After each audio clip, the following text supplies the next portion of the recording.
For a critique of the political economy of the sign. Jean Baudrillard.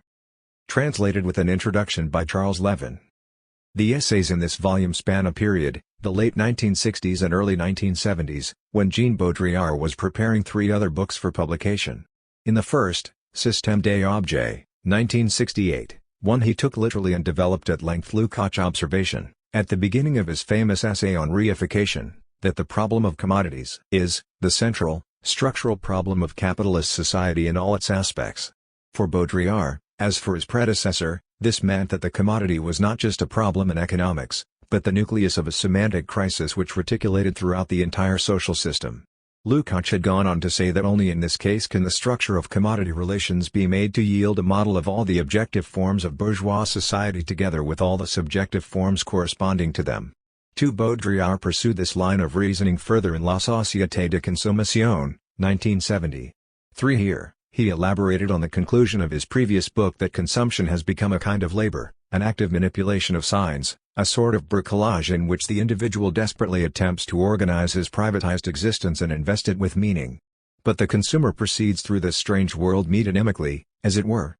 What is consumed is not the object itself, but the system of objects, the idea of a relation that is actually no longer lived, but abolished, abstracted and consumed by the signifying system itself, of which the commodity is only one kind of differential term. It is this very condition of semiosis, engendered by the universalization of commodity relations, which privatizes experience in the first place. As we consume the code, in effect, we reproduce the system.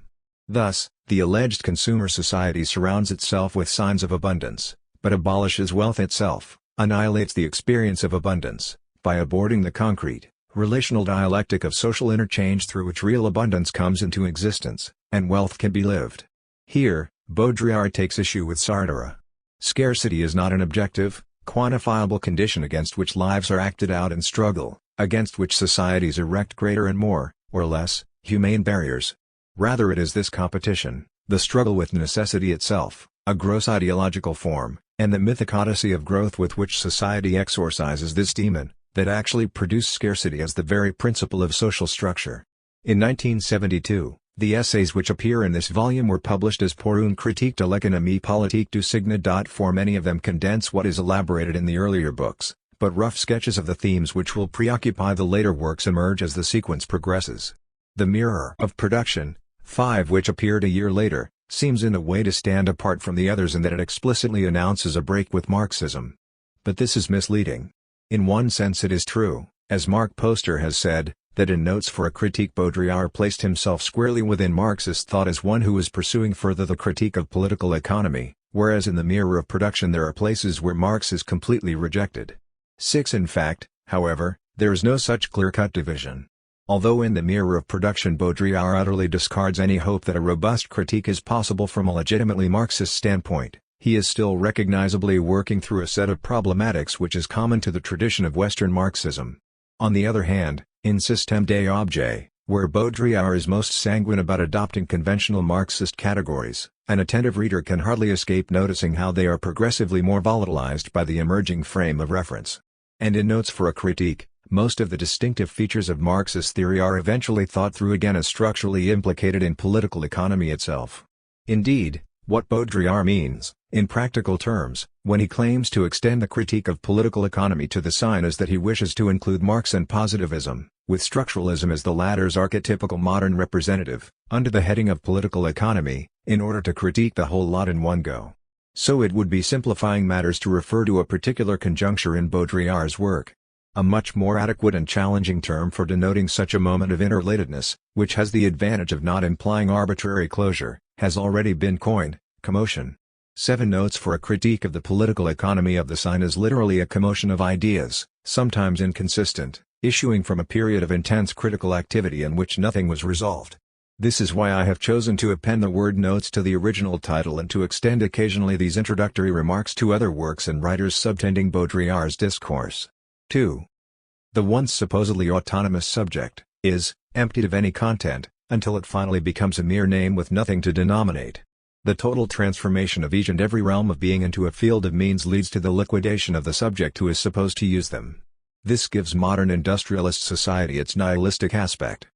Max Horkheimer, Eclipse of Reason 8. There is no revolutionary substance inhering in people and things, fermenting liberty and peace, as subject and object, reason and nature traverse the battlegrounds and no man's lands of history. There are no transcendental guarantees, as Marcuse once said, there is no exogenous dialectic. It has always been very tempting to stop right there, abjuring this religion without actually giving up the ghost, without abandoning the original, indeed the source, of all transcendental guarantees. The revolution, after all, must go on, and if it won't by itself, then we, must make it go on. As Marcuse asked, are you ready to take yourself as an autonomous subject, through your own revolutionary choice, independently of any historical mission, independently of all transcendental guarantees which, between you and me, are a lot of rubbish anyway, one of the luxuries dear Marx used to allow himself? 9. And, so we have the autonomous subject, making free choices, independently. This is an indispensable idea, so fundamental that if we do away with it completely, we explode any recognizable version of emancipation, as Habermas calls it, not to mention revolution, and implicitly, we abandon the possibility of critical theory. A frequent problem with this notion of an autonomous subject has been that, of the many who have written in its name, not a few have written as if it were their nom de plume. Perhaps this fact explains, in part, the tyranny wrought, directly, or indirectly, through his epigones, by Marx himself. But Fichtean or Hegelian hubris is not the inevitable consequence of belief in a free and vigorous and creative subjectivity. Sartre did much to publicize the idea that nobody, neither the proletariat nor even he, in spite of his stature, could totalize the entire totality. Marcuse linked the idea of autonomy with a non-aggressive sensibility, rooting freedom in the negation of the split with nature, an explosion of vital needs, as he called it, which transcends the inculcated needs of neo-capitalism. But if the needs of a radical sensibility are intended to recall a harmonious understanding of nature as subjectivity, they nevertheless take the form of categorical imperatives issuing from an imperious reason. As Marcuse himself insisted, the primary liberation cannot be spontaneous because such spontaneity would only express the values and goals derived from the established system. Self-liberation is self-education, but as such it presupposes education by others. Those who are educated have a commitment to use their knowledge to help men and women realize and enjoy their truly human capabilities. 10 Now, perhaps this explains the need for critical theory, or perhaps it doesn't, but it certainly casts the entire project into the whirl of an intolerable circle, one which is hardly resolved with appeals to the second thesis on Feuerbach. It is an intolerable circle not because it is a vicious circle, but because it is growing tiresome, and cannot be sustained indefinitely merely by being dubbed epistemological. When we have reached this impasse, which has been growing since the early 1970s to the point where it has turned into a major crisis, it becomes interesting to review what the author of the following group of essays has to say. Not that Jean Baudrillard has done much to stave off the crisis. If anything, he has contributed to it, in his own, somewhat gauche way. But this is primarily to his credit. There is too much at stake, and the political catastrophe which seems to be upon us now is too profound, for anyone, in the name of anything, to go on pretending, in prose form, that there is a theory, and that it is linked to a praxis. For the ever-faithful, a simple argument will suffice, solvitur ambulando. The link between critique and political activity has all but polarized around a few issues, notably nuclear fission. The halls of academe are beset by exhaustion. The significant struggles of peoples all over the world have been swallowed and regurgitated in the form of an ever-widening and ever more cynical geopolitics, not to mention kneecapping. To those who complain that the war in Southeast Asia made the truth plainer to see, that those were heady days, one can only reply that nastiness, though now in many ways more subtle, is as easy to spot as ever. It has only grown more difficult to live with formulas that should have been buried in 1914. So we are probably witnessing the demise of Marxism, not of capitalism, if, in reality, that word still adequately denotes the mess we are in. 11 But it is worth remembering, Marx was only a single individual, or perhaps even just a decentered subject. Capitalism, on the other hand, is a whole system. Historical materialism would surely never have had it any other way. Jean Baudrillard is not the only person who has faced this situation and come away unsilenced.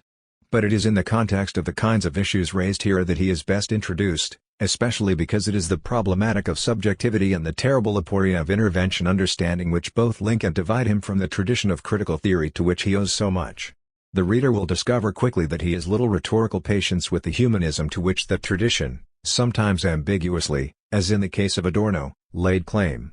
For Baudrillard, as we shall see, the anthropology which many have partitioned off as young Hegelian juvenilia, is not only essential to the whole Marxian corpus if it is to be taken seriously, but ultimately self-contradictory, and presently, in strategic terms, a sadly impotent response to a world in which what used to be called with confidence the practico-inert has lost its character as a determination of the real, through sheer animation and intimization. The object, Baudrillard muses, is the castrated household pet par excellence. It is the only being whose qualities exalt my person instead of restricting it. And objects, in the plural, are the only existence whose coexistence is truly possible, since their differences do not pit them against each other, as is the case with the living, but converge docilely toward me, smoothly grafting onto my consciousness. They are what is most easily personalized, while simultaneously remaining accountable. So, p. 108. Further, we can no longer lay claim to the myth of the pact with the devil, or the sorcerer's apprentice, which thematize the fatal contradiction between the individual being and his double. And we have no corresponding myth, thematizing the peaceful coexistence, through paradigmatic declension, of the successive terms which define the model of the personal. The tragic duality had its great myths, which the situationists have tried to resurrect again with the concept of the spectacle, the society of the spectacle, and radical alienation. All were linked to the notion of a human essence and the fatality of losing it, to being and its spectre. But the ludic ramification of the person into a spectre of signs and objects, nuances and differences, which constitute the basis of the consumption process and redefine the individual not as an alienated substance but as a moving difference, this novel process which is not analyzable in terms of the person and the alterity of the person, has not found an equivalent myth to retrace the metaphysics of consumption, a myth equivalent to that of the double and of alienation for the order of production. But this is no accident. Myths, like the faculties of speech, reflection, transcription, are bound up with transcendence, and disappear along with it. SC, pages 310 to 311. If Lukács was the extraordinary individual who literally deduced Marx's anthropology before the publication of the Paris manuscripts, if Marcuse was the only member of the Frankfurt school who remained faithful to the vision of Promethean subjectivity that gave meaning to Marx's immense scholarly digressions, still, Baudrillard's impatience with dialectical synthetics owes more in spirit to their work than that of other, less Hegelian members of the critical tradition. His early books can be read as explorations of the social interior of Lukács' philosophical categories. And, as we shall see, Baudrillard extends the theory of one-dimensionality to the limit beyond which emerge entirely new cognitive and ontological problematics. It would be simplistic, of course, to put everything in terms of a cosmic contest between phenomenology and structuralism, however loosely understood, but this is the form in which the French elite has so often chosen to understand much of what goes on in the world, especially the subject-knowledge-action problem, and Baudrillard, on the fringes of this elite, inevitably had to confront it. And so, undoubtedly, it was the bitter pill of structuralism he was forced to swallow, and bitter it must have been after the apparent victory of invariance over the 1968 explosion, which, in some respects, was detonated by his own sociology students at Nanterre.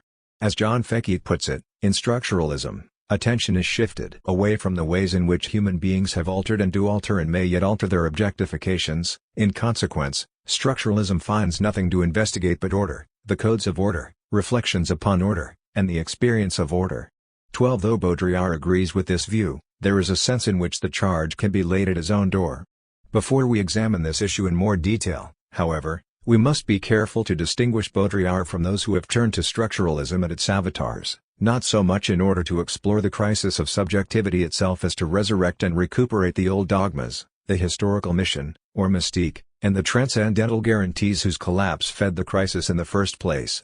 Althusser, for example, has jettisoned people completely from the scheme of things, and has replaced them with an epistemological prop that theoretically produces the algorithms of historical materialism in such a way that their tranquility is imperturbable. The difficulty seems to have been that Marxism could try to unite theory and praxis in two ways, either with a theory of the subject, ontologically seminated, as it were, or as dogmatic science. When structuralism, with its then more naive scientistic aura, grew influential in the early 1960s, it naturally appealed to those who would opt for the latter orientation. Such is not the case with Baudrillard, whose appropriation of structuralism, or what he prefers to call semiolinguistics, is often precisely that, an act of aggression that virtually destroys its object. Perhaps, for the moment, it will suffice to say that in Système des Objets, Baudrillard initiated a peculiar kind of phenomenology, a phenomenology of reification, which in order to permit a more concrete elucidation of its serial and hierarchical structures, brackets consciousness itself. We are verging on the point where consumption seizes life entirely, where activities concatenate in the same combinatory mode. In this phenomenology of consumption, the general climatization of life, of social relations represent the accomplished, the consummate stage in an evolution based on stark abundance, moving through the articulated networks of objects to the total conditioning of acts and of time. In the network of systematic ambience we find in the futuristic cities of drugstores, shopping malls, modern airports, ss. pages 23 to 24.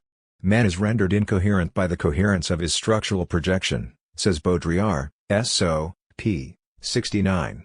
In essence, then, he is proposing a phenomenology, if it is a phenomenology, of structuralism itself, in the form of the social world already analyzed structurally. But however we may choose to label it, the ploy allows him to dissect in minute detail the subterranean play of reification as an objective system in which people are to some extent already integrated in their activities and at the level of everyday life. The code of political economy, both commodity form and sign form, does not operate by alienating consciousness from contents. A parallel confusion arises in the view of primitive myths, where the pregnant effects of mythic contents are held to bind society together, through the cohesion of belief systems. But actually these myths make up a code of signs that exchange among themselves, integrating the group through the very process of their circulation. Likewise, the code of political economy rationalizes and regulates exchange, makes things communicate, but under the law of the code and through the control of meaning. The division of labor, the functional division of the terms of discourse, do not mystify people, they socialize them and inform their exchange according to a general, abstract model.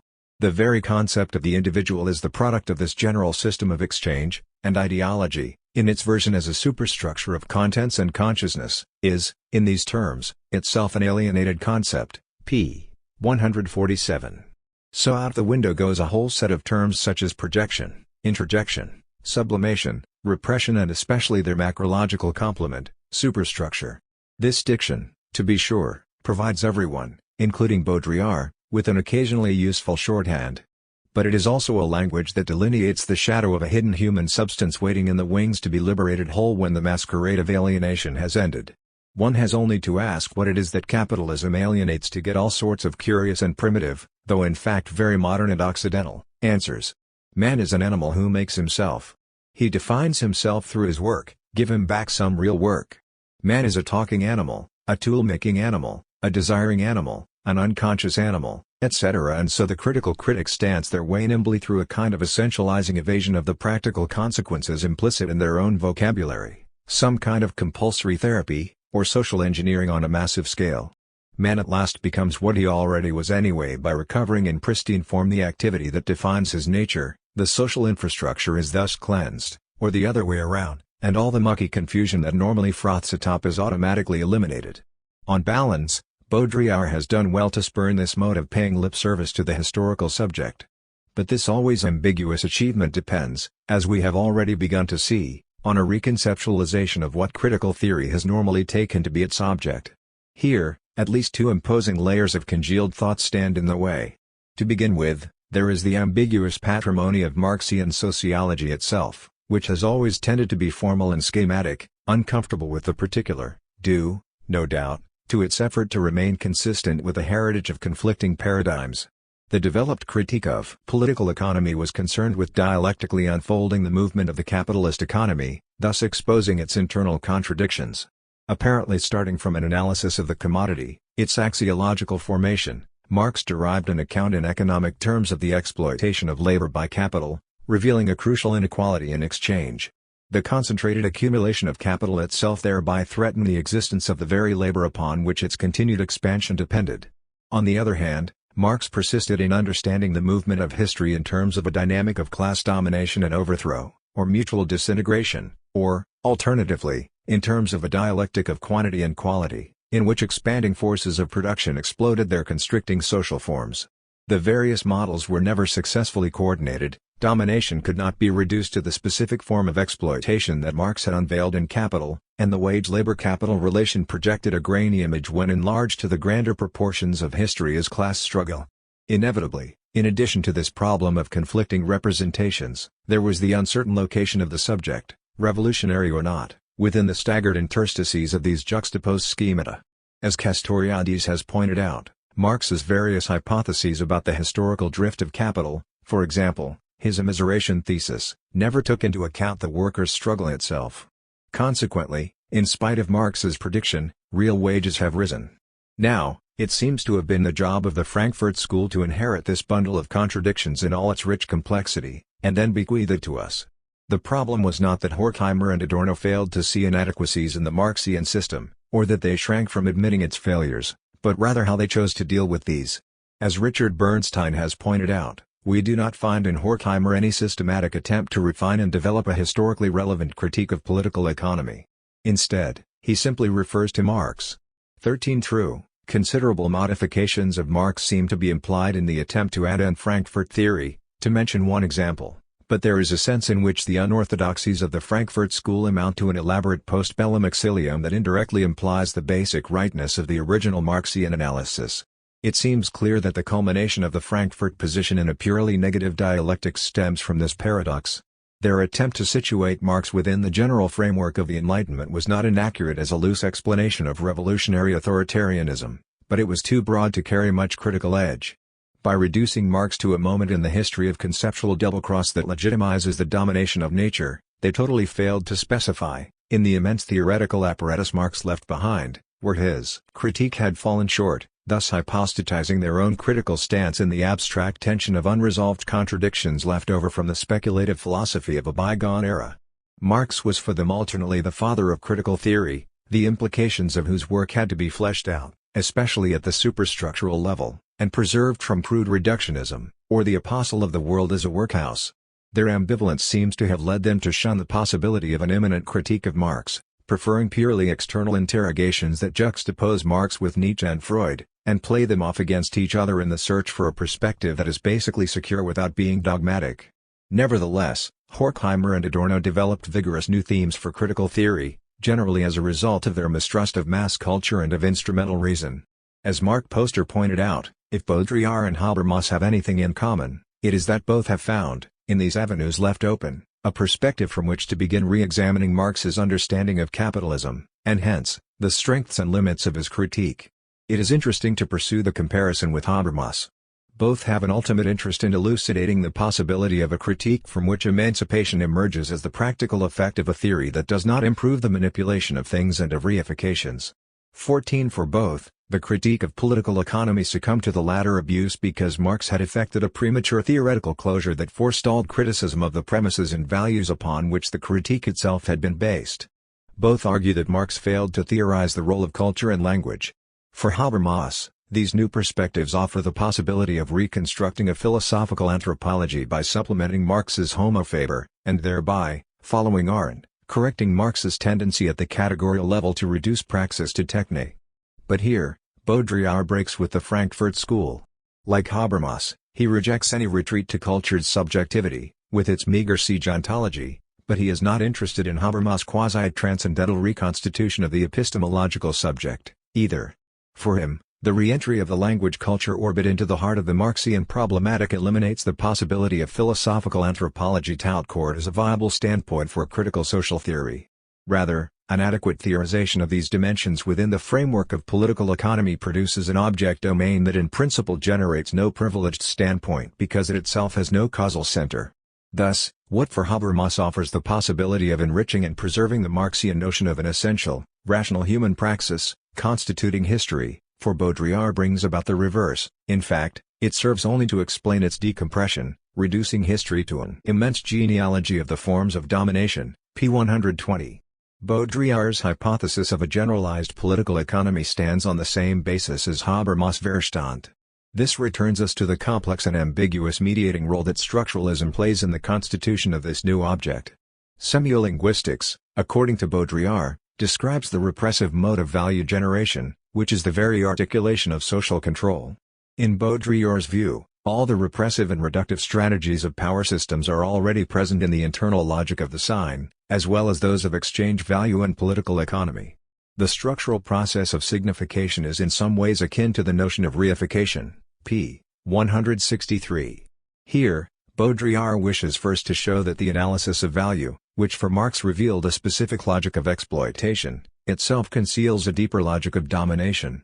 What enabled Marx to discover surplus value was a dialectical play on the binary internal structure of the commodity, which political economy had already established as use value and exchange value. In exchange for the use value of productive labor, capital supplied an exchange value equivalent, under varying conditions, to the cost of the reproduction of labor power, but less than the exchange value of labor's product itself. Thus, labor was a commodity constituting one epicenter in a system revolving around two poles, the other being money. Each in its way, labor and money, was an arch-commodity. In a system where use values were otherwise exchanged in equivalents expressed in terms of exchange value, labor was the only commodity that did not receive its own equivalent in return for itself, that is, the internal polarity of the commodity labor was somehow alone, of all commodities in the system, staggered, except for money, which also contained a discoordinated polarity. In labor, the component of use value was disproportionate to its exchange value, in money, the reverse. Yet the tension of the two together, through their internal displacement, conferred a kind of delicate equilibrium on the system as a whole. Quantities of labor provided the ultimate source of measurement of equivalencies between commodities, money the standard in terms of which their equivalence could be established. It was precisely these symmetrical imperfections internal to the commodity system that lent such beauty to the symmetry of the system as a whole. Now the first complication arises in the tautology of the notion of labor and of its appropriation by capital as a use value. The system of commodities depends on the institution of private property. In this case, it must be assumed that the use value of labor power is the private property of the laborer. He is the owner of his own labor capacity, but unlike owners of other kinds of commodities, he is unable to fetch a fair price for the property he sells. This paints a nice picture of capital as theft, which it surely is. Why not? But the idea is deduced somewhat illegitimately by presupposing private property and the labor power of the worker, precisely that which is supposed to be explained by the advent of capitalism, which in turn is explained by the commodification of labor. Either a person is his own private property or he is not. If he is, as Hobbes believed, then Marx's explanation of capitalism is possible, but it is also eternally true of all complex economic systems. Perhaps this lends a little more credence to Baudrillard's assertion, quoted above, that the division of labor, and of terms of discourse do not mystify people, they socialize them and inform their exchange according to a general abstract model. The very concept of the individual is the product of this general system of exchange. But the problem goes deeper. Where does Marx get this concept of use value and what function does it serve in the model of capitalism he sets up? The answer is not univocal. On the one hand, use value is a kind of given, it is obvious, self-evident, transparent, whereas exchange value is opaque. Use value is a quality that is only arbitrarily commensurable with the quality of use value in other products, through the medium of exchange value, which makes these products commodities. But then all that Marx seems to be saying is that things can be used for various purposes. I can use my shoe to hammer a nail into a board in order to use the board as an umbrella. In this case, use value for the most part would be a conventional system of signification. But Marx is claiming much more than this. Use value is motivated, it is, in fact, created out of labor, the value-producing activity. It is a metaphysical entity, arising from a human essence, in a teleological schema, arbitrarily overlaid, suppressed and alienated by the conventional system of exchange value that is capitalism. When the latter is overthrown, use value will resurge as a definite, positive value, a trans-historical human objectification. I have, of course, simplified the picture of Marxian economics here, because Baudrillard is not concerned with refuting the labor theory of value per se, or Marx's explanation of the genesis of surplus value. What worries him is that the dialectical unfolding of the structure of the commodity, which looks to Baudrillard more like its structural articulation through the manipulation of binary oppositions, tacitly projects a functional metaphysic, which is the very foundation of political economy, beyond the system, as its anthropological horizon. Baudrillard's argument boils down to the insight that the articulation of binary terms must always privilege one side of the opposition, as the means of setting the system in motion. Thus, in the commodity system, it is exchange value that is privileged over use value precisely because exchange value is the system's principle of circulation. Thus, it is this very structural logic that allows Marx to imagine that use value is not itself structurally implicated in the logic of political economy. His critique thus stops short at grasping the form of the commodity, failing to seize its cultural implications. For Marx, Use value is an independent and transcendent axiological category, repressed by the system of exchange value that has perverted the fundamental institution of social production. His discussion of the fetishism of the commodity points out the systematic privileging of exchange value, and some of its social implications, but fails to grasp the way in which the structure of the commodity as a whole embodies an ideological form that threatens to permeate the entire social world. The axiological centrality of labor is generated by the system of exchange value itself, and the abstraction and reduction of human exchange that this system entails finds its ideological alibi, to use Baudrillard's term, in the internal structure of the commodity, namely, in use value. Use value conceptually embodies the reduction of activity and labor by abstractly specifying the meaning of that activity, and the forms of social exchange. Activity is increasingly defined as the production of use value required for the satisfaction of human needs. Interaction is then the circulation of use values necessary to bring about this satisfaction. As the methods of making use value grow more complex, a dialectic is set in motion that refines and multiplies needs, producing more complex modes of civilization. Progress is the double articulation of consumption on production. As this system ramifies, circulation problems arise, and exchange value as a total system is born.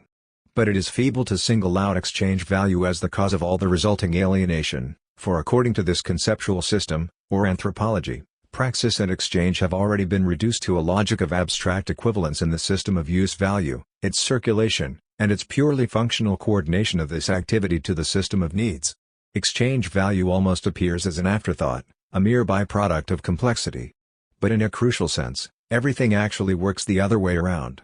The need-utility relation is not a psychological and axiological bedrock upon which the excrescence of commodity fetishism is erected and from which it can simply be removed, through the rationalization of production, leaving everything else as it was.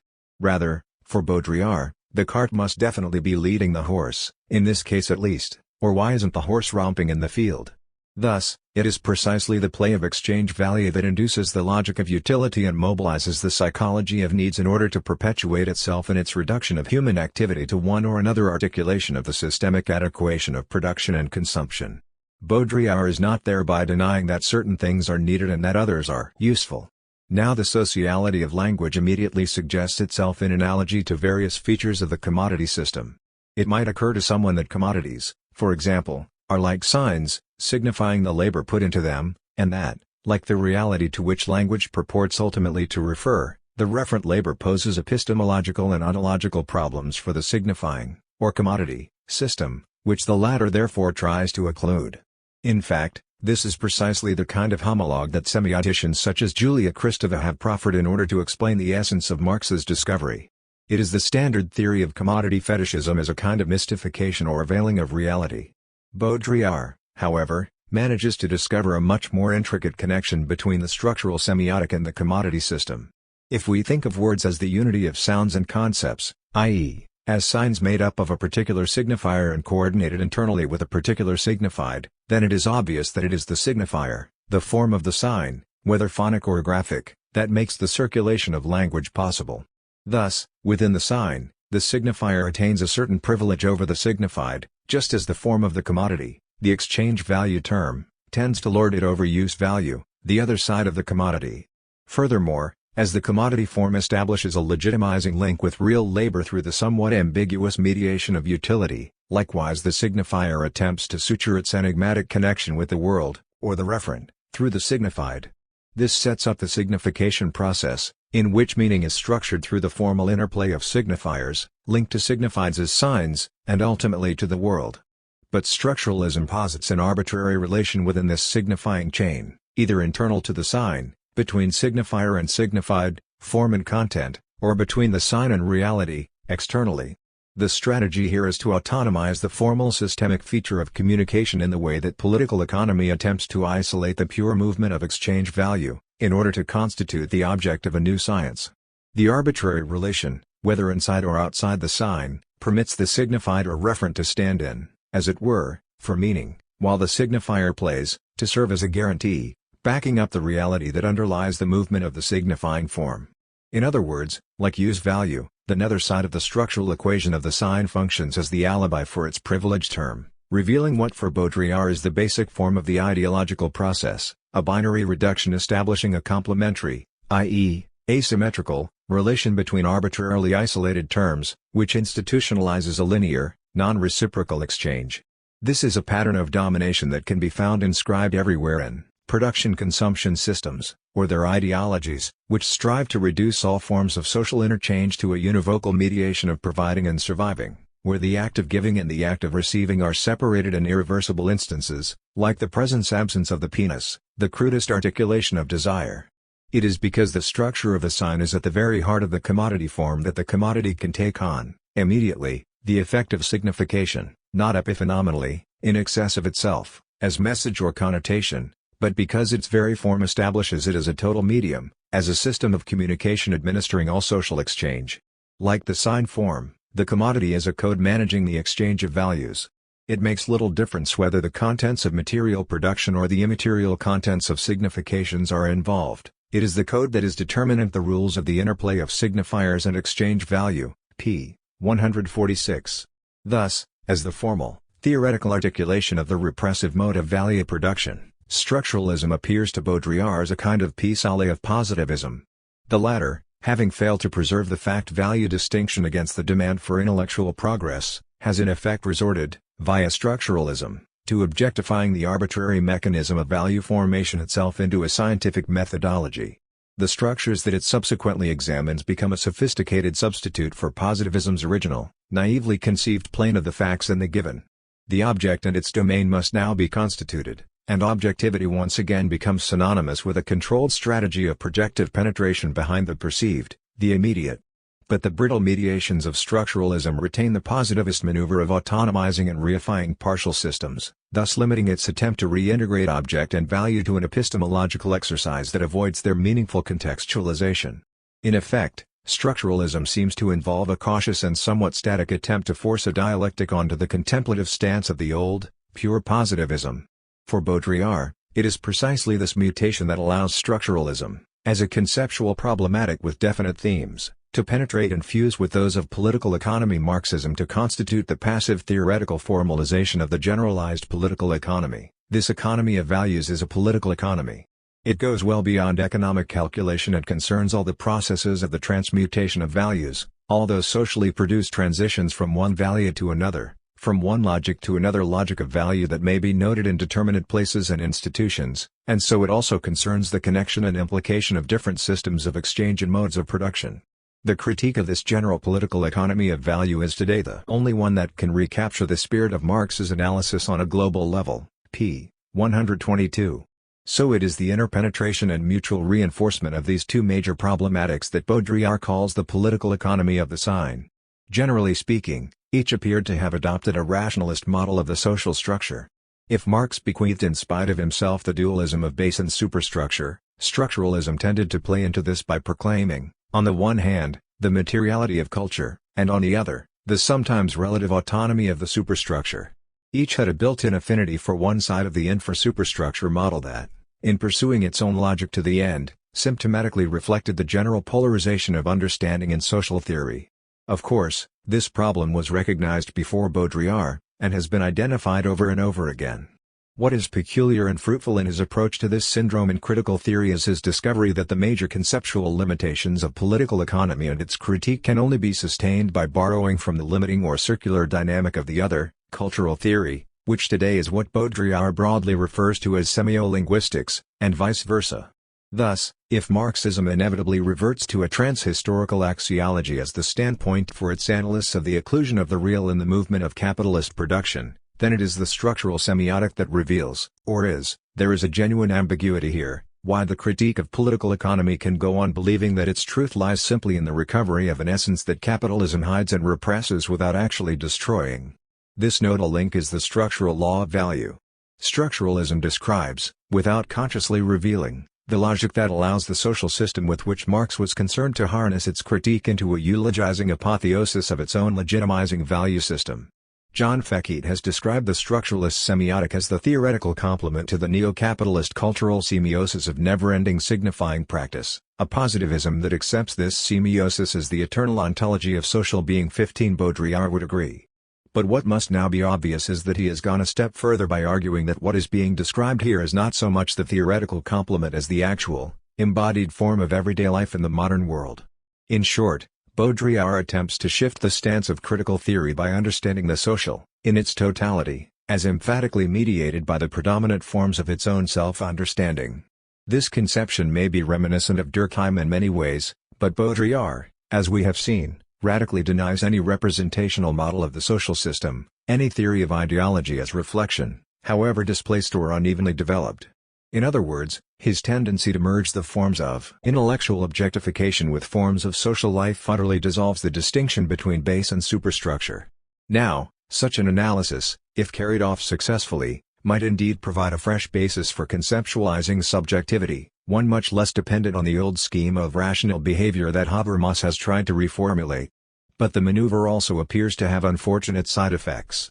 It constricts the untheorizable dimension, the gap, the preserve of non-identity that the inverted rationalist model of base and superstructure left unresolved even in its determinism as an open space where one could think alternative forms of living. Instead, Baudrillard projects this virtual space outward, into a no-man's land of pure otherness, a hypothetical primitivism rooted in the anthropological evidence of a non-utilitarian, transgressive symbolic exchange, the reciprocity of an unrationalized semantics of ambivalence, a world before Weber's disenchantment and the coming of the white man. As Baudrillard gradually fills out his picture of the generalized political economy that pervades the social system of advanced capitalism, he is compelled to counter-stress the urgent power of this radical otherness. Dialectical sublation only results in a reiterative sublimation, as in the case of Marx's idealism of use-value. Radical transgression is the only alternative. Thus, symbolic exchange haunts the authoritarian structures of the political economy of the sign, while ambivalence perpetually threatens to deconstruct the reified processes of signification. But it grows increasingly difficult to locate anything within this world dominated by the movements of the general system or code, which consistently realizes and embodies them, parallel to the concepts of necessity, scarcity and need in the vulgar or dialectical, materialist code. The psychoanalytic concepts of law, prohibition and repression are also rooted in the objectification of nature. All the myths of a vengeful, bad, castrating nature take root here, for only then does nature appear as an implacable necessity, the alienation of man's own body. Marx adopted this law of necessity along with the Promethean and Faustian vision of its perpetual transcendence, just as psychoanalysis adopted the principle of castration and repression, prohibition and law, in the Lacanian version, by inscription in the order of the signifier. But in no sense is it a fundamental structure. Neither law nor necessity exists at the level of reciprocity and symbolic exchange, where the break with nature that leads to the irreversibility of castration, and consequently to the entire becoming of history, the operational violence of man against nature, and of the unconscious, the redemption of the symbolic debt owed for this operational violence, has not occurred. In this sense law, which is called the foundation of the symbolic order and of exchange, results instead from the rupture of exchange and the loss of the symbolic. This is why there is properly neither necessity nor scarcity nor repression nor the unconscious in the primitive order, whose entire symbolic strategy aims at exorcising the apparition of the law. MP, pages 60-61. Marx had always assumed, as Baudrillard interprets him, that wherever the capitalist weed spread, the symbolic foliage of backward societies would be crowded out. The superstructure, so to speak, would be eviscerated in good time, leaving behind it a single level of determinations that led, or could be led, with relative logical clarity to a thoroughly rational future. Perhaps why Marx was never bothered by the manifest dualism of his own model, the trenchant rationality of the logic of production would simply rule out irrational social forms and expressions like so many meaningless, metaphysical propositions. Now there are strong echoes of Horkheimer and Adorno's dialectic of enlightenment in the passage quoted above, but it is clear that Baudrillard's aim, especially in the attack on psychoanalysis, is to discredit their attempt to enrich the withered Marxist account of cultural mediations. Thus, Baudrillard radically confirms the theory of one-dimensionality in his vision of the potential reduction of all social, political, cultural, and economic mediations in a bi-univocal correspondence with the code, which becomes a kind of incarnation of a grandiose tautology, for the code is only the tendency toward this serial reduction itself. In effect, the latter is a principle of absolute translatability without loss of meaning, from one level of determinations to the next. It is this growing correspondence of one institutionally embodied convention with another, ad infinitum as if all social existence were being re-articulated according to a single, crude recursive rule, that evokes bewilderingly the penetration of the signification process of commodities and the commodification of signification into the most intimate texture of social life, virtually abstracting it, as Baudrillard says. The possibilities for collective experience are progressively attenuated to the contemplative seizure of coded differences from a serial environment of sign objects enveloping the consumer. The code is no longer that quaint collection of reference, like God, the free world, the father, the family, the work ethic, increasingly less so, at any rate. It is more like an operationalization at the level of everyday life of that positivist ethos that Marcuse described in One-Dimensional Man, orienting itself on the reified universe of everyday discourse, and exposing and clarifying this discourse in terms of this reified universe. The analysis abstracts from the negative, from that which is alien and antagonistic and cannot be understood in terms of the established usage. By classifying and distinguishing meanings, and keeping them apart, it purges thought and speech of contradictions, illusions, and transgressions. 16. An obvious and pertinent reaction to all this is to charge that the hypothesis of a generalized political economy has led Baudrillard to reduce everything to ideology, in a manner reminiscent of Rousseau in the Discourse on Inequality. There is clearly substance to this, especially given the way Baudrillard begins to resort to a version of the noble savage theme. Michel Dufresne, for one, has accused him of getting carried away with his argument in precisely this way. 17 But there is a sense in which this objection eventually turns against itself, for hidden behind the accusation that everything has been reduced to ideology lurks the assumption that ideology is something real that is also somehow not real, an isolatable feature in a larger field, which can be marked out as a distortion in relation to the rest, or conversely, that within the misty domain of the ideological there exists an enclave from whose vantage point clarity emanates, like a gifted light. Here, one can perhaps only make a choice, for, as Paul Picanet has pointed out, if we once and for all get rid of the assumption that we have some direct pipeline to reality through science, revelation or metaphysics, then everything is ideological and the word itself, having no polar otherness, loses its meaning. 18. This is precisely the point. And as Baudrillard's analysis progresses through the later essays in this book, one begins to sense that when the word ideology rises, it does so faute mieux. Concurrently, he gradually abandons the metaphor of an elemental social primary process, a version of the unconscious heavily mediated by Lévi-Strauss, which he introduces early on in his studies of objects and consumption in order to convey his notion of a basic, differential logic underlying the exchange of signs and commodities. This logic is of course derived from Mauss and Lévi-Strauss also, but with its center of gravity situated more in an imaginative counter-reading of Veblen and Bataille. The overall shift away from split-level models is consistent with the fact that Baudrillard, though he dabbled with semiological approaches from the beginning, never subscribed to their more naive theory of ideology, which Roland Barthes had originally proposed. 19 Here, ideology was conceived as a sort of non-falsifiable myth, like Freud's unconscious, which is sharply demarcated from reality in that it is not susceptible to propositional truth testing or the principle of non-contradiction.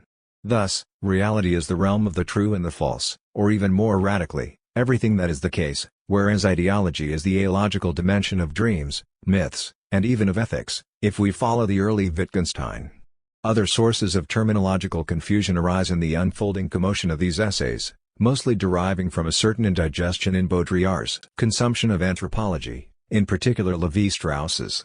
In deference to Marx, there is a temporary and unconvincing effort to coordinate the role of the sign as social discriminant in the production of status and hierarchy with a conventional class analysis, which soon breaks down, and is abandoned. More crucially, Baudrillard has difficulty disengaging the category of symbolic exchange, as opposed to functional, economic and differential forms of activity and exchange, from its original Maussian and Lévi-Straussian context. Thus, the principle of reciprocity which for Baudrillard ruptures and transgresses the axiological determination and abstract finality of social exchange confronts us at the outset as that signification process most popularly associated with the alleged exchange of women in kinship structures. In the ideological genesis of needs, Baudrillard continues to refer to symbolic exchange as a value, but he has already begun to distinguish it from the logic of signification, sign value, and consumption. For clarity's sake, the radical exclusion of symbolic, reciprocal, ambivalent, playful potentialities in the institution of the other forms is outlined schematically and for a general theory.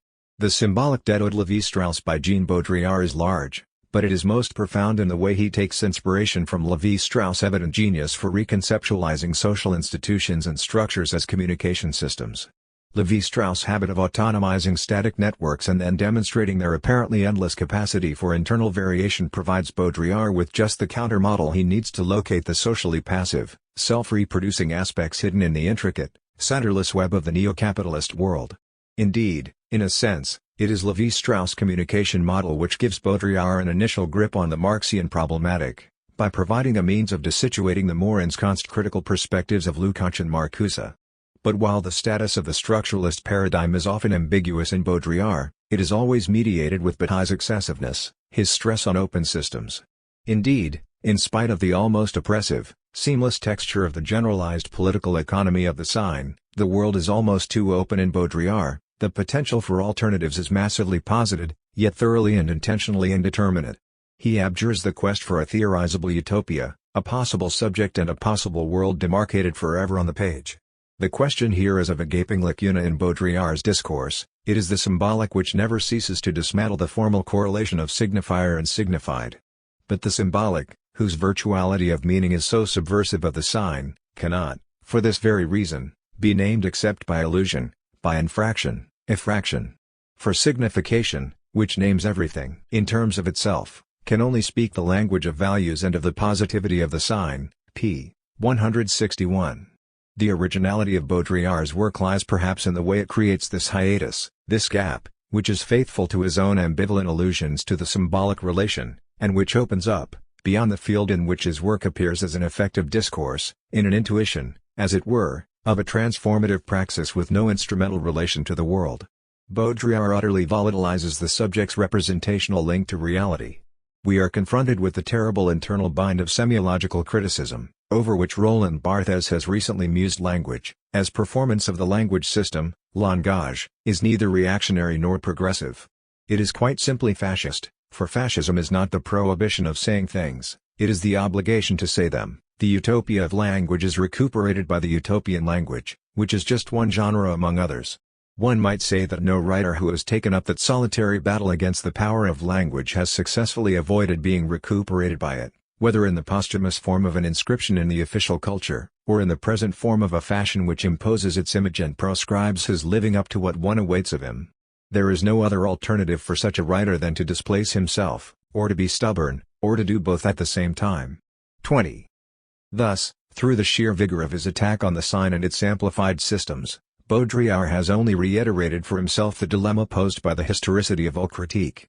But the problem he poses is not merely that the tools of critical theory must ultimately derive from what it takes as its object. What his work begins to call into question is the system independence of critical theory as such. There are two aspects to this. To begin with, critical theory is always threatened by the temptation to puff itself up into a kind of gigantic version of the sign, replete with its strategy of abstraction and reduction. This pitfall is implicit in the very activity of constructing a critical model of the object, which in its claim to avoid passivity, must paradoxically stress its adequacy and therefore its identity with what it claims to transcend. But even the most aggressive model must in principle fall short of its object. Now it is here that praxis has traditionally rushed into the rescue. Unfortunately, what it brings with it, in its dialectical unity with theory, is the tacit assumption that critically informed intervention in the object will reduce the object in the image of the theory. The only hope is that this action can be made reciprocal, that praxis will be able to return to theory as an enlarging and enriching influence. There is certainly truth to be found in this formulation, but there is not enough of it to herald the end of philosophy, as Marx had gambled. For what is also involved here is a circle of representations, what Baudrillard calls a specular relation, or the imaginary, in which theory attempts to reduce reality through practice, and practice returns the compliment by reducing theory to the terms of its own contingent field of possibilities. Furthermore, critical theory has failed to take into account its own role in system maintenance as a regulative feedback loop, a feature that does not usually appear in its model of the object precisely because it constitutes that feature in its distance from, or negation of, the object. In this view, the only difference between critical theory and systems theory is that the latter transforms the whole dilemma into a powerful operational principle, like Diamat. It should be no surprise, then, that Baudrillard moves straight from his critique of the sign to a reality problematic in which he begins to take cybernetics, systems theory, communication theory and, as their archetype, McLuhanism, the medium as the message, at their face value.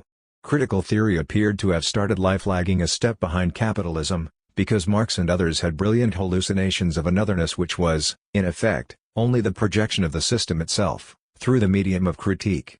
As early as Système des Objets, Baudrillard was alluding to this possibility as the energist imaginary, predicting that perhaps, it will prove necessary to examine the structures of a cybernetic imaginary, whose focal myth would be neither an absolute organicism nor an absolute functionalism, but the absolute interrelationality of the world, S.O., p. 142. In his articles on the media and the environment in this volume, Baudrillard begins to articulate this eventuality by playing with the metaphor of operational simulation models as the potential successor to the critical theory of ideology. For ideology has already surpassed itself, in its revolutionary bid for the social totality, by announcing that it has nothing to lose but its disguise, which it is quite willing to risk. A new era dawns in which the scandal of appearances appears to function for its own sake, in which at best it may be claimed that if something lies behind the cycle of simulacra, its character is formally undecipherable.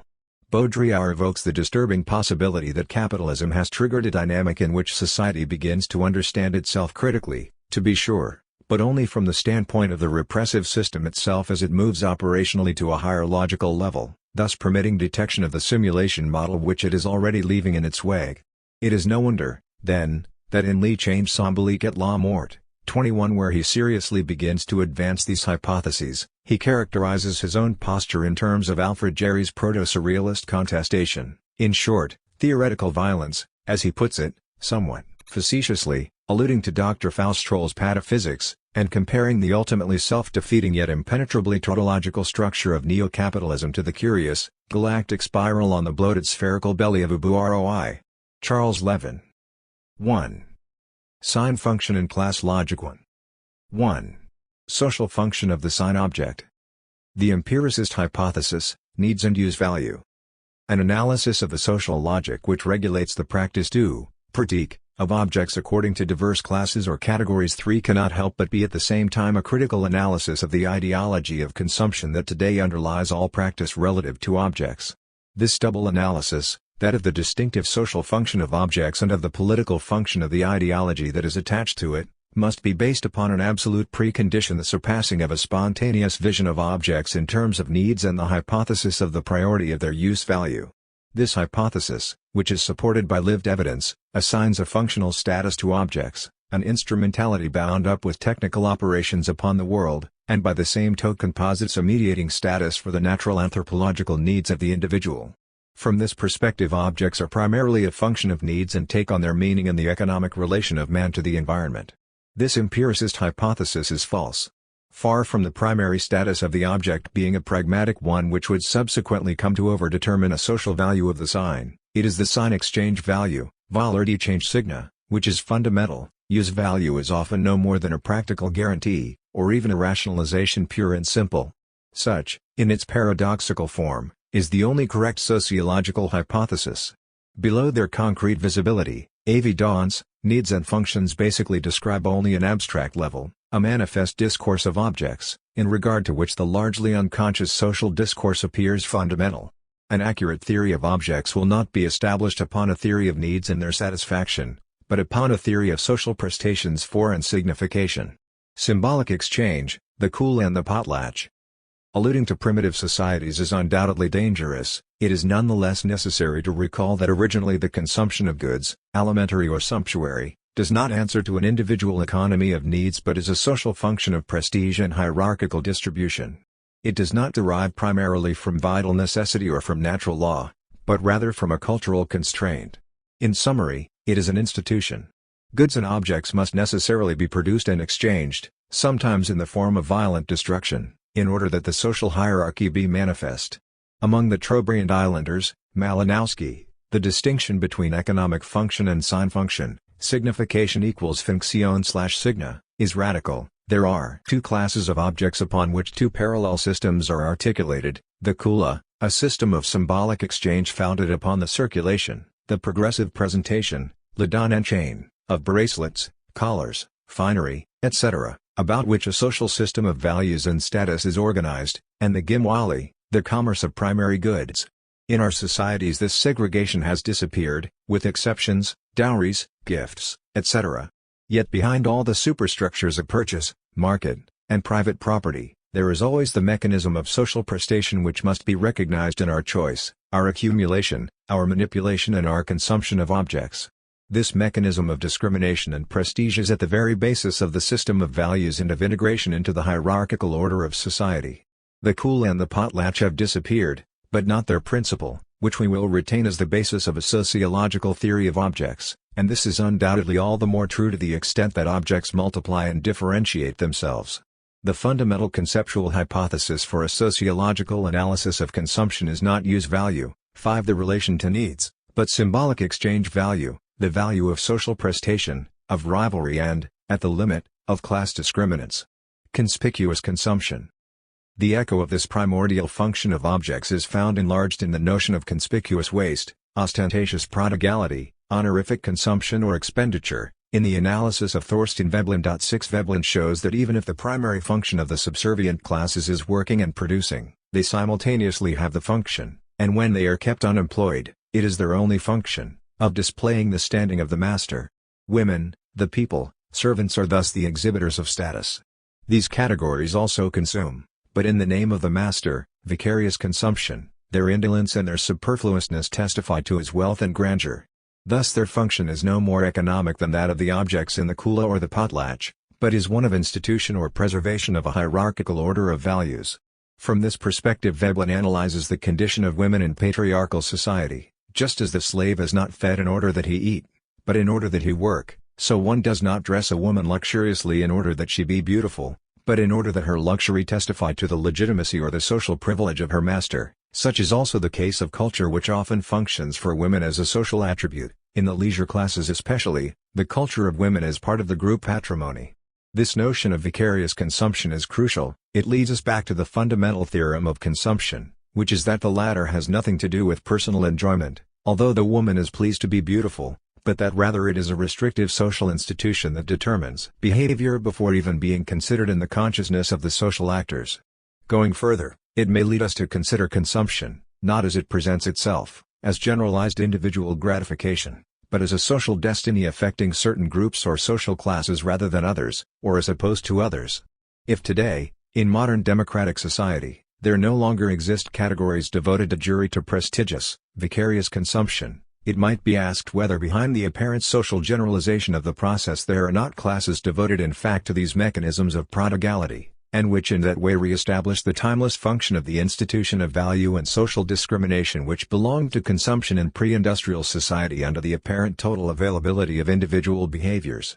According to Veblen, one of the major indications of prestige, apart from wealth and wasteful expenditure, dilapidation, is waste of time, exercised directly or by proxy, vicarious leisure. The world of objects does not escape this rule, this constraint of superfluousness.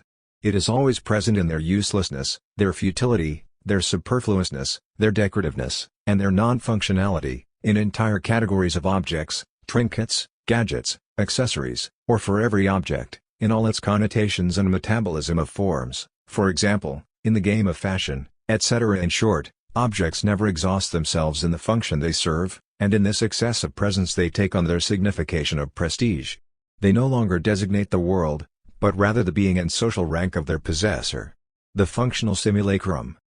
Today, however, this constraint of leisure, of non-instrumentality as the source of values, collides so markedly everywhere with an antagonistic imperative, that the current status of the everyday object results from the conflict, or rather, compromise, between two opposed moralities, an aristocratic morality of odium and a Puritan work ethic. In fact, when one makes the object's function into its immanent rationale, one largely forgets to what degree this functional value is itself controlled by a social morality that no more wants the object to be unemployed than the individual. It must dedicate itself to laboring, to functioning and to excusing itself, democratically so to speak, for its previous aristocratic status as a pure sign of prestige. This bygone status, founded upon ostentation and expenditure, is always present, but while clearly imprinted upon the effects of fashion and decor, it is most often doubled, to a variable degree, by a functional discourse that can serve as alibi for the function of invidious distinction. Thus objects lead a perpetual game which in fact results from a moral conflict, from a disparity of social imperatives. The functional object pretends to be decorative, it disguises itself with non-utility or with transvestite fashion. The futile and indolent object is charged with a practical reason. 7 At the limit is the gadget, pure gratuitousness under a cover of functionality, pure waste under cover of an ethic of practicality. In any case, all objects, even futile ones, are objects of labor, housekeeping, organizing, tinkering, repairing, Everywhere homo faber is the double of homo ociosus. More generally, we would be dealing with, and this not only in the world of objects, a functional simulacrum, make-believe, behind which objects would continue to enact their role of social discriminants. In yet another manner of speaking, objects are caught in the fundamental compromisate of having to signify, that is, of having to confer social meaning and prestige in the mode of odium in the game, an aristocratic and archaic mode with which the hedonist ideology of consumption tries to re-establish ties, and of having incidentally to submit to the powerful consensus of the democratic morality of effort, of doing and of merit. One can imagine a state of society where this would result in two disjointed classes of objects, prestige/use or sign exchange value/use value, a disjunction bound to a strong hierarchical integration, a primitive society or ritual and caste. Once again, in our societies this most often results in an ambivalence on the level of each object.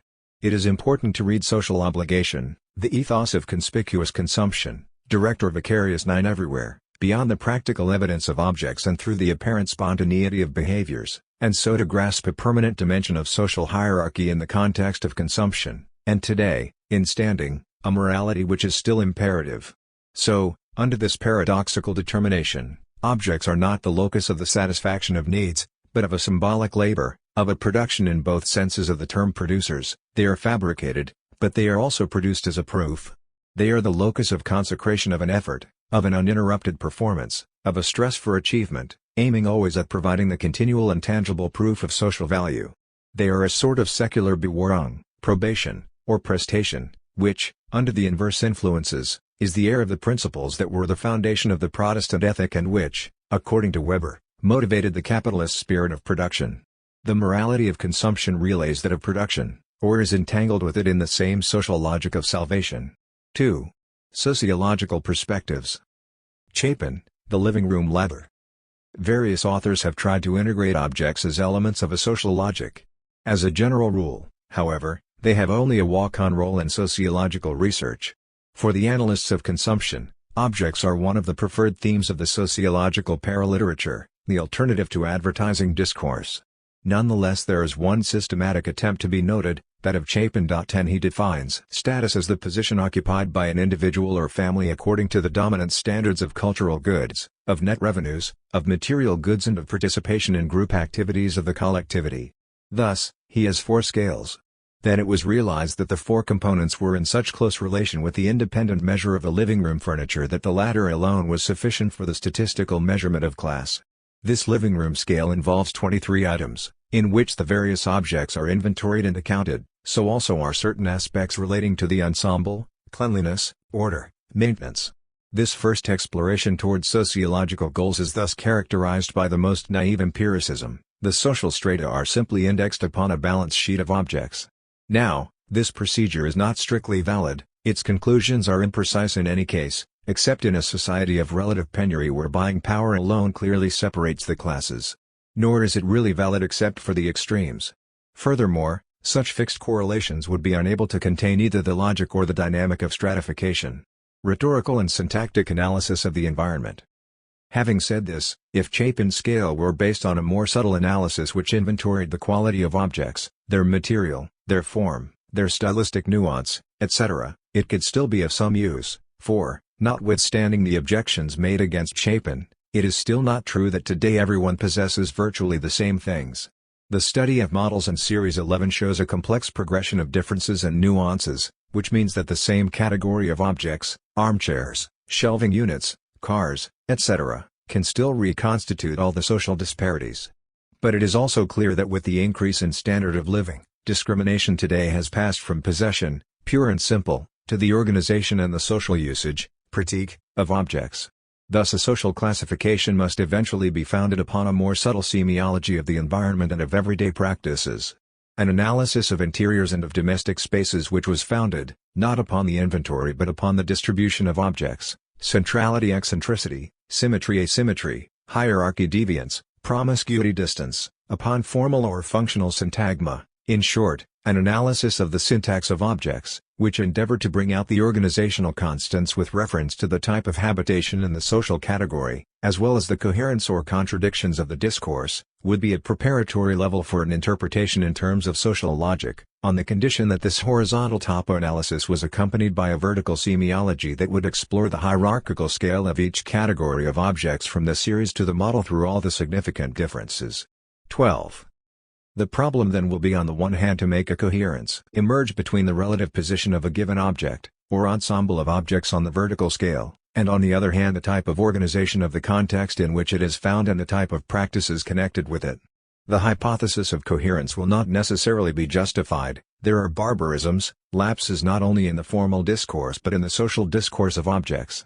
It is not only a question then, of noting them in the structural analysis, but of interpreting them in terms of logic and of social contradictions. In summary, to what may a sociological analysis in this domain look forward? If it is to bring out a specular 13 or mechanical relation between a given configuration of objects and a given position on the social scale, as Chapin does, it is devoid of interest. It is well known that objects tell a great deal about the social status of their owner, but there we have a vicious circle in the objects. One identifies a social category which has, in the final analysis, already been described on the basis of these objects, among other criteria. The recurring induction hides a circular deduction. The specific social practice, and thus sociology's true object, cannot be brought out by this operation. Strategic analysis of the practice of objects. Undoubtedly, in a preliminary phase one can consider objects themselves and their summation as indices of social membership. But it is much more important to consider them, as regards their choice, organization and practice, as the scaffolding for a global structure of the environment, which is simultaneously an active structure of behavior. This structure, then, will no longer be directly bound to a more or less pre-assigned, pre-inventoried status, but analyzed as an element of the social tactic of individuals and groups, as the living element of their aspirations, which in a larger structure may then coincide with other aspects of this social practice, professional trajectory, education of children, place of residence, network of relations, etc., but which may also be partly contradictory to them. 14. What is evident in any case is that one can only speak of objects in terms other than themselves, in terms of social logic and strategy. Simultaneously, however, the analysis must be maintained upon a specific terrain, by determining what specific position is occupied by objects with respect to other systems of signs and what specific field of practices they constitute in the general structure of social behavior. Is the discourse of objects specific? It seems that the norm of consumption attitudes is simultaneously distinction and conformity. 15 As a general rule it seems that there would be predominance of the membership group over the ideal reference group. One has conformist objects, peer objects. 16 But the problem remains posed: what is the specific position of objects? Is there a one? With respect to this very general norm of consumption attitudes de consommation, is there an isofunctionality, a redundance of various systems of signs and behavior, relative to consumption? Clothes, objects, habitations, recreation, cultural activities? Or relative autonomy? Thus, today the sectors of clothing, household appliances, automobiles, and apartments all obey norms of accelerated renewal, but each according to its own rhythm, their relative obsolescence varying, moreover, depending on the social categories. But it may also be admitted that all other sectors together are opposed to inhabiting the latter, though integral in the general process, nevertheless constitute a specific function which cannot be assimilated, either brutally or ideally, into the other aspects of consumption and fashion. 17 Reducing all sectors of distinctive signs to a synchronic and univocal relationship with the position on the social scale, or with the trajectory, would undoubtedly liquidate a whole rich field of contrasts, of ambiguities and of disparities. In other words, is the social practice of objects specific?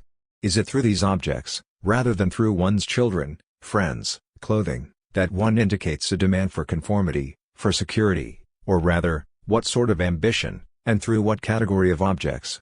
For at the heart of the objects themselves, from one category to another, one can hypothesize their relative autonomy and that of their practice, in the context of social attitudes. In apartments one often notices that from the point of view of status the configuration of the ensemble is not homogeneous. Rarely are all objects of a single interior on the same wavelength. Do not certain objects connote a social membership, a factual status, while others a presumed status, a level of aspirations? Are there unrealistic objects, that is to say those which falsely register a contradiction of the real status, desperately testifying to an inaccessible standing, all else remaining equal, They are analogous to escapist behavior or to the utopian behaviors characteristic of critical phases of acculturation.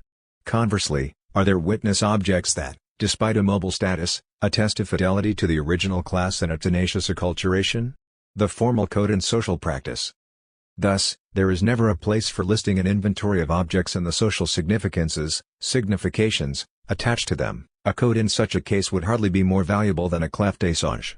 It is certain that objects are the carriers of indexed social significations, of a social and cultural hierarchy, and this in the very least of their details, form, material, colors, durability, arrangement in space. In short, it is certain that they constitute a code.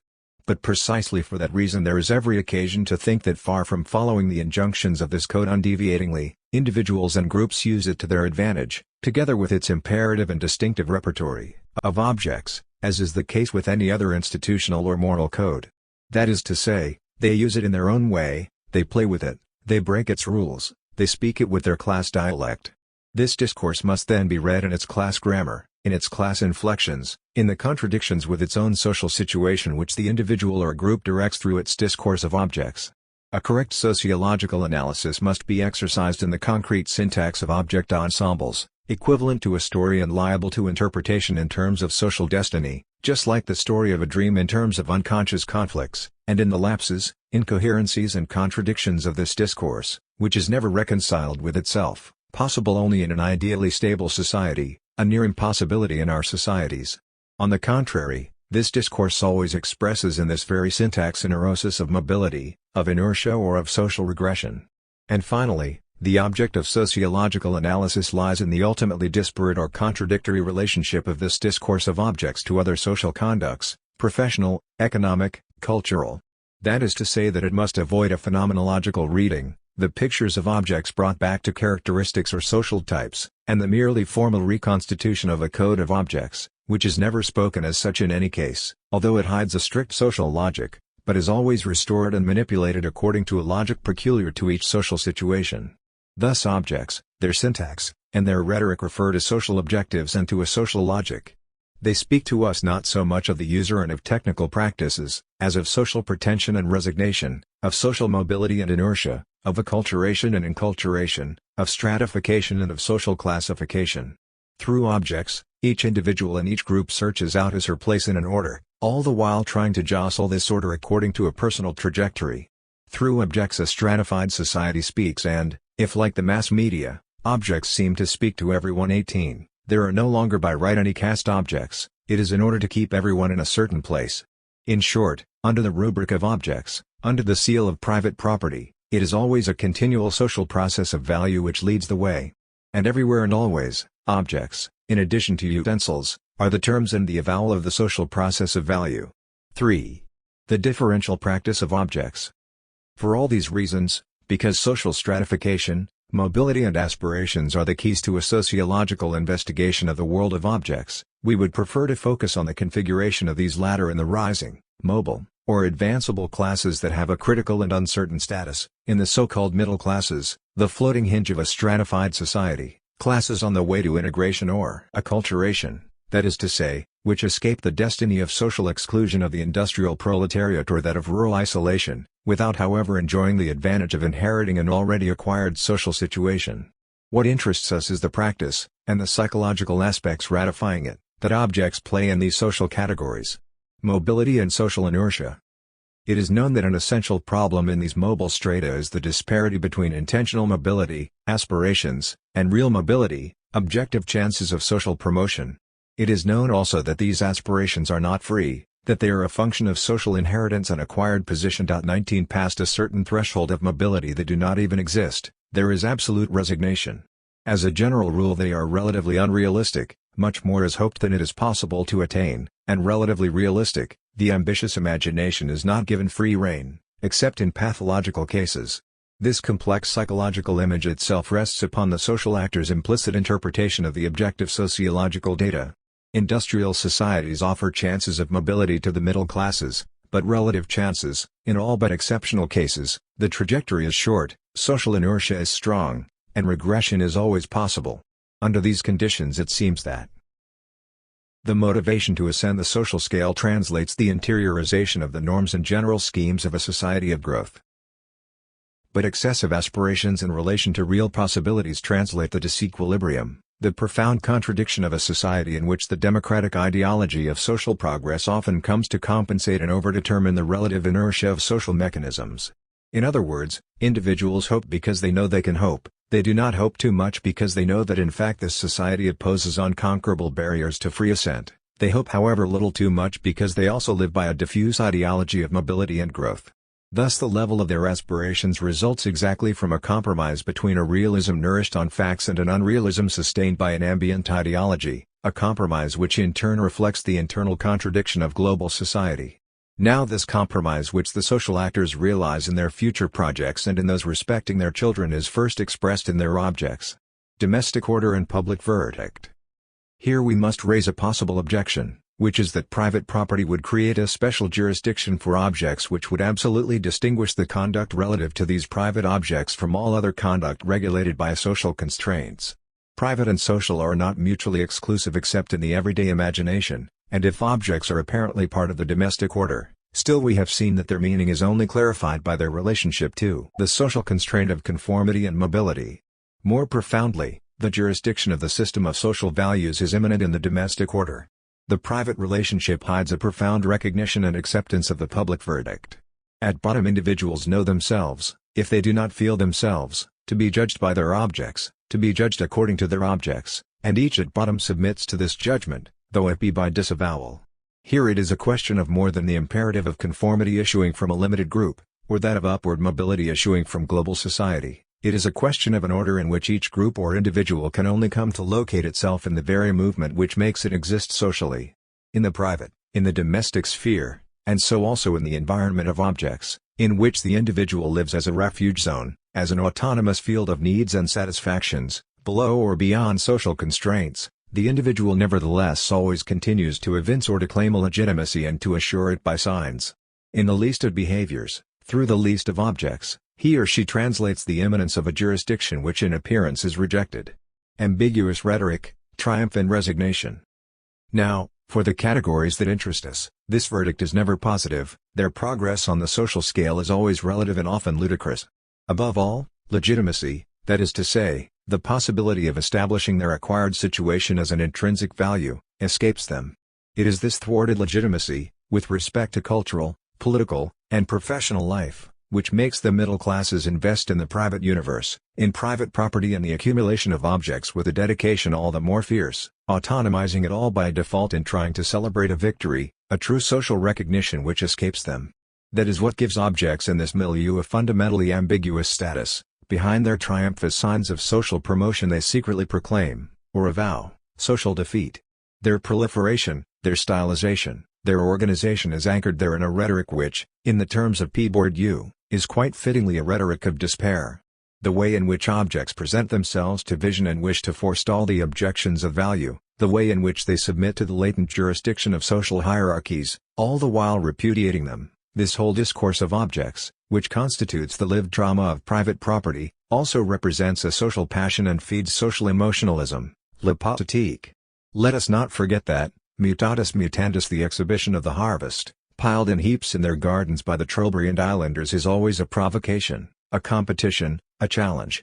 But it is also a right, destined to evince an order of values, a rule of the game, in order to be integrated by it. In the potlatch, it is the insolent, the social constraint of conformity and mobility. More profoundly, the jurisdiction of the system of social values is immanent in the domestic order. The private relationship hides a profound recognition and acceptance of the public verdict.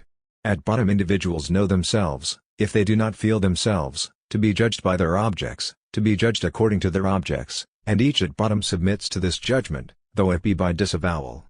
Here it is a question of more than the imperative of conformity issuing from a limited group, or that of upward mobility issuing from global society. It is a question of an order in which each group or individual can only come to locate itself in the very movement which makes it exist socially.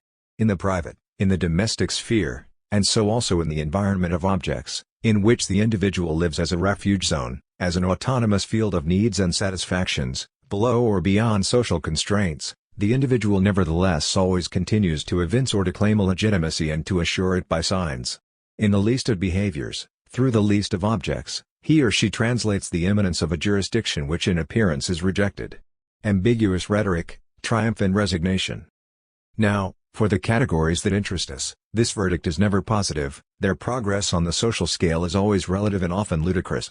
Above all, legitimacy, that is to say, the possibility of establishing their acquired situation as an intrinsic value, escapes them. It is this thwarted legitimacy, with respect to cultural, political, and professional life, which makes the middle classes invest in the private universe, in private property and the accumulation of objects with a dedication all the more fierce, autonomizing it all by default and trying to celebrate a victory, a true social recognition which escapes them. That is what gives objects in this milieu a fundamentally ambiguous status. Behind their triumph as signs of social promotion they secretly proclaim, or avow, social defeat. Their proliferation, their stylization, their organization is anchored there in a rhetoric which, in the terms of P. Bourdieu, is quite fittingly a rhetoric of despair. The way in which objects present themselves to vision and wish to forestall the objections of value, the way in which they submit to the latent jurisdiction of social hierarchies, all the while repudiating them, this whole discourse of objects, which constitutes the lived drama of private property, also represents a social passion and feeds social emotionalism, la politique. Let us not forget that, mutatis mutandis, the exhibition of the harvest, piled in heaps in their gardens by the Trobriand islanders, is always a provocation, a competition, a challenge. But it is also a right, destined to evince an order of values, a rule of the game, in order to be integrated by it. In the potlatch, it is the insolent stockpiling pure and simple, or aggregates of objects, residual and partial syntagma or syntactic conceptions of the ensemble. To reiterate, this method is uninteresting if it is not taken up again in a social logic in the gamut from accumulation, despite penury, to planned architecture. Each class has its modes of organization. The tactic of the pot and its saucer. Here we consider redundancy, the whole baroque and theatrical covering of domestic property. The table is covered with a tablecloth which itself is protected by a plastic tablecloth. Drapes and double drapes are at the windows. We have carpets, slipcovers, coasters, wainscoting, lampshades. Each trinket sits on a doily, each flower in its pot, and each pot in its saucer. Everything is protected and surrounded. Even in the garden each cluster is encircled with wire netting, each path is outlined by bricks, mosaics or flagstones. This could be analyzed as an anxious compulsion to sequestration, as an obsessional symbolism. The obsession of the cottage owner and small capitalist is not merely to possess, but to underline what he possesses 2 or 3 times. There, as other places, the unconscious speaks in the redundancy of signs, in their connotations and their overworking, surcharge. But something else speaks there as well, and it is important to draw other conclusions. 1. The overworking of signs of possession, which here act as demonstration, can be analyzed as not only the intention to possess, but to show how well 21 possesses. Now this demonstration, this overdetermination of style is always relative to the group. It not only has the psychological function of reassuring the owner of his possession, but also the sociological function of affiliating him with the whole class of individuals who possess in the same way. Thus the very signs of privacy act as signs of social adherence. Through this or that symbolic behavior, comportment, it is still the cultural imperative of class which speaks. This of course has nothing to do with political class consciousness. 2. On that basis it is interesting to refer the simultaneously anxious and triumphant character of the conduct of possession to the specific position of the middle class S on the social trajectory. How is it to be defined? It is a class which has gone far enough to interiorize the models of social success, but not far enough to avoid simultaneously interiorizing the defeat. It is distinguished from the proletariat by the connotation of what it possesses, by the overvaluing of its relative position, by excess. But at the same time it is distinguished from the upper classes by default, by emphasizing the limits of what it has attained and by the implicit consciousness that this is all it will ever be able to attain. Hence the double movement of triumph and resignation in this stark line, encircling all its objects as if to frame them and to ennoble them, the ensemble of which is a laborious challenge to inaccessible forms of possession. In a stratified society the middle class has been subjected to a compromise. This compromise is its true social class destiny, and it is this sociologically definable compromise that is reflected in the simultaneously resigned and victorious ritual with which it surrounds the taste for the bygone. One can thus do a whole psychology or even psychoanalysis of bygone objects, obsession with authenticity, mystique of the past, of origins, symbolic density and other more or less conscious lived aspects. But what concerns us is the distinctive social function, which is indissociable on all levels from the lived psychological substance of the bygone. The bygone object derives from the cultural baroque. Its aesthetic value is always a derived value, and the stigmata of industrial production and primary functions are eliminated. For all these reasons, the taste for the bygone is characterized by the desire to transcend the dimension of economic success, to consecrate a social success or a privileged position in a redundant, culturalized, symbolic sign. The bygone is, among other things, social success that seeks a legitimacy, a heredity, a noble sanction. It will thus be characteristic of the privileged classes for whom it is important to transmute their economic status into inherited grace. But it is quite as characteristic of the salaried middle strata who also wish to consecrate their relative status as an absolute promotion, in relation to the lower classes, via the purchase of rustic furniture, mass-produced, but so what? It will also be characteristic of the marginal sectors, intellectual and artistic, where a taste for the bygone will instead translate the refusal, or ashamed affiliation, of economic status and of the social dimension, a will to situate themselves outside all classes, and in order to do so, a digging about in the stockpile of signs which are emblematic of a past prior to industrial production. 22. Thus, there would be no interest in noting a certain class with haute epoque, another with industrial rustic, yet another with authentic 18th century peasant furniture, in order to build up a social stratification in terms of taste. This would still only reflect cultural constraints and laws of the market. The important thing is to see the specific social postulate expressed by the taste for the bygone at each level. From which social class is one being demarcated? What social position is being sanctioned? What class or class model is being aspired to? Beyond descriptive relations which simply expose a social level and a type of object or behaviors, conduits, one must perceive a cultural logic of mobility. 23. Varnish and lacquer. Other aspects come to confirm this cultural class compromise at the level of environment. There is a triumph of conditioning, of envelopment by an all-powerful Puritan morality, of ritual hygiene, the triumph of varnish, polish, veneer, plating, wax, and caustic, lacquer, glaze, glass, plastic. It is a whole ethic of protection, care and cleanliness which converges with the disciplinary ritual of framing that we have already discussed, concentric circles and property, shutters, drapes, double drapes, wainscoting, plinths, wallpaper, table cloths, doilies, bedspreads, blotters. It is of the same order as the symmetrical arrangements, where things are duplicated in order to be reflected, yet another redundancy. An object does not exist literally unless it is thus repeated in itself, and if one can read the fundamental equation of property in this specular redundancy, A is A. The economic principle is sanctioned by symbolic appropriation, mirrors and looking glasses. It is the formal logic of the petty, bourgeois 24 environment. Of course, this formal ordering has ideological value. As a Euclidean and Aristotelian logic, it tends to conjure social development into an order, to abolish its contradiction in a tautological ritual. Symmetry, together with hygiene and morality, is the spontaneous middle-class representation of culture. The game with asymmetry only consecrates this representation. The moral fanaticism, of housekeeping. In this perspective, polish and varnish, like framing and symmetry, are the exaltation of a trivial cultural mode which is not that of beauty and ornamentation but the moral one of cleanliness and correction. The objects here are entirely equivalent to children in whom one must first instill good manners, who must be civilized by submitting them to the formal imperatives of politeness. Now, that is a class compromise and obsession with the impeccable, a fanatic housekeeping, corresponds to the demand to surpass the strict necessity of use toward an appearance, an imperative of cultural promotion. But given the very strong work and merit ethos, this appearance cannot have an allure of gratuitousness or of pure prodigality. It will thus be the object of a continual doing, of a laborious domestic ritual, of a daily domestic sacrifice.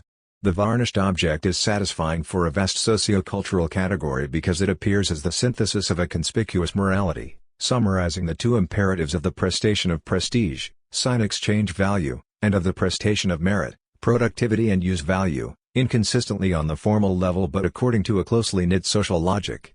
This cultural status of the object enters into direct contradiction with its practical status. The housekeeping consciousness deactivates this contradiction in every way. The varnished object is more beautiful, it lasts longer, and at the limit of the paradox, the waxed, plasticized object stands up better, it requires less effort, when this solicitude is precisely that of effort, having the effect of making objects fragile and complicating their manipulation. In fact, housekeeping has only secondarily a practical objective, keeping objects ready for use. It is a manipulation of another order symbolic, that sometimes totally eclipses practical use, silverware that has to be regularly polished without ever appearing on the table. If the immense work of housewives, children and objects, never appears in the national accounts, it is undoubtedly because these accounts are too abstract to take into consideration anything other than formal social revenue production. But it is also because, in its profound intention, this labor does not emerge from an economic calculus but from a symbolic and statutory calculus dictated by the relative social class configurations. 25. On the other hand, beyond the ethic of accomplishment that has just been analyzed, there is a true pathos in this fiercely dedicated solicitude unlike the concrete use one has for objects and which is always defined by their function. This solicitude is unlimited, it nourishes and devours itself according to the processes of an unhappy consciousness.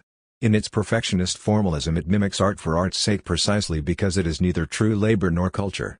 It is a rhetoric, an outbidding of the signs of civilization, cut off from their cultural finality. It is the rhetoric of domestic salvation and not a rational domestic economy.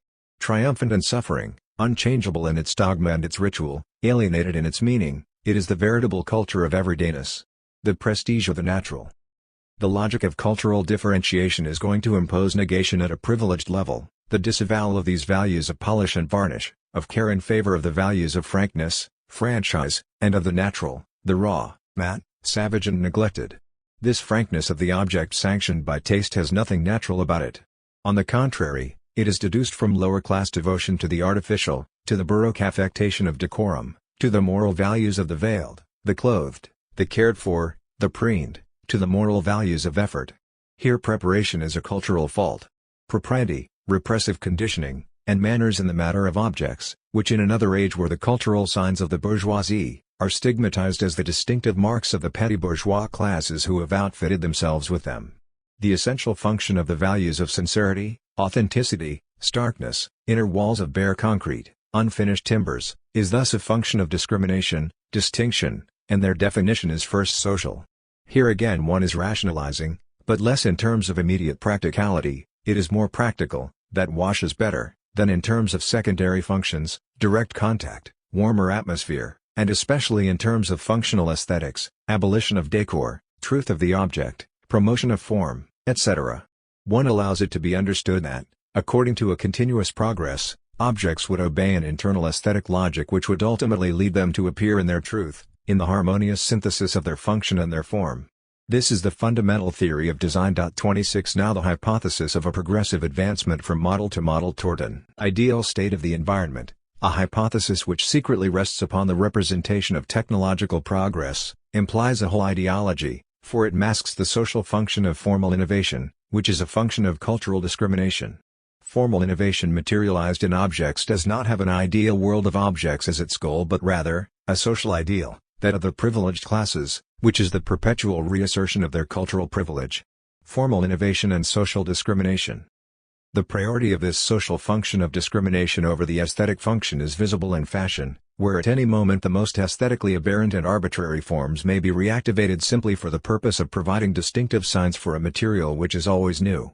So, the paradigmatic oppositions, varnished matte, enveloped stark, polished rough, are not only the instruments of a semiological analysis of the world of objects, but are also social discriminants, characteristics which are not only formally distinct but socially distinctive. Of course their contextual value is relative, because the bareness of a wall may sometimes indicate poverty, unrefined misery, and other times evince a savage luxury. To explain it another way, that which, at the level of a rational logic of models, is given as universal, as completed beauty, as absolute truth of form and function, has at bottom no truth other than the relative and ephemeral one of its position in the social logic it imposes. This universal is still nothing more than a particular sign, an exhibitor of class. The effect of beauty, of naturalness, of functionality, in the ideal sense of functionalism, is registered in this class relationship and cannot be dissociated from it. At a later stage, aesthetic privilege is no longer attached to varnish or rawness but to the liberty of freely combining all the terms, the lacquered coffer close beside the rough wood or smooth marble together with naked concrete. 27 At this avant-garde level, the exclusiveness, which pledged the petty bourgeois to artificial luster and the cultivated to natural starkness, is apparently lifted, so that here everything is salvaged, all combinations are possible but once again, that which at the level of form appears to be a surpassing toward a universal position, takes on its true value and an inverse social signification. The universal term, Synthesis of difference, once again becomes an effective factor of discrimination because only a few elect will be able to accede to this stage of the aesthetic combinatory. The others find themselves relegated to the moral manipulation of domestic objects. With respect to objects and their calculus, as other places, the universal once again is the title of nobility held by a specific category. The aesthetic calculus is always submerged in social logic.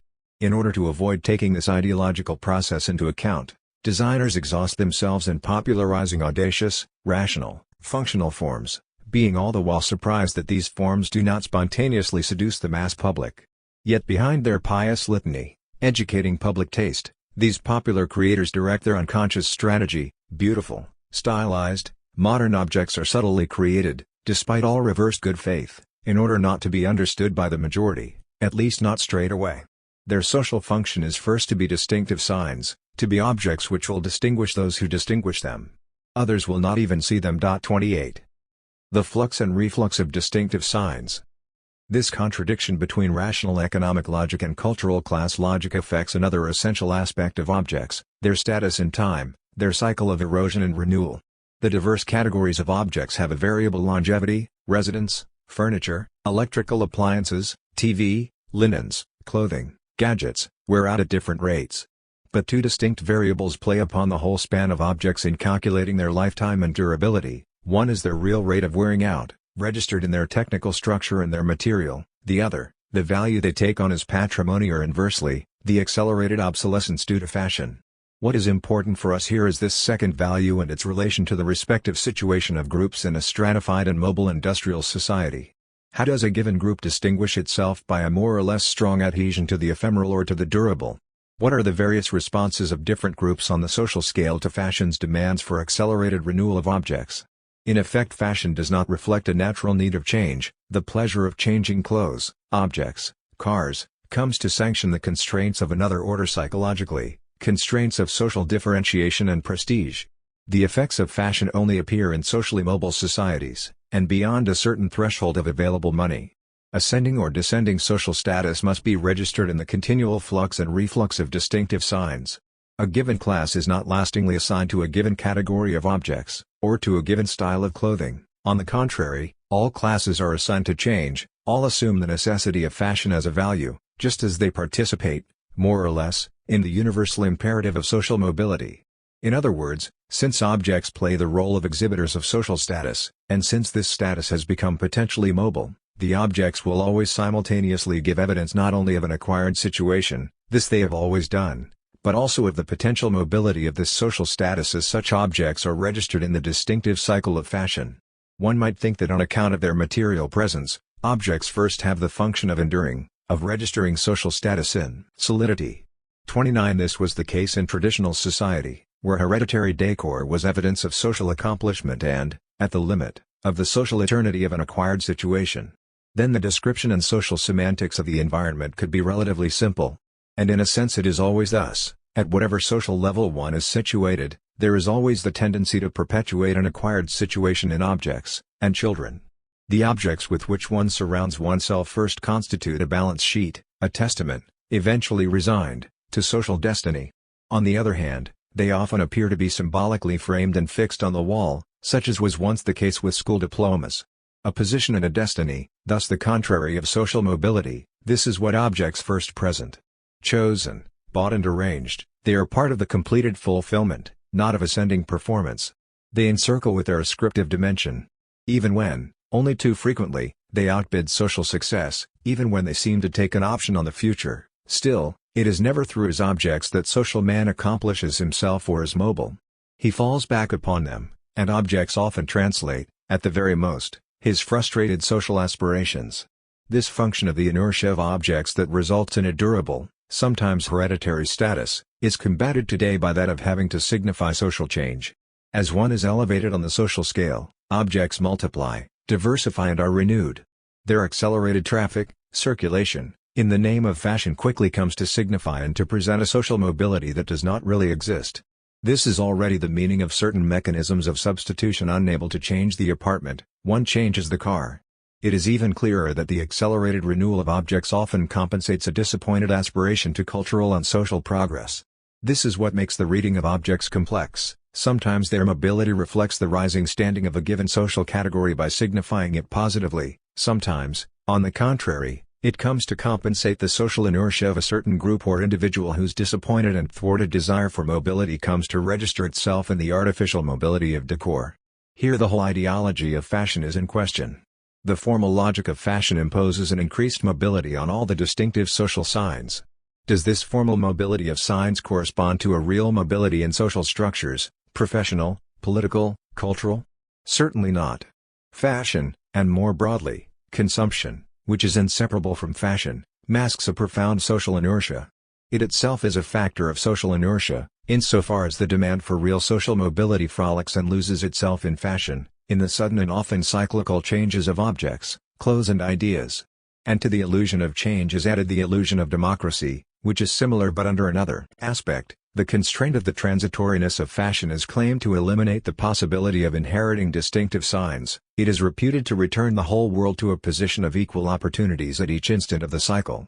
In the face of the demands of fashion, all objects can be recalled. This would suffice to create the equality of all in the face of objects now. This is quite obviously false. Fashion, like mass culture, speaks to all in order to better return each one to his place. It is one of those institutions that best restores cultural inequality and social discrimination, establishing it under the pretense of abolishing it. It wishes to be beyond social logic, a kind of second nature. In fact, it is entirely governed by the social strategy of class. Modern transitoriness of objects, and other signs, is in fact the luxury of heirs. 30. The luxury of the ephemeral. Here we will go a little outside the domain of objects, toward architecture, to illustrate what has just been said about fashion and social class distinction. Architecture is in fact a domain where the opposition ephemeral-durable is very evident to the imagination. For a certain architectural avant-garde, the truth of the dwelling of the future is an ephemeral construction, in detachable, variable and mobile structures. A mobile society ought to have a mobile dwelling. And it is undoubtedly true that this is inscribed in the economic and social demands of modernity. It is true that the social deficit represented today, and increasingly in the future, by hard and durable lot construction is colossal. It contradicts the economic rationality and that of social exchanges, and the irreversible tendency toward more social mobility, flexibility of infrastructures, etc. 31 But if for all these reasons ephemeral architecture must one day be the collective solution, for the moment it is the monopoly of a privileged fraction whose cultural and economic standing permits it to question the myth of durability. It is because generations of the bourgeoisie were able to enjoy the fixed secular decor of property that their heirs today can give themselves the luxury of renouncing uncut stone and exalting the ephemeral. This fashion belongs to them. By contrast, consider all the generations of lower classes whose chances in the past of acceding to cultural models and at the same time to durable property were null. To what would one wish them to aspire if not also to live the bourgeois model and to establish a derisory dynasty in turn, for themselves and their children, in the concrete of apartments or the rough-hewn stone of suburban houses?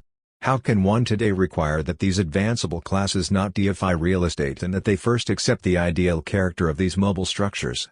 They are dedicated to desiring that which lasts, and this desire only translates their cultural class destiny. Reciprocally, the cult of the ephemeral is ideologically connoted by the privilege of the avant-garde. According to the eternal logic of cultural distinction, a privileged fraction savors the instantaneous and mobile character of architectural structures at the moment when others just gain access to the square between their walls. Only the privileged classes have the right to the reality, actualité, of models. The others will have the right to them when these models have already changed. So, if the ephemeral represents the truth of modernity and the logic of forms, if it represents the formula of the future for a harmonious and rational society, its meaning in the present cultural system is quite different. If, in its logical foundation, culture acts upon two terms ephemeral durable, neither of which can be autonomized, architecture will always be a game moving from one to the other. In the cultural class system, on the contrary, this relation breaks out in two distinctive poles, one of which, the ephemeral, is autonomized as a superior cultural mode, referring the other, the durable, to its obsolescence and to the aspirations of a naive majority. 32. 4. A logic of segregation. Those are only some elements of a logical analysis of social mechanisms that are articulated upon the distinctive function of objects, and of their practice. We base ourselves upon the tactical cultural elements of the middle class, opposing them to those of a privileged stratum. This is obviously an undue simplification, and a more penetrating analysis ought to tend toward establishing a more differentiated hierarchical classification, a more subtle stratification of the social pyramid. However, all efforts in this direction, in the direction of a logical analysis in terms of stratification, risk making us forget a fundamental truth, which is that the sociological analysis cannot be merely a logical analysis, but is also an ideological, or political, analysis. In other words, the distinguishing function, distinctive, of objects, as well as of other systems of signs relevant to consumption, is fundamentally registered within, or flows into, a discriminating function. Thus, the logical analysis, in tactical terms of stratification, must also open onto a political analysis, in terms of class strategy. Before generalizing these conclusions at the level of consumption, we wish to show how, at a simpler level, that of the very practice of the object, these differences are far from punctuating a progressive social hierarchy, and result instead in a radical discrimination, in a de facto segregation that consecrates certain classes to certain signs and practices, and not others, guiding them in this vocation and destiny according to a whole social systematic. Then in consumption, in that dimension of generalized sign exchange, we will have a basis for seeing the locus of an intense political manipulation. Objective practice and ritual practice, the TV object. We will take television for an example, but from a particular viewpoint, that of the TV object. On an early level, the studies of television in fact deliver some truths respecting the various correlations between rates of possession and amount of listening, on the one hand, and, on the other, socio-professional categories, income and levels of education. On a more involved level, the studies incline toward the mode of listening, family, collective, individual, mixed, and the quality of attention, fascinated, curious, diffuse, passive, selective, distracted, etc., always in relation to broadly defined social categories. All these studies deal with the relation of the user to the televised message, to the TV discourse, that is, to the images as mass medium. They largely omit the dimension of the object itself, of the television set.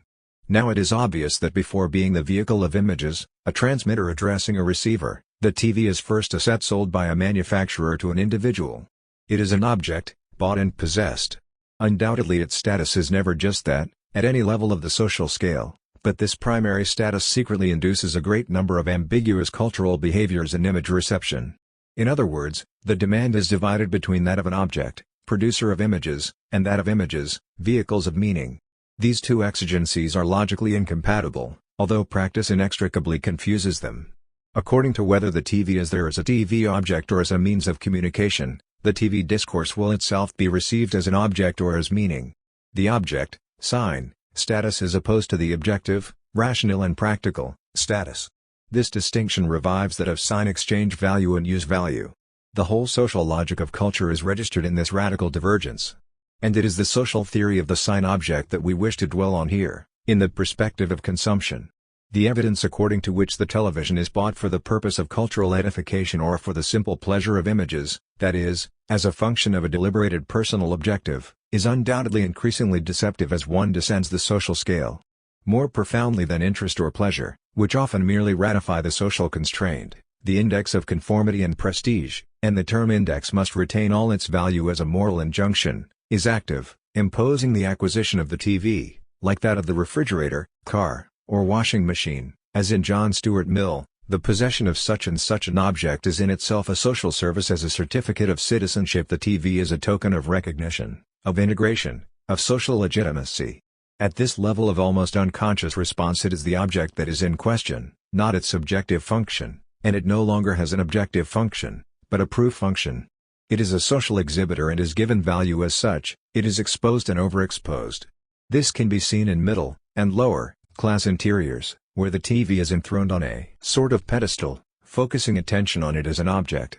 One will be less astonished by the passivity experienced by the average TV viewer with respect to the content of TV messages if one considers that implicitly all his social activity is concentrated upon the effort of economic accumulation and especially upon the effort of performance, upon the symbolic payment, as of a toll, constituted by the acquisition of the object itself. It is because according to a naive evaluation, the purchase is considered as a satisfaction, and thus as a passive procedure, that a cultural activity is subsequently required of the user.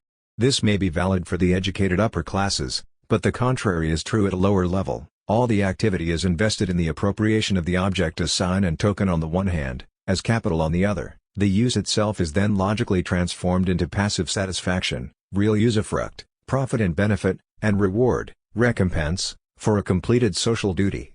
Because the object has value conferred upon it as a token, it can only occasion a magical economy, cf. Mouse and the value of symbolic exchange. Because the object is considered as capital, it can only occasion a quantitative profitability, rentabilité. In neither case can it give rise to an autonomous cultural activity, which derives from another system of values. Because it is a token, the appropriation of the object is not prolonged by a rational practice, but logically, by its continual demonstration according to a quasi-religious process of ostentation. Because it is capital, the object must be able to produce revenue. In our modern industrial societies the object is rarely a pure fetish. 33 In general, the technical imperative of functionality is imposed. It is necessary to witness objects that are operating, or which serve some purpose.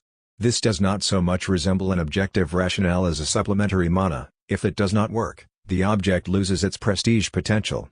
Once again, use value is fundamentally an alibi for sign exchange value. The thing must serve a purpose. Revenue production is a moral imperative, not an economic function. Also, it is logically in these same social categories where the TV object is sanctified as such apart from its function as communication, that one indulges in systematic, non-selective viewing. The TV is watched every evening, the disparate and successive programs are followed from beginning to end. Lacking a rational economy of the object, one deliberately submits to an irrational and formal economic norm, the absolute amount of use in hours. The apparent passivity of long hours of viewing thus in fact hides a laborious patience. Lacking qualitative selection, it is expressed by quantitative devotion, as in game shows relying on rote memorization and chance. 34 But this norm is not admitted as such. To do so would be to confront autonomous, superior cultural activities, that is, those that are not made subservient to that latent imperative of revenue production, and to be disqualified in advance. It will thus be preferable to present it as pleasure, interest, free distraction, spontaneous decision. But this alleged pleasure is a challenge to the profound objection, that of cultural inferiority, which undoubtedly will never be formulated, save clandestinely in ritual recriminations. They bore us with this stuff, or they always show the same things, simulacra indicating the superior cultural processes of judgment, selection, etc., by default. It must necessarily serve a purpose. Thus, for certain social categories this translates the uselessness of this object with respect to superior cultural ends.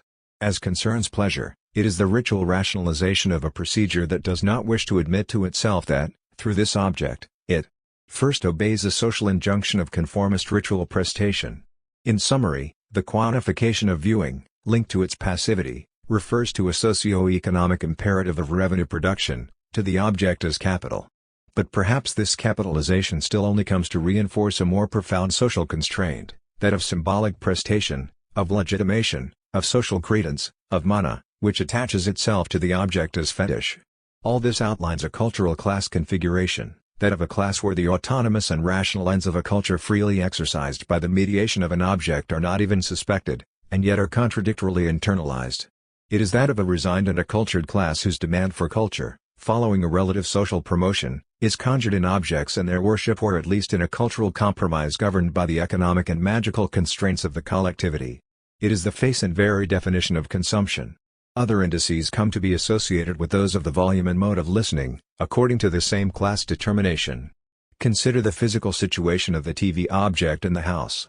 At the lower level, the most frequent configuration has the set isolated in a corner on a pedestal, table, TV stand, shelf, possibly covered by a dust cover and topped by a knick-knack. Outside viewing hours, the room, which was hardly conceived traditionally for this use, radio still did not disturb any aspect of its arrangement, is redistributed more or less as a field of vision. The TV logically condemns high, massive furniture, hanging lamps, etc. But most of the time at this level the TV constitutes an eccentric pole opposing the traditional centrality of the room. At an intermediate level, the set is lowered, at the same time as the furniture, to the height of armchair vision. It is on a low table or built into a cabinet console. It is no longer a pole, and reception no longer demands a posture of collective devotion. The room is less centered and so the set is less eccentric.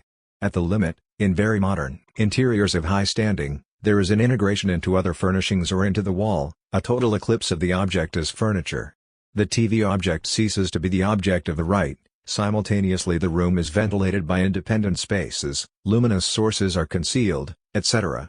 There are other significant aspects: ambient lighting, according to whether one recreates the fascinating vision of cinema in the darkness or whether the light is merely veiled or normal. Also, there is the dimension of behavior, whether there is free movement, or no one moving at all. All these scales of indices can be correlated with that principle one of volume and selectivity of use, to outline a coherent structure for each level of the social scale.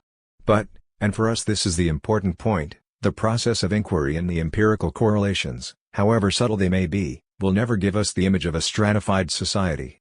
The studies will describe to us transitively that whole differential gamut from one category to the next, from sanctified ostentation to selective use, from domestic right to autonomous cultural exercise, without ever marking the theoretical discrimination that opposes the ritual practices centered on the object to the rational practices centered on function and meaning. Only a theory of culture can account for this theoretical bifurcation on which an antagonistic social strategy is established. Empirical studies only make, and can only make, apparent a logic of stratification, distinction inclusion transition by plateaus, a continuous ascent. Theoretical analysis makes a class logic emerge, distinction exclusion. There are those for whom TV is an object, there are those for whom it is a cultural exercise. On this radical opposition a cultural class privilege is established that is registered in an essential social privilege. It is obvious that neither one of these two antagonistic cultural classes exists in its pure state, but the cultural class strategy does exist in the pure state. 35 The social reality, subject to empirical investigation, makes hierarchical dosages appear, respective statuses for each social category. But the social logic, subject to a theoretical analysis of the cultural system, makes two opposed terms appear, not the two poles of an evolution, but the two exclusive terms of an opposition, and these are not only the two distinct terms of a formal opposition, but the two distinctive exclusive terms of a social opposition. The democratic alibi, the universe of consumption. Of course, this cultural class logic is never manifest. On the contrary, consumption presents itself as a democratic social function. In that way it can act as a class institution. It presents itself as a function of human needs, and thus as a universal empirical function. Objects, goods, services, all this responds to the universal motivations of the social and individual anthropos.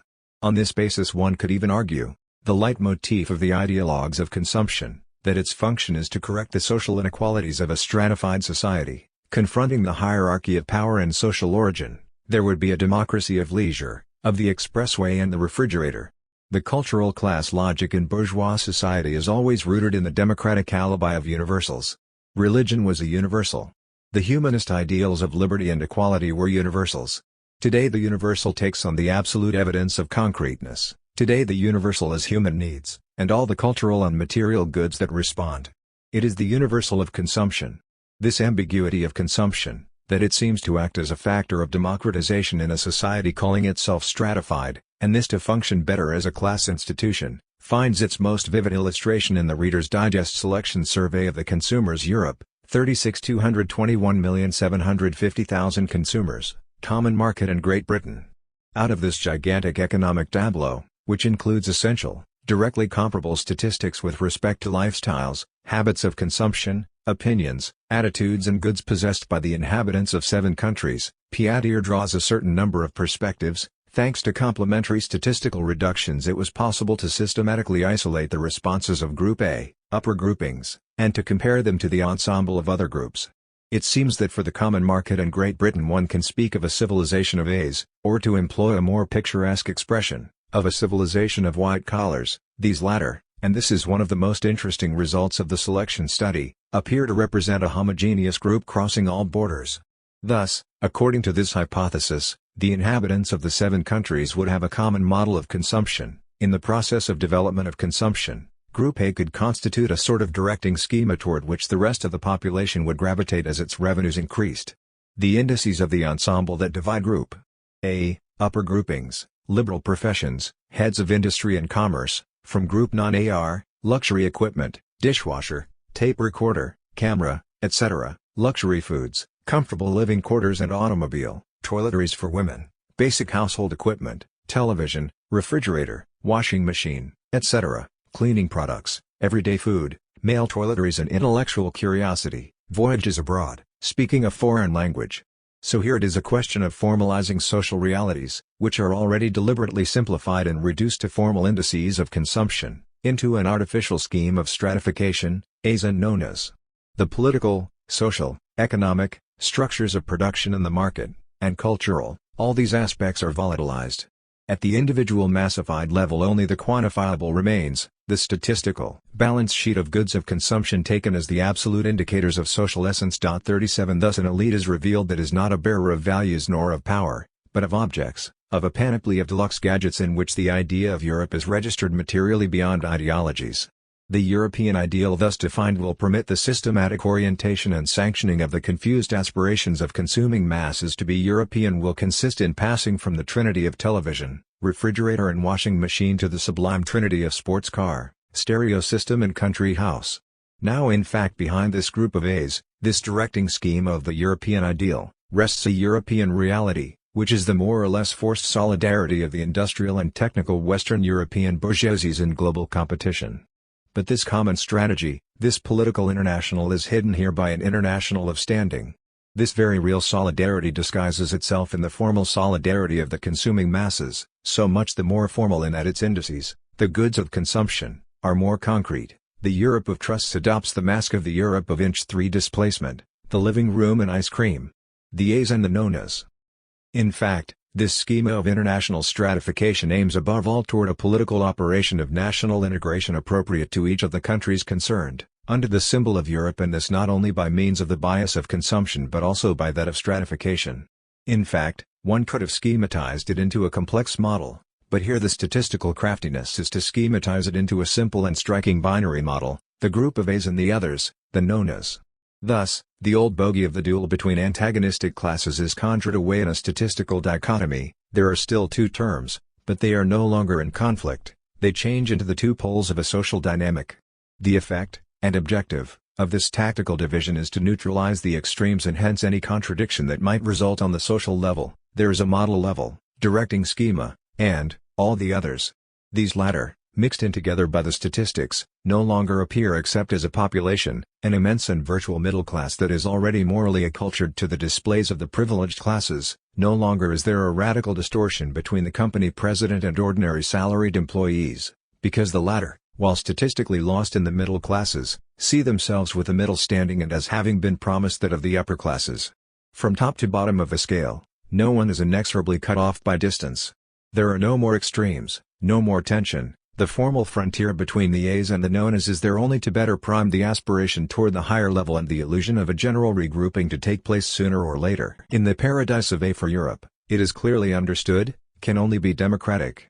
The two groups are in formal opposition and virtual homogeneity. The stratification, simplified to the extreme, is the coronation of a statistically based integrating sociology. The whole logic of social contradiction is volatilized. This binary schema is a magic schema of integration. The arbitrary division of distinctive signs on the same scale allows the suggestion of an international model of distinction, the A's, all the while preserving an international model of democracy, the idea of Europe, which is in fact quite simply that of the virtual homogenization of all social categories under the beneficent constellation of objects. There is a double mystification. On the one hand, there is the illusion of a dynamic of consumption, of an ascending spiral of satisfactions and distinctions toward a paradoxical summit where all would enjoy the same prestigious standing. This false dynamic is in fact entirely permeated by the inertia of a social system that is immutable in its discrimination of real powers. On the other hand, there is an illusion of a democracy of consumption. On the balance sheet of objects, one can formally gather together widely separated social categories. The real discrimination is made at the level of selective practices, choice, taste, etc., and above all, of more or less strong adherence to the very values of consumption. This last point requires commentary. 38. The study clarifies the disparities appearing between A and non-A in certain sectors, equipment, luxury food, and intellectual curiosity. In other sectors the authors note, triumphantly, the weak disparity between lifestyles of A's and nonas, marked in such indices as regular food, basic equipment and toiletries. The disparity is weakest in the richest countries. Germany, Great Britain and the Netherlands. In Great Britain the average consumption of male toiletries for nonas is even superior to that of A's. The criterion of goods consumed is thus not decisive, the fundamental inequality is elsewhere. Even if the inequality escapes the study, and is made more subtle, 39 one must search beyond figures, statistics and the study itself, for what it does not wish to express, for what it wishes to hide. Its secret is that consumption, with its false social appearance, veils the true political strategy, and is thus one of the essential elements of this strategy. A slave morality. A whole new conception of class strategy is organized around the possession of cultural and material goods. One only pretends to universalize the criteria and values of consumption in order to better assign the irresponsible classes, without the power of decision, to consumption and thus to preserve the exclusive access of the directing classes to their powers. The formal frontier traced by the statisticians between A's and non-A's is quite fundamentally a social barrier, but it does not separate those who enjoy a higher standing from those who will enjoy it later.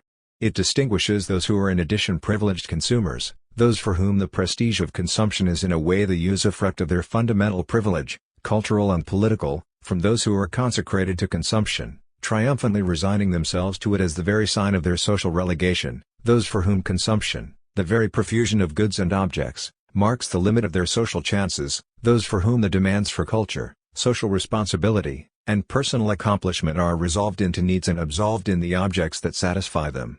In this perspective, which is not legible at the level of the apparent mechanisms, consumption and the values of consumption are defined as the very criterion of a new discrimination. Adherence to these values acts as a new morality for the use of slaves. One must wonder whether social salvation by consumption, whether prodigality and sumptuous expenditure, formerly the appendage of chiefs and notables, is not today conceded to the lower and middle classes. For this selective criterion has long ago given way as the foundation of power to the criteria of production, responsibility, and economic and political decision.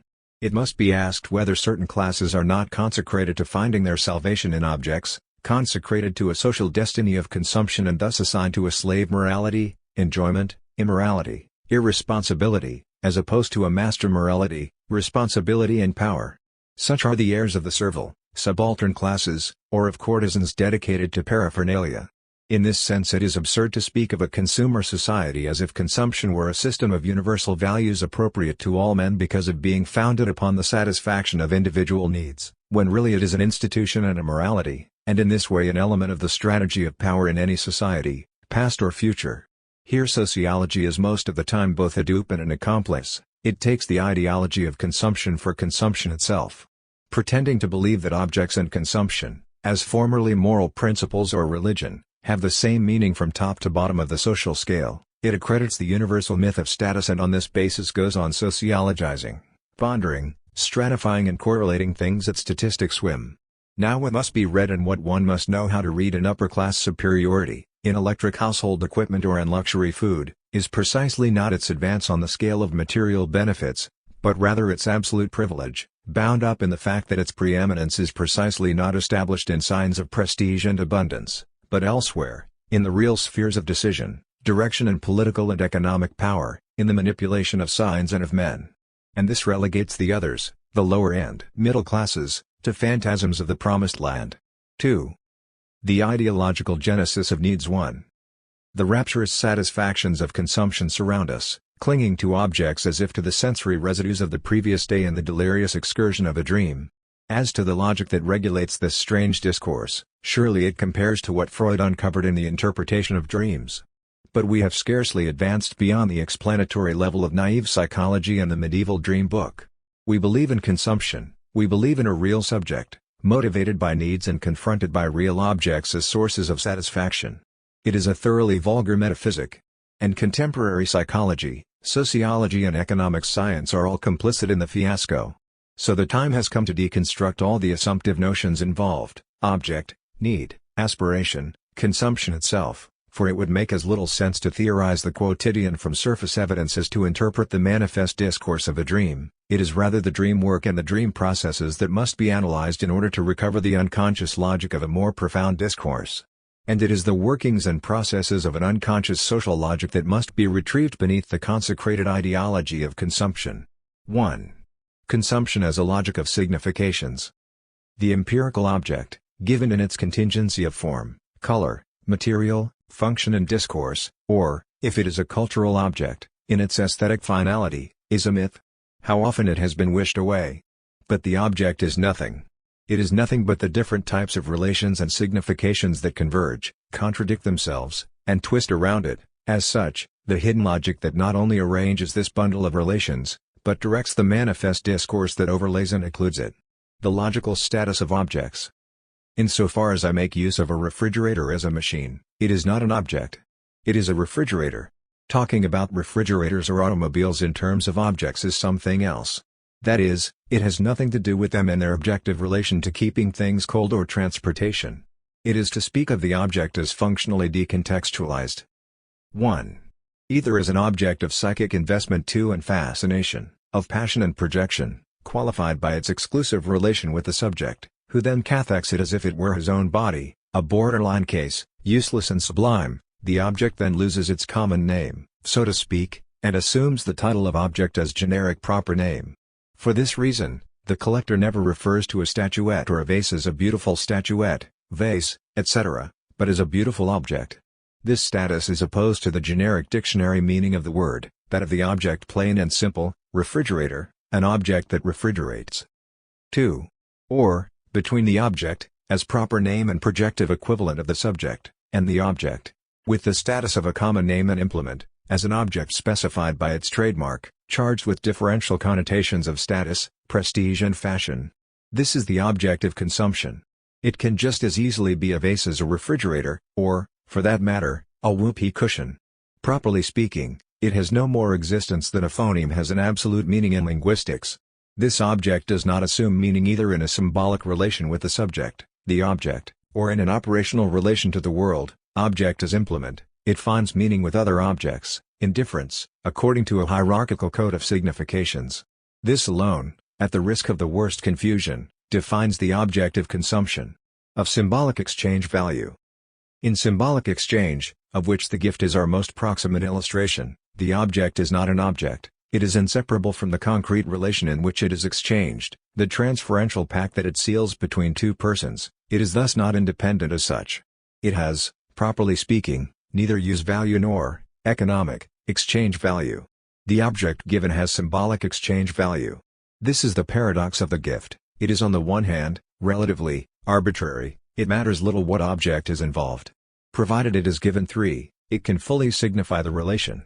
On the other hand, once it has been given, and because of this, it is this object and not another. The gift is unique, specified by the people exchanging and the unique moment of the exchange. It is arbitrary, and yet absolutely singular. As distinct from language, whose material can be disassociated from the subject speaking it, the material of symbolic exchange, the objects given, are not autonomous, hence not codifiable as signs.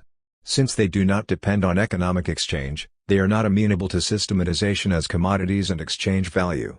What constitutes the object as value in symbolic exchange is that one separates himself from it in order to give it, to throw it at the feet of the other, under the gaze of the other. Objet, one divests himself as if of a part of himself, an act which is significant in itself as the basis, simultaneously, of both the mutual presence of the terms of the relationship, and their mutual absence, their distance. The ambivalence of all symbolic exchange material, looks, objects, dreams, excrement, derives from this. The gift is a medium of relation and distance, it is always love and aggression. 4. From symbolic exchange to sign value.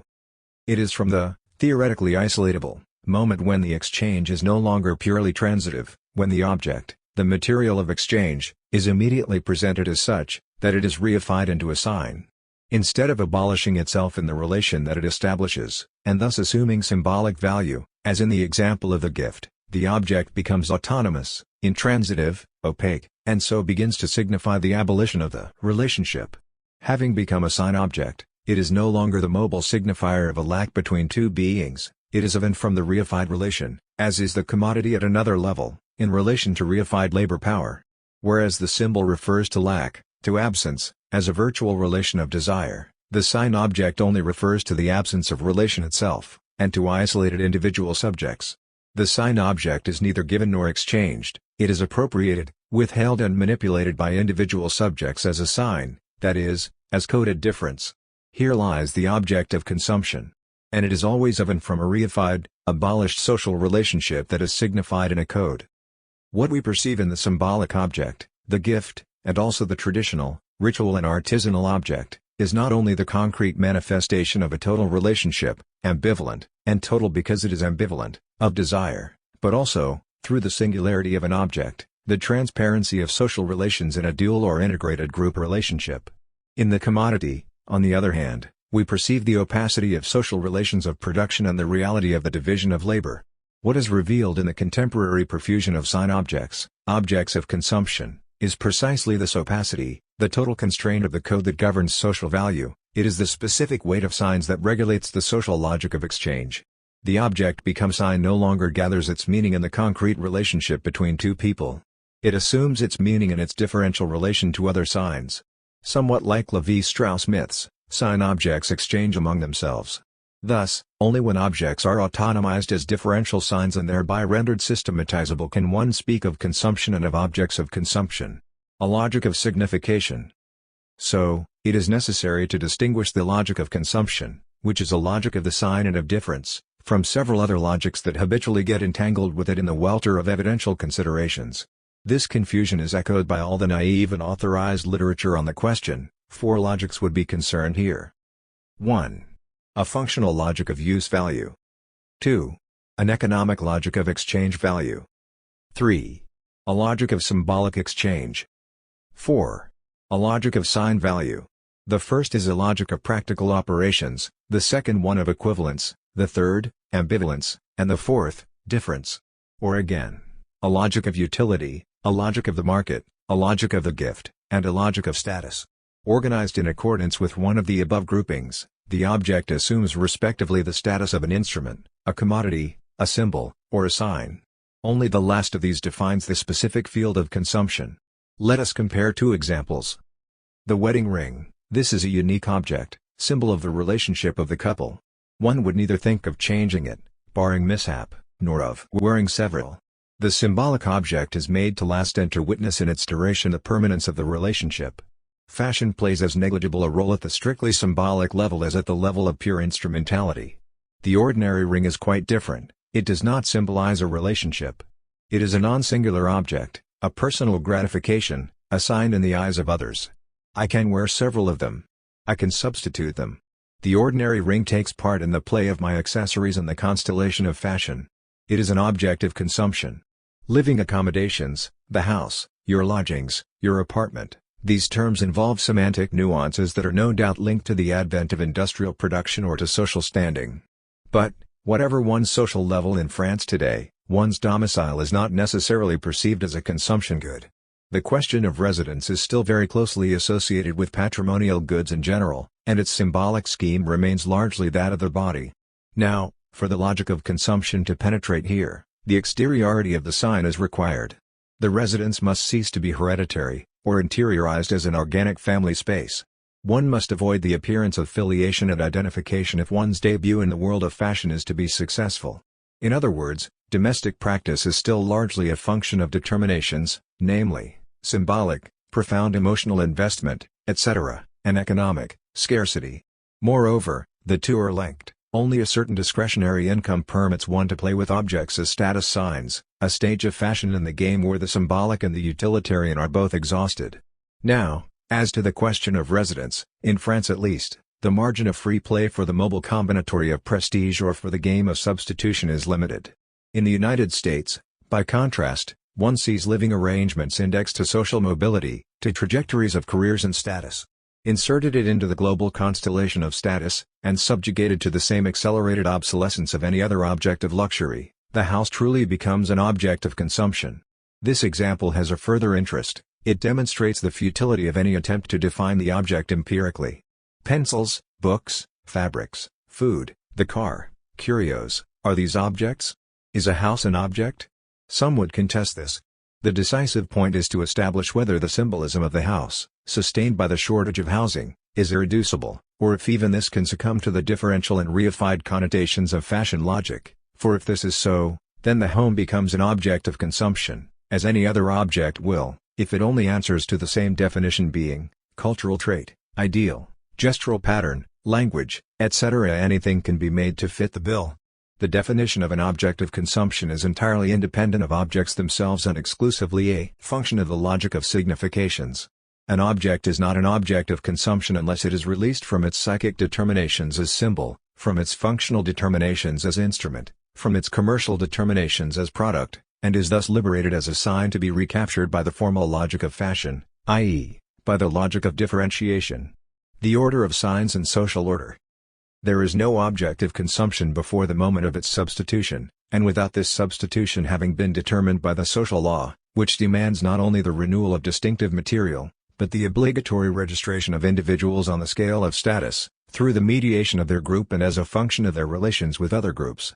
This scale is properly the social order, since the acceptance of this hierarchy of differential signs and the interiorization by the individual of signs in general, i.e., of the norms, values, and social imperatives that signs are, constitutes the fundamental, decisive form of social control, more so even than acquiescence to ideological norms. It is now clear that there is no autonomous problematic of objects, but rather the much more urgent need for a theory of social logic, and of the codes that it puts into play, sign systems and distinctive material. The common name, the proper name, and the brand name. Let us recapitulate the various types of status of the object according to the specific and, theoretically, exhaustive logics that may penetrate it. 1. The refrigerator is specified by its function and irreplaceable in this respect. There is a necessary relation between the object and its function. The arbitrary nature of the sign is not involved. But all refrigerators are interchangeable in regard to this function, their objective meaning. 2. By contrast, if the refrigerator is taken as an element of comfort or of luxury, standing, then in principle any other such element can be substituted for it. The object tends to the status of sign, and each social status will be signified by an entire constellation of exchangeable signs. No necessary relation to the subject or the world is involved. There is only a systematic relation obligated to all other signs. And in this combinatory abstraction lie the elements of a code. 3. In their symbolic relationship to the subject, or in reciprocal exchange, all objects are potentially interchangeable. Any object can serve as a doll for the little girl. But once cathected, it is this one and not another. The symbolic material is relatively arbitrary, but the subject-object relation is fused. Symbolic discourse is an idiom. The functional use of the object occurs in relation to its technical structure and its practical manipulation. It relates to the common name, for example, refrigerator. The use of the symbol object occurs in the context of its concrete presence and through the proper name proper to it. Possession and passion baptize the object, in the metaphorical name of the subject, affixing their seal to it. The consumption of the object occurs in the context of its brand name, which is not a proper name, but a sort of generic Christian name. 5. 2. Consumption as a structure of exchange and differentiation. Of the invalidity of the notion of the object and need. We can see now that objects have no meaning except in those logical contexts that can mingle, often contradictorily, on the plane of one object alone, and that these various significations depend on the index and modalities of commutation possible within the framework of each logic. And so what possible meaning can any classification, definition, or categorization of objects in themselves have when the object, once again taken in the widest sense of the term, is commutable according to many rules, the rules of equivalence in the functional and economic domain, the rules of difference in the domain of signs, the rule of ambivalence in that of the symbolic? Is it when the discourse of the conscious and the unconscious gets entangled in the object, the full discourse of denotation, the parallel discourse of connotation, the internal discourse of the subject and social discourse of relationship, even the entirely latent discourse, in the object, of the symbolic absence of the subject from himself and the other? 6 And what possible foundation could there be for all the possible theories of needs, more or less indexed as they are to these would-be categories and classifications of objects? In such an area of flux, empirical formalizations are devoid of meaning. The situation is reminiscent of Borges' zoological classification. Animals are divided into A. Belonging to the emperor, B. Embalmed, C. Tame, D. Suckling pigs, E. Sirens, F. Fabulous, G. Stray dogs, H. Included in the present classification, etc. 7 All classifications of objects and needs are neither more logical nor less surrealist than this. Need and mana. To reduce the conceptual entity object is, by the same token, to deconstruct the conceptual entity need. We could explode that of the subject as well.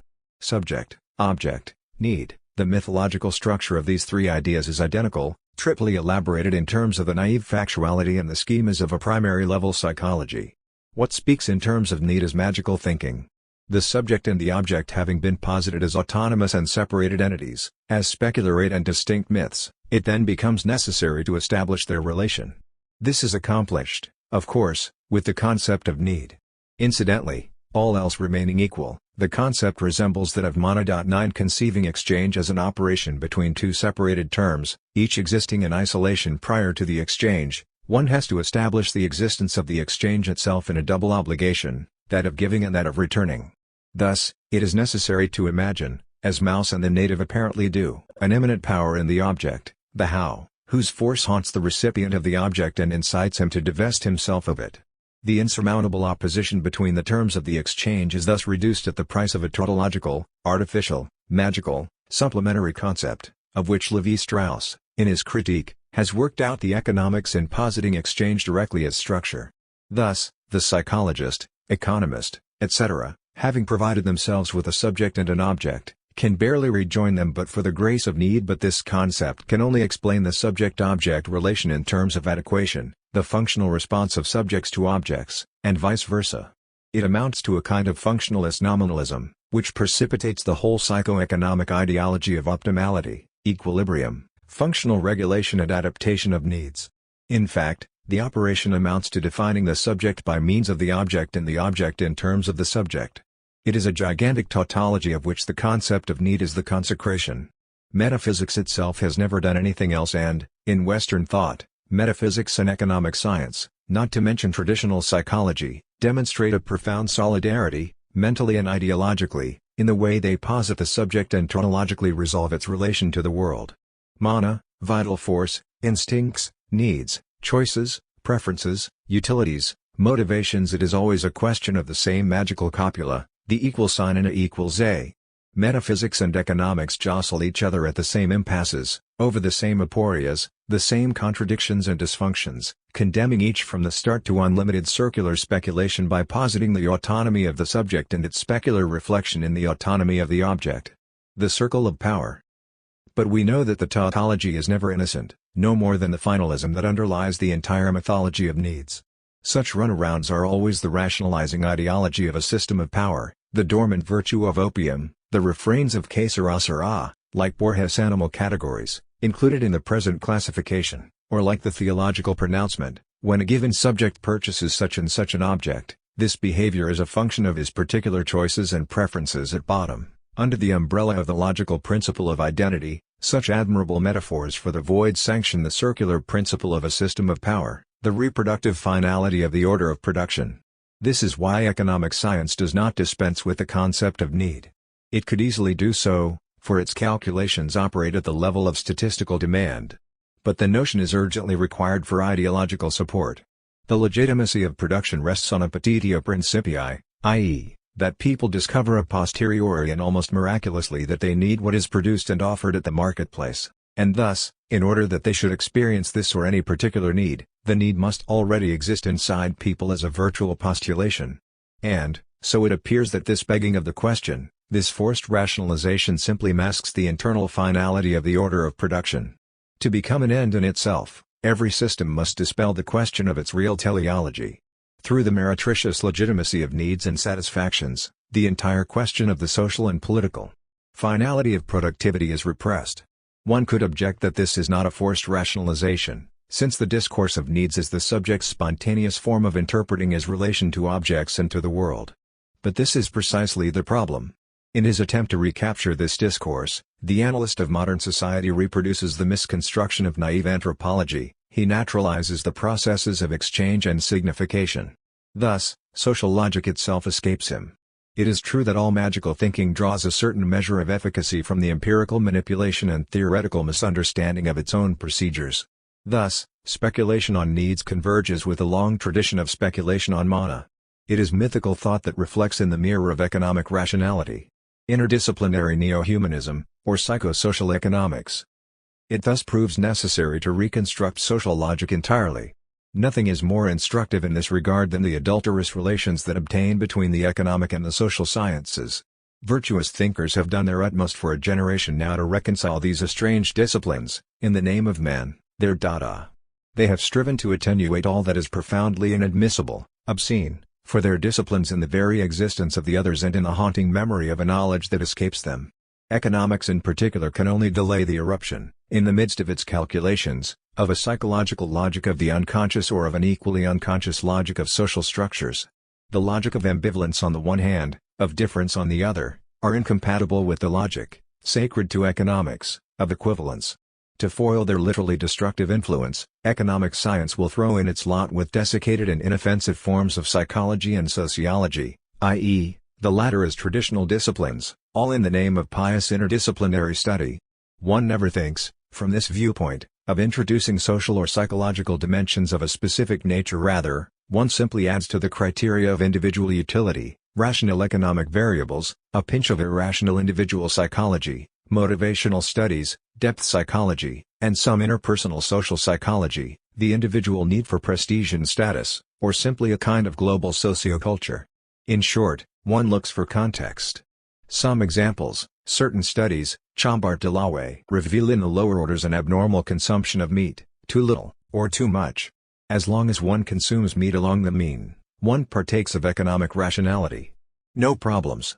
Otherwise, one produces the psychological, the need for prestige, conspicuous under or overconsumption, etc. Hence, the social and the psychological are defined as the economically pathological. Another social analyst, Katona, discovers his discretionary income and his cultural implications with relish. He explores, beyond purchasing power, a propensity to buy that reflects the motivations, the tendencies and the expectations of the clientele. 10 Such are the maudlin illuminations of psychoeconomics. Or sometimes it is observed, when it becomes impossible to ignore, that the individual is never alone, that he is determined by his relation to others. And so Robinsonades are abandoned for microsociological bricolage. American sociology has somehow been arrested at this point. Even Merton, with his theory of the reference group, always works on groups that in fact are empirically given and with the empirical notion of aspiration as a lubricant of the social dynamic. Psychologism goes hand in hand with culturalism, another benign version of a sociology that refuses to live dangerously. Needs are functions of the particular history and culture of each society. This is the zenith of liberal analysis, beyond which it is congenitally incapable of thinking. The postulate of man endowed with needs and a natural inclination to satisfy them is never questioned. It is simply immersed in a historical and cultural dimension, very often defined in advance, and by other means, and then, by implication, impregnation, interaction, articulation or osmosis, it is recontextualized in a social history or a culture that is understood really as a second naturel. All this culminates in overblown character structures, cultural types writ large that are given as structures, though they are only empirical totalizations of distinctive traits, and, again, basically gigantic tautologies, since the model is composed of an admixture of the characteristic traits it is intended to explain. Tautology is at work everywhere. Thus, in the theory of consumption models, social situations can be as important as taste in determining the level of consumption. In France, sweets are inseparable from their use by parents as instruments of education. It would thus be possible, when one got acquainted with the sociological significance of products, to paint the portrait of a society with the aid of the products that correspond to these norms. Reference groups and membership groups could be understood at the level of consumer behavior. Or, again, the concept of role in the work of Lazarsfeld and others: the good housekeeper is supposed to do the washing herself, use a sewing machine, and refrain from using instant coffee. The role plays the same function in the relation of the subject to social norms as need does in relation to objects. The same circle and the same white magic. In the end, it is discovered that you can break down the purchase of a car into a whole constellation of possible motivations: biographical, technical, utilitarian, psychosymbolic, overcompensation, aggressiveness, sociological, group norms, desire for prestige, conformism or originality. The worst of it all is that every one of these is equally valid. It would be difficult to imagine a case where any one wouldn't apply. Often they formally contradict each other: the need for security versus the need to take risks, the desire to conform versus the need to be distinctive, etc. And which are determinant? How do you structure or rank them? In an ultimate effort, our thinkers strain to make their tautology dialectical. They talk about ongoing interaction, between the individual and the group, from one group to another, from one motivation to another. But the economists, hardly fond of dialectical variables, quickly retreat to their measurable utilities. The confusion is quite irreparable, in fact. Without entirely lacking in interest, the results obtained at these different levels of abstraction, needs, social aspirations, roles, models of consumption, reference groups, etc., are partial and misleading. Psychosocial economics is a sort of nearsighted, cross-eyed hydra. But it surveys and defends something, for all that. It exorcises the danger of a radical analysis, whose object would be neither the group nor the individual subject at the conscious level, but social logic itself, for which it is necessary to create a principle of analysis. We have already asserted that this logic is a logic of differentiation. But this is not a question, as should be clear by now, of treating prestige, status, distinction, etc., as motivations, a level that has been largely thematized by contemporary sociology. At any rate, it is little more than a parasociological extension of the traditional psychological givens. There is no doubt that individuals, or individuated groups, are consciously or subconsciously in quest of social rank and prestige and, of course, this level of the object should be incorporated into the analysis. But the fundamental level is that of unconscious structures that organize the social production of differences. The logic of sign exchange, the production of differences. Even before survival has been assured, every group or individual experiences a vital pressure to produce themselves meaningfully in a system of exchange and relationships. Concurrently with the production of goods, there is a push to elaborate significations, meaning, with the result that the one for the other exists before the one and the other exist for themselves. The logic of exchange is thus primordial. In a way, the individual is non-existent, like the object of which we spoke at the beginning. At any rate, a certain language, of words, women, or goods, is prior to the individual. This language is a social form in relation to which there can properly speaking be no individuals, since it is an exchange structure. This structure amounts to a logic of differentiation on two simultaneous planes. 1. It differentiates the human terms of the exchange into partners, not individuated, but nevertheless distinct, and bound by the rules of exchange. 2. It differentiates the exchange material into distinct and thus significant elements. This is true of language communication. It applies also to goods and products. Consumption is exchange. A consumer is never isolated, any more than a speaker. It is here that total revolution in the analysis of consumption must intervene. Language cannot be explained by postulating an individual need to speak, which would pose the insoluble double problem of establishing this need on an individual basis, and then of articulating it in a possible exchange. Before such questions can even be put, there is, simply, language, not as an absolute, autonomous system, but as a structure of exchange contemporaneous with meaning itself, and on which is articulated the individual intention of speech.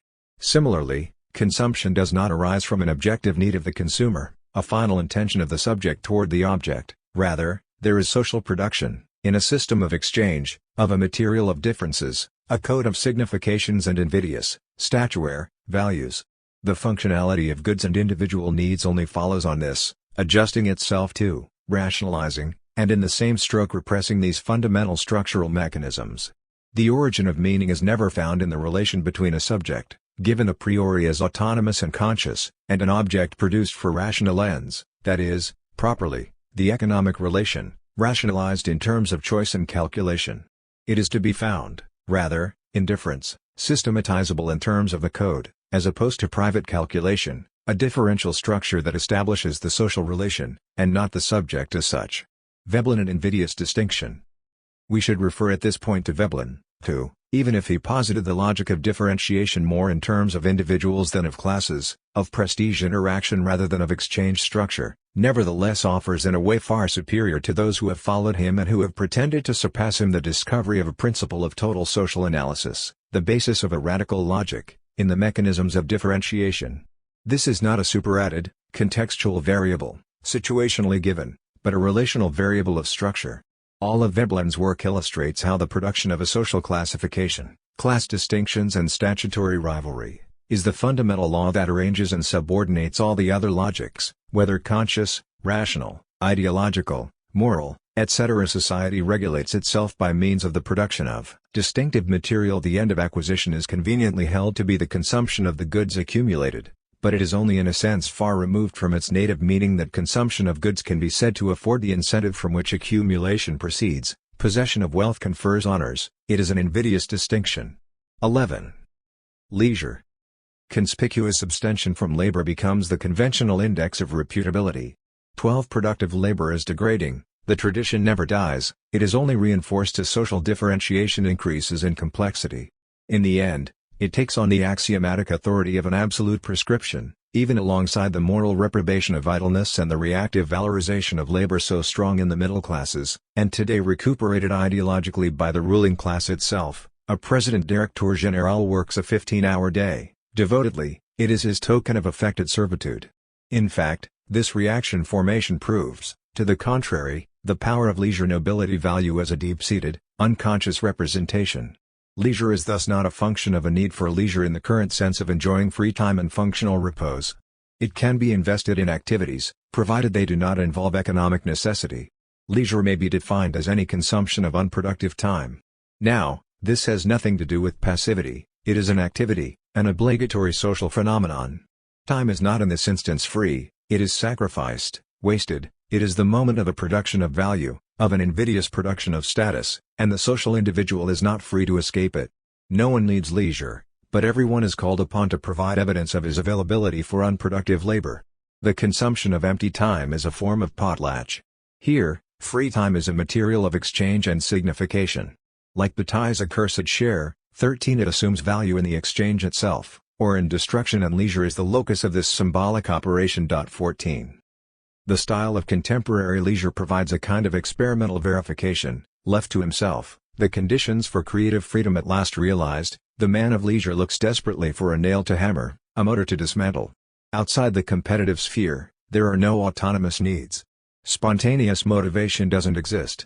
But for all that, he can't permit himself to do nothing.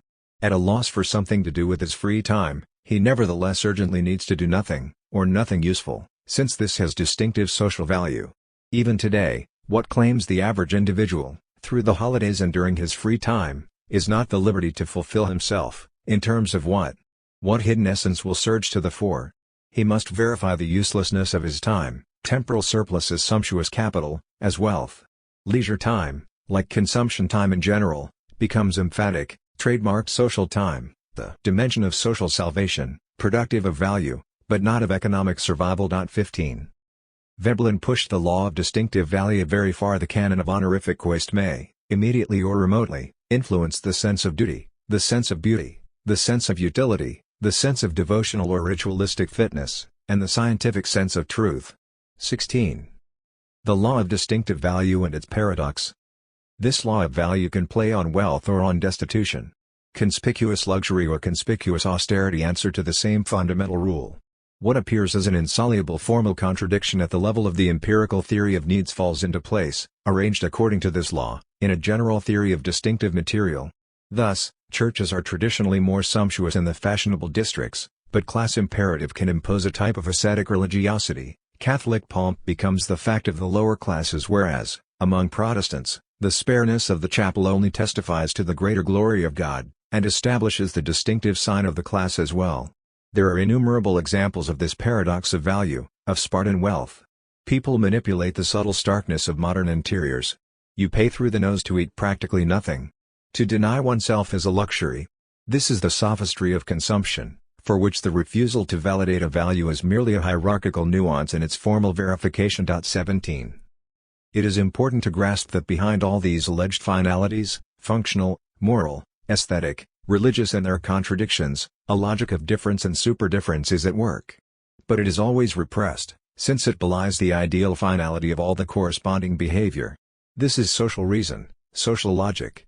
It transverses all values, all materials of exchange and communication. In principle, nothing is immune to this structural logic of value. Objects, ideas, even conduct are not solely practiced as use values, by virtue of their objective meaning, in terms of their official discourse, for they can never escape the fact that they may be potentially exchanged as signs, i.e., assume another kind of value entirely in the very act of exchange and in the differential relation to the other that it establishes. The differential function of sign exchange always overdetermines the manifest function of what is exchanged, sometimes entirely contradicting it, repossessing it as an alibi, or even producing it as an alibi. This explains how the differential function materializes indifferently in opposite or contradictory terms, the beautiful or the ugly, the moral or the immoral, the good or the bad, the ancient or the new. The logic of difference cuts across all formal distinctions. It is equivalent to the primary process and the dream work. It pays no heed to the principle of identity and non-contradiction. 18. Fashion. This deep-seated logic is akin to that of fashion. Fashion is one of the more inexplicable phenomena, so far as these matters go. Its compulsion to innovate signs, its apparently arbitrary and perpetual production of meaning, a kind of meaning drive, and the logical mystery of its cycle are all in fact of the essence of what is sociological. The logical processes of fashion might be extrapolated to the dimension of culture in general, to all social production of signs, values and relations. To take a recent example, neither the long skirt nor the miniskirt has an absolute value in itself, only their differential relation acts as a criterion of meaning. The miniskirt has nothing whatsoever to do with sexual liberation, it has no fashion value except in opposition to the long skirt. This value is, of course, reversible. The voyage from the mini to the maxi skirt will have the same distinctive and selective fashion value as the reverse, and it will precipitate the same effect of beauty. But it is obvious that this beauty, or any other interpretation in terms of chic, taste, elegance, or even distinctiveness, is nothing but the exponential function, the rationalization, of the fundamental processes of production and reproduction of distinctive material. Beauty, in itself, has nothing to do with the fashion cycle. 19 In fact, it is inadmissible. Truly beautiful, definitively beautiful clothing would put an end to fashion. The latter can do nothing but deny, repress and efface it, while conserving, with each new outing, the alibi of beauty. Thus, fashion continually fabricates the beautiful on the basis of a radical denial of beauty, by reducing beauty to the logical equivalent of ugliness. It can impose the most eccentric, dysfunctional, ridiculous traits as eminently distinctive. This is where it triumphs, imposing and legitimizing the irrational according to a logic deeper than that of rationality. 3. The system of needs and of consumption as a system of productive forces. It would appear that a theory of needs has no meaning. Only a theory of the ideological concept of need would make any sense. Before certain false problems have been overcome and radically reformulated, any reflection on the genesis of needs would have as little foundation as, for example, a history of the will. A form of the chimerical dialectic of being and appearance, soul and body still persists in the subject-object of dialectic of need.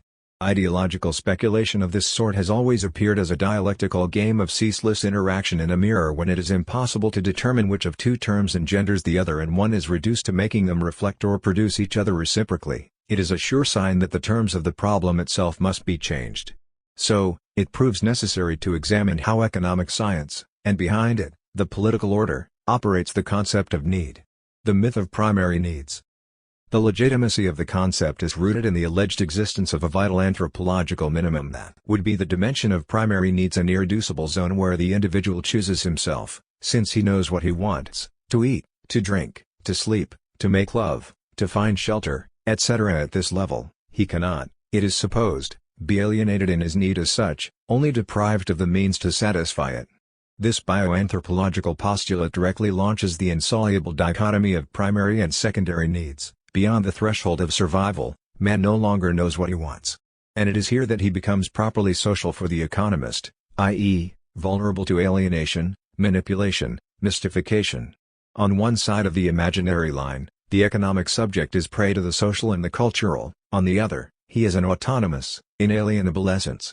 Note that this distinction, by conjuring away the socio-cultural and secondary needs, permits the recuperation, behind the functional alibi of survival need, of a level of individual essence, a human essence grounded in nature. Moreover, this all proves quite versatile as an ideology. It has a spiritualist as well as a rationalist version. Primary and secondary needs can be separated in order to refer the former back to animality, the latter to the immaterial. 20 Or one can simply reverse the whole procedure by positing primary needs as, alone, objectively grounded, thus rational, and treat the others as subjectively variable, hence irrational. But this ideology is quite coherent in its overall features, because it always defines man a priori as an essence, or a rationality, that the social merely obscures. In fact, the vital anthropological minimum doesn't exist, in all societies. It is determined residually by the fundamental urgency of an excess, the divine or sacrificial share, sumptuous discharge, economic profit. It is this prededication of luxury that negatively determines the level of survival, and not the reverse, which is an idealist fiction. Advantages, profits, sacrifice, in the sense of social wealth, and useless expenditures are all deducted in advance. And the priority of this claim works everywhere at the expense of the functional side of the balance sheet, at the expense, where necessary, of minimal subsistence. There have never been societies of scarcity or societies of abundance, since the expenditures of a society, whatever the objective volume of its resources, are articulated in terms of a structural surplus, and an equally structural deficit. An enormous surplus can coexist with the worst misery. In all cases, A certain surplus coexists with a certain poverty. But the crucial point is that it is always the production of this surplus that regulates the whole. The survival threshold is never determined from below, but from above. Eventually, one might hypothesize, there will be no survival at all, if social imperatives demand it. The newborn will be liquidated, like prisoners of war, before a new constellation of productive forces would be. The dimension of primary needs an irreducible zone where the individual chooses himself, since he knows what he wants, to eat, to drink, to sleep, to make love, to find shelter, etc. At this level, he cannot, it is supposed, be alienated in his need as such, only deprived of the means to satisfy it. This bioanthropological postulate directly launches the insoluble dichotomy of primary and secondary needs. Beyond the threshold of survival, man no longer knows what he wants. And it is here that he becomes properly social for the economist, i.e., vulnerable to alienation, manipulation, mystification. On one side of the imaginary line, the economic subject is prey to the social and the cultural; on the other, he is an autonomous, inalienable essence. Note that this distinction, by conjuring away the socio-cultural and secondary needs, permits the recuperation, behind the functional alibi of survival need, of a level of individual essence, a human essence grounded in nature. Moreover, this all proves quite versatile as an ideology. It has a spiritualist as well as a rationalist version. Primary and secondary needs can be separated in order to refer the former back to animality, the latter to the immaterial. 20 or one can simply reverse the whole procedure by positing primary needs as, alone, objectively grounded, thus rational, and treat the others as subjectively variable, hence irrational. But this ideology is quite coherent in its overall features, because it always defines man a priori as an essence, or irrationality, that the social merely obscures. In fact, the vital anthropological minimum doesn't exist, in all societies. It is determined residually by the fundamental urgency of an excess, the divine or sacrificial share, sumptuous discharge, economic profit. It is this prededication of luxury that negatively determines the level of survival, and not the reverse, which is an idealist fiction. Advantages, profits, sacrifice, in the sense of social wealth, and useless expenditures are all deducted in advance. And the priority of this claim works everywhere at the expense of the functional side of the balance sheet, at the expense, where necessary, of minimal subsistence.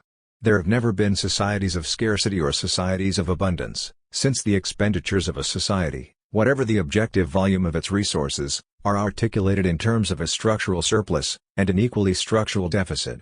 An enormous surplus can coexist with the worst misery. In all cases, a certain surplus coexists with a certain poverty. But the crucial point is that it is always the production of this surplus that regulates the whole. The survival threshold is never determined from below, but from above. Eventually, one might hypothesize, there will be no survival at all, if social imperatives demand it. The newborn will be liquidated, like prisoners of war, before a new constellation of productive forces. The internal logic of the system, more precisely, not as a consummative force liberated by the affluent society, but as a productive force required by the functioning of the system itself, by its process of reproduction and survival. In other words, there are only needs because the system needs them. And the needs invested by the individual consumer today are just as essential to the order of production as the capital invested by the capitalist entrepreneur and the labor power invested by the wage laborer. It is all capital. Hence, there is a compulsion to need and a compulsion to consume. One can imagine laws sanctioning such constraint one day, an obligation to change cars every 2 years. 23. To be sure, this systematic constraint has been placed under the sign of choice and liberty, and hence appears as entirely opposed to the labor process as the pleasure principle is to the reality principle. In fact, the liberty to consume is of the same order as the freedom offered by the labor market. The capitalist system was erected on this liberty, on the formal emancipation of the labor force, and not on the concrete autonomy of work, which it abolishes. Similarly, consumption is only possible in the abstraction of a system based on the liberty of the consumer. It is necessary that the individual user have a choice, and become through his choice free at last to enter as a productive force in a production calculus, exactly as the capitalist system frees the laborer to sell, at last, his labor power. And just as the fundamental concept of this system is not, strictly speaking, that of production, but of productivity, labor and production disengage themselves from all ritual, religious, and subjective connotations to enter the historical process of rationalization. So, one must speak not of consumption, but of consummaturity, even if the process is far from being as rationalized as that of production. The parallel tendency is to move from subjective, contingent, concrete enjoyment to an indefinite calculus of growth rooted in the abstraction of needs, on which the system this time imposes its coherence, a coherence that it literally produces as a byproduct of its productivity. 24. Indeed, just as concrete work is abstracted, little by little, into labor power in order to make it homogeneous with the means of production, machines, energy, etc., and thus to multiply the homogeneous factors into a growing productivity, so desire is abstracted and atomized into needs, in order to make it homogeneous with the means of satisfaction, products, images, sign objects, etc., and thus to multiply. The same process of rationalization holds, atomization and unlimited abstraction, but the ideological role of the concept of need is expanded, with all its hedonist illusions. Need pleasure masks the objective reality of need productive force. Needs and labor. 25 are therefore two modalities of the same exploitation. 26 of productive forces. The saturated consumer appears as the spellbound avatar of the wage laborer. Thus, it should not be said that consumption is entirely a function of production, rather, it is consummativity that is a structural mode of productivity. On this point, nothing has really changed in the historical passage from an emphasis on vital needs to cultural needs, or primary needs to secondary ones. The slave's only assurance that he would eat was that the system needed slaves to work. The only chance that the modern citizen may have to see his cultural needs satisfied lies in the fact that the system needs his needs, and that the individual is no longer content just to eat. In other words, if there had been, for the order of production, any means whatever of assuring the survival of the interior mode of brutal exploitation, there would never have been much question of needs. 27 Needs are curbed as much as possible, but when it proves necessary, they are instigated as a means of repression. 28. Controlled desublimation. The capitalist system has never ceased to make women and children work first, to whatever extent possible. Under absolute constraint, it eventually discovered the great humanitarian and democratic principles. Schooling was only conceded piece by piece, and it was not generalized until it had imposed itself on the system, like universal suffrage, as a powerful means of social control and integration, or as a means of acculturation to industrial society. During the phase of industrialization, the last penny worth of labor power was extorted without compunction. To extract surplus value, it was hardly necessary to prime the pump with needs. Then capital, confronted by its own contradictions, overproduction, falling rate of profit, tried at first to surmount them by totally restructuring its accumulation through destruction, deficit budgeting and bankruptcy. It thus averted a redistribution of wealth, which would have placed the existing relations of production and structures of power seriously in question. But as soon as the threshold of rupture had been reached, capital was already unearthing the individual qua consumer.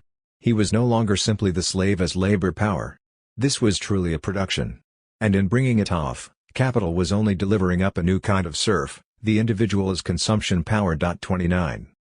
This is the point of departure for an analysis of consumption at the political level. It is necessary to overcome the ideological understanding of consumption as a process of craving and pleasure, as an extended metaphor on the digestive functions, where the whole issue is naturalized according to the primary scheme of the oral drive.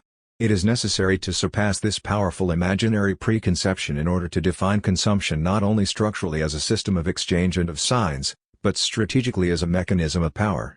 Now, the question of consumption is not clarified by the concept of needs, nor by theories of their qualitative transformation, or their massive extension. These phenomena are no more than the characteristic effect, at the individual level, of a certain monopolistic productivity, of a totalitarian economy, capitalist or socialist, driven to conjuring up leisure, comfort, luxury, etc. Briefly, they are the ultimate realization of the private individual as a productive force. The system of needs must wring liberty and pleasure from him as so many functional elements of the reproduction of the system of production and the relations of power that sanction it. It gives rise to these private functions according to the same principle of abstraction and radical alienation that was formerly, and still today, the case for his labor power. In this system, the liberation of needs, of consumers, of women, of the young, the body, etc., is always really the mobilization of needs, consumers, the body. It is never an explosive liberation, but a controlled emancipation, a mobilization whose end is competitive exploitation. It would appear that even the most deep-seated forces, the unconscious instincts, can be mobilized in this way by the strategy of desire. We are now at the very heart of the concept of controlled desublimation, or repressive desublimation, as Marcuse would say. At the limit, retranscribed in this primary psychoanalysis, the consumer appears as a knot of drives, Future productive forces, repressed by the system of ego defense functions.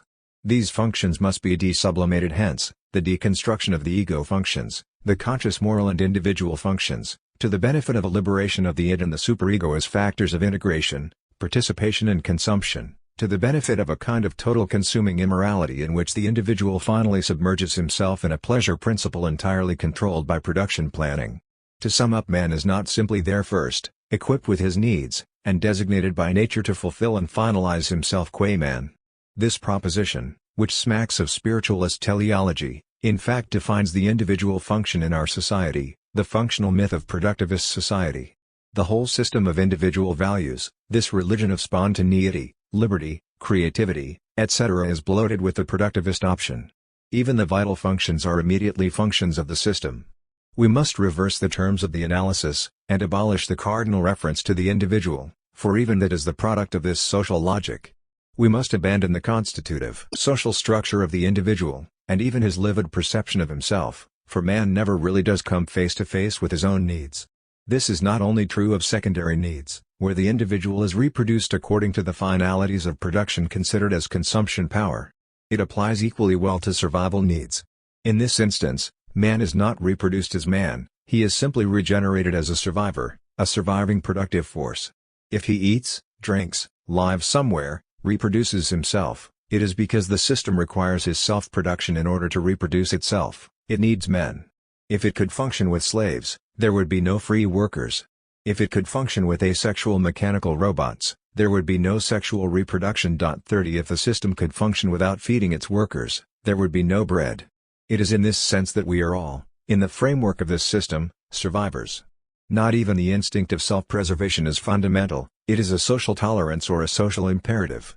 When the system requires it, it cancels this instinct and people get excited about dying, for a sublime cause, evidently. We do not wish to say that the individual is a product of society at all.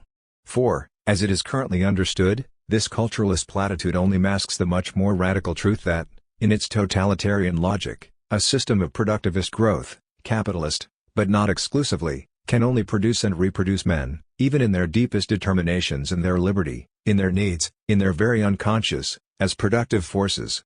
The system can only produce and reproduce individuals as elements of the system. It cannot tolerate exceptions. Generalized sign exchange on the twilight of values. So today everything is recuperable. 31 But it is too simple to argue that first there are needs, authentic values, etc., and then they are alienated, mystified, recuperated, or what have you. This humanitarian Manichaeanism explains nothing. If everything is recuperable, it is because everything in monopoly capitalist society 32, goods, knowledge, technique, culture, men, their relations and their aspirations, everything is reproduced, from the outset, immediately, as an element of the system, as an integrated variable. The truth is, and this has been recognized for a long time in the area of economic production, that use value no longer appears anywhere in the system.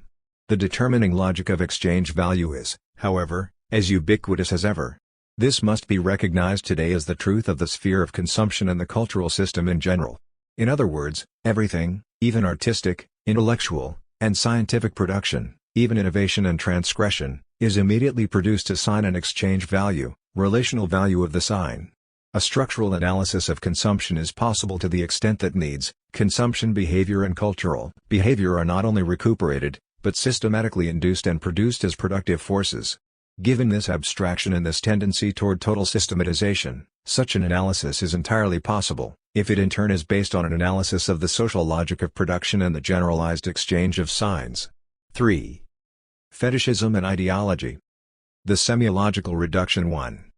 The concepts of commodity fetishism and money fetishism sketched, for Marx, the lived ideology of capitalist society, the mode of sanctification, fascination and psychological subjection by which individuals internalize the generalized system of exchange value. These concepts outline the whole process whereby the concrete social values of labor and exchange, which the capitalist system denies, abstracts and alienates, are erected into transcendent ideological values, into a moral agency that regulates all alienated behavior.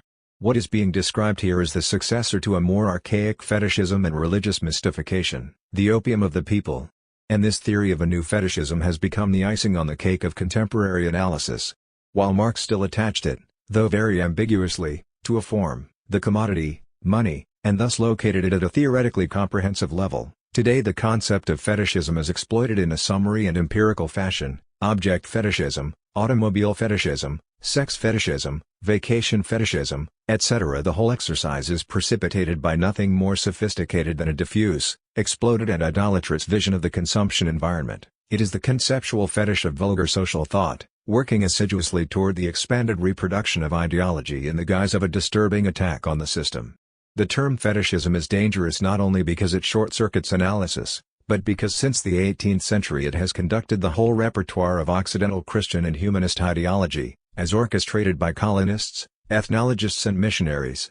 The Christian connotation has been present from the beginning in the condemnation of primitive cults by a religion that claimed to be abstract and spiritual, the worship of certain earthly and material objects called fetishes, for which reason I will call it fetishism. Never having really shed this moral and rationalistic connotation, the great fetishist metaphor has since been the recurrent leitmotif of the analysis of magical thinking, whether that of the Bantu tribes or that of modern metropolitan hordes submerged in their objects and their signs. As an eclecticism derived from various primitive representations, the fetishist metaphor consists of analyzing myths, rites and practices in terms of energy, a magical transcendent power, a mana, whose latest avatar would possibly be the libido, as a power that is transferred to beings, objects and agencies. It is universal and diffuse, but it crystallizes at strategic points so that its flux can be regulated and diverted by certain groups or individuals for their own benefit.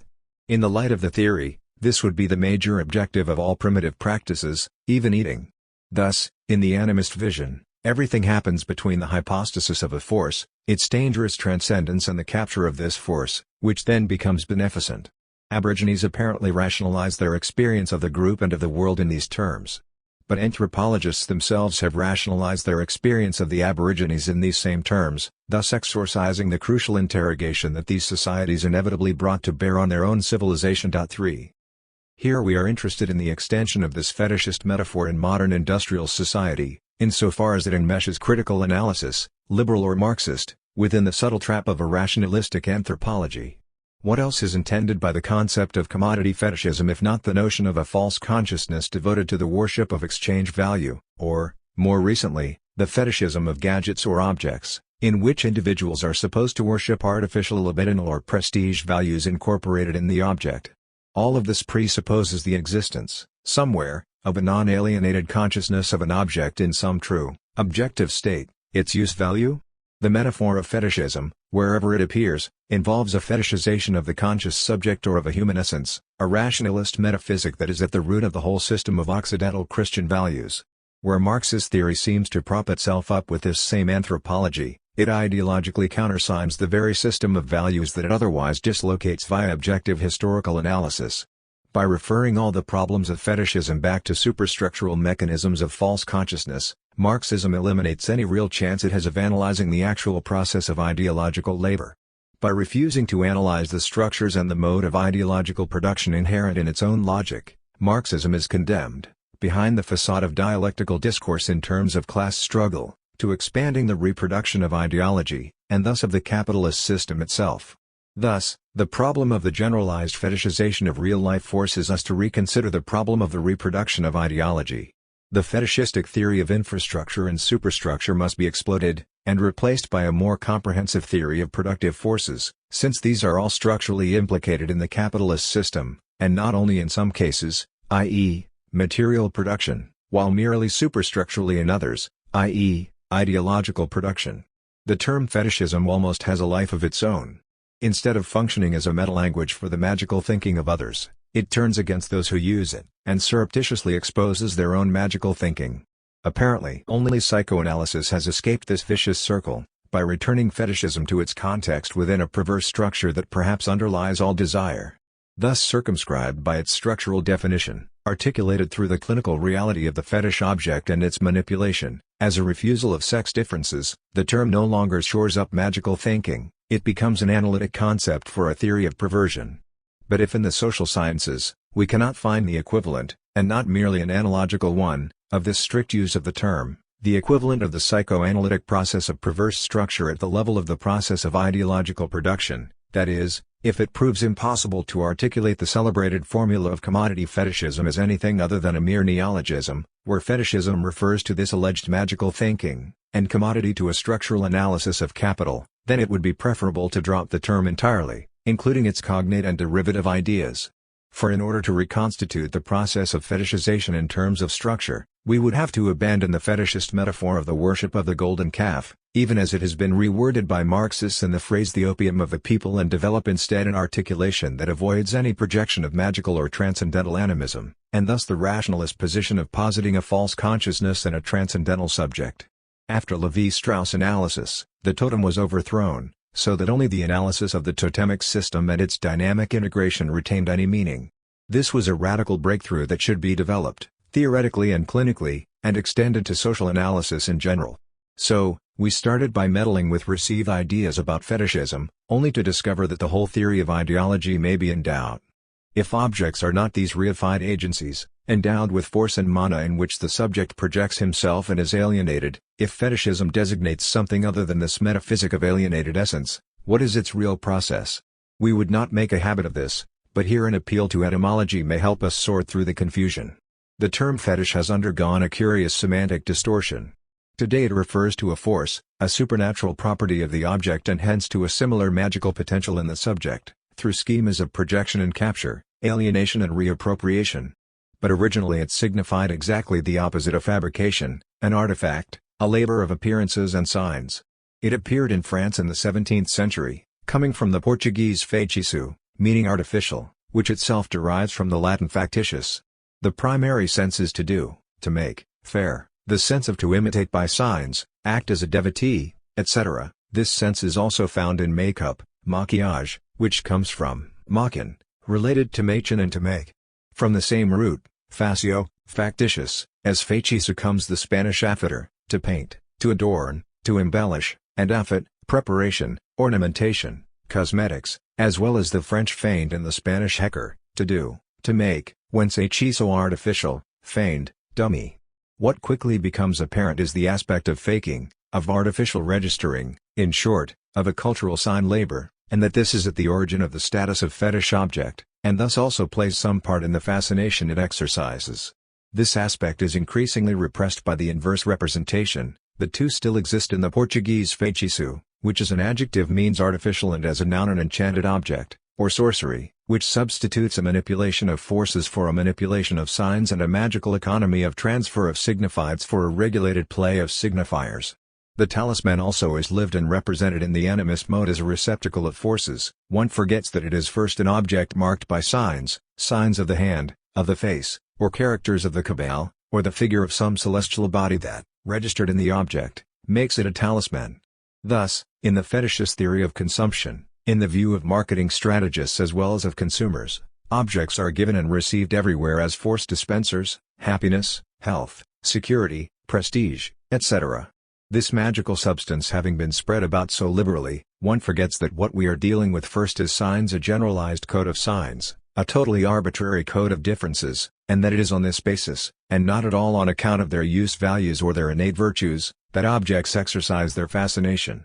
If fetishism exists, it is thus not a fetishism of the signified, a fetishism of substances and values, called ideological, which the fetish object would incarnate for the alienated subject. Behind this reinterpretation, which is truly ideological, it is a fetishism of the signifier.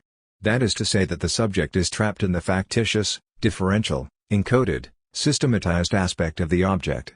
It is not the passion, whether of objects or subjects, for substances that speaks in fetishism. It is the passion for the code, which, by governing both objects and subjects, and by subordinating them to itself, delivers them up to abstract manipulation. This is the fundamental articulation of the ideological process, not in the projection of alienated consciousness into various superstructures, but in the generalization at all levels of a structural code. So, it appears that commodity fetishism may no longer fruitfully be interpreted according to the paleo-Marxist dramaturgy of the instance, in such and such an object, of a force that returns to haunt the individual severed from the product of his labor, and from all the marvels of his misappropriated investment, labor and effectiveness.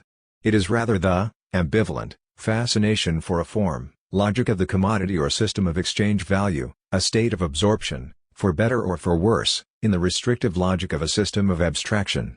Something like a desire, a perverse desire, the desire of the code is brought to light here. It is a desire that is related to the systematic nature of signs, drawn toward it, precisely through what this system-like nature negates and bars, by exorcising the contradiction spawned by the process of real labor, just as the perverse psychological structure of the fetishist is organized, in the fetish object, around a mark, around the abstraction of a mark that negates, bars and exorcises the difference of the sexes.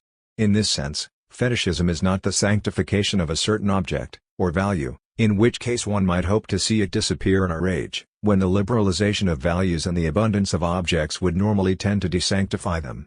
It is the sanctification of the system as such, of the commodity as system. It is thus contemporaneous with the generalization of exchange value and is propagated with it.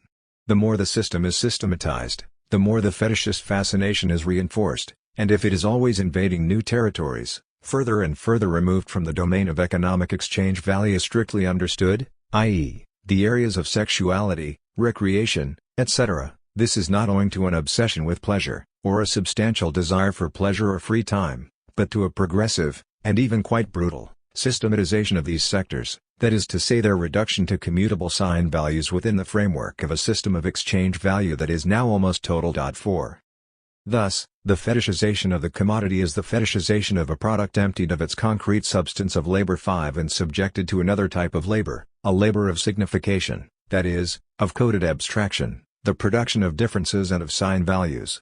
It is an active, collective process of production and reproduction of a code, a system, invested with all the diverted, unbound desire separated out from the process of real labor and transferred onto precisely that which denies the process of real labor.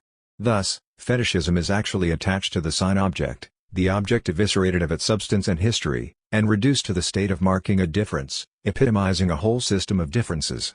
That the fascination, worship, and cathexis, investissement, of desire and, finally, even pleasure, perverse, devolve upon the system and not upon a substance, or mana, is clarified in the phenomenon, no less celebrated, of money fetishism.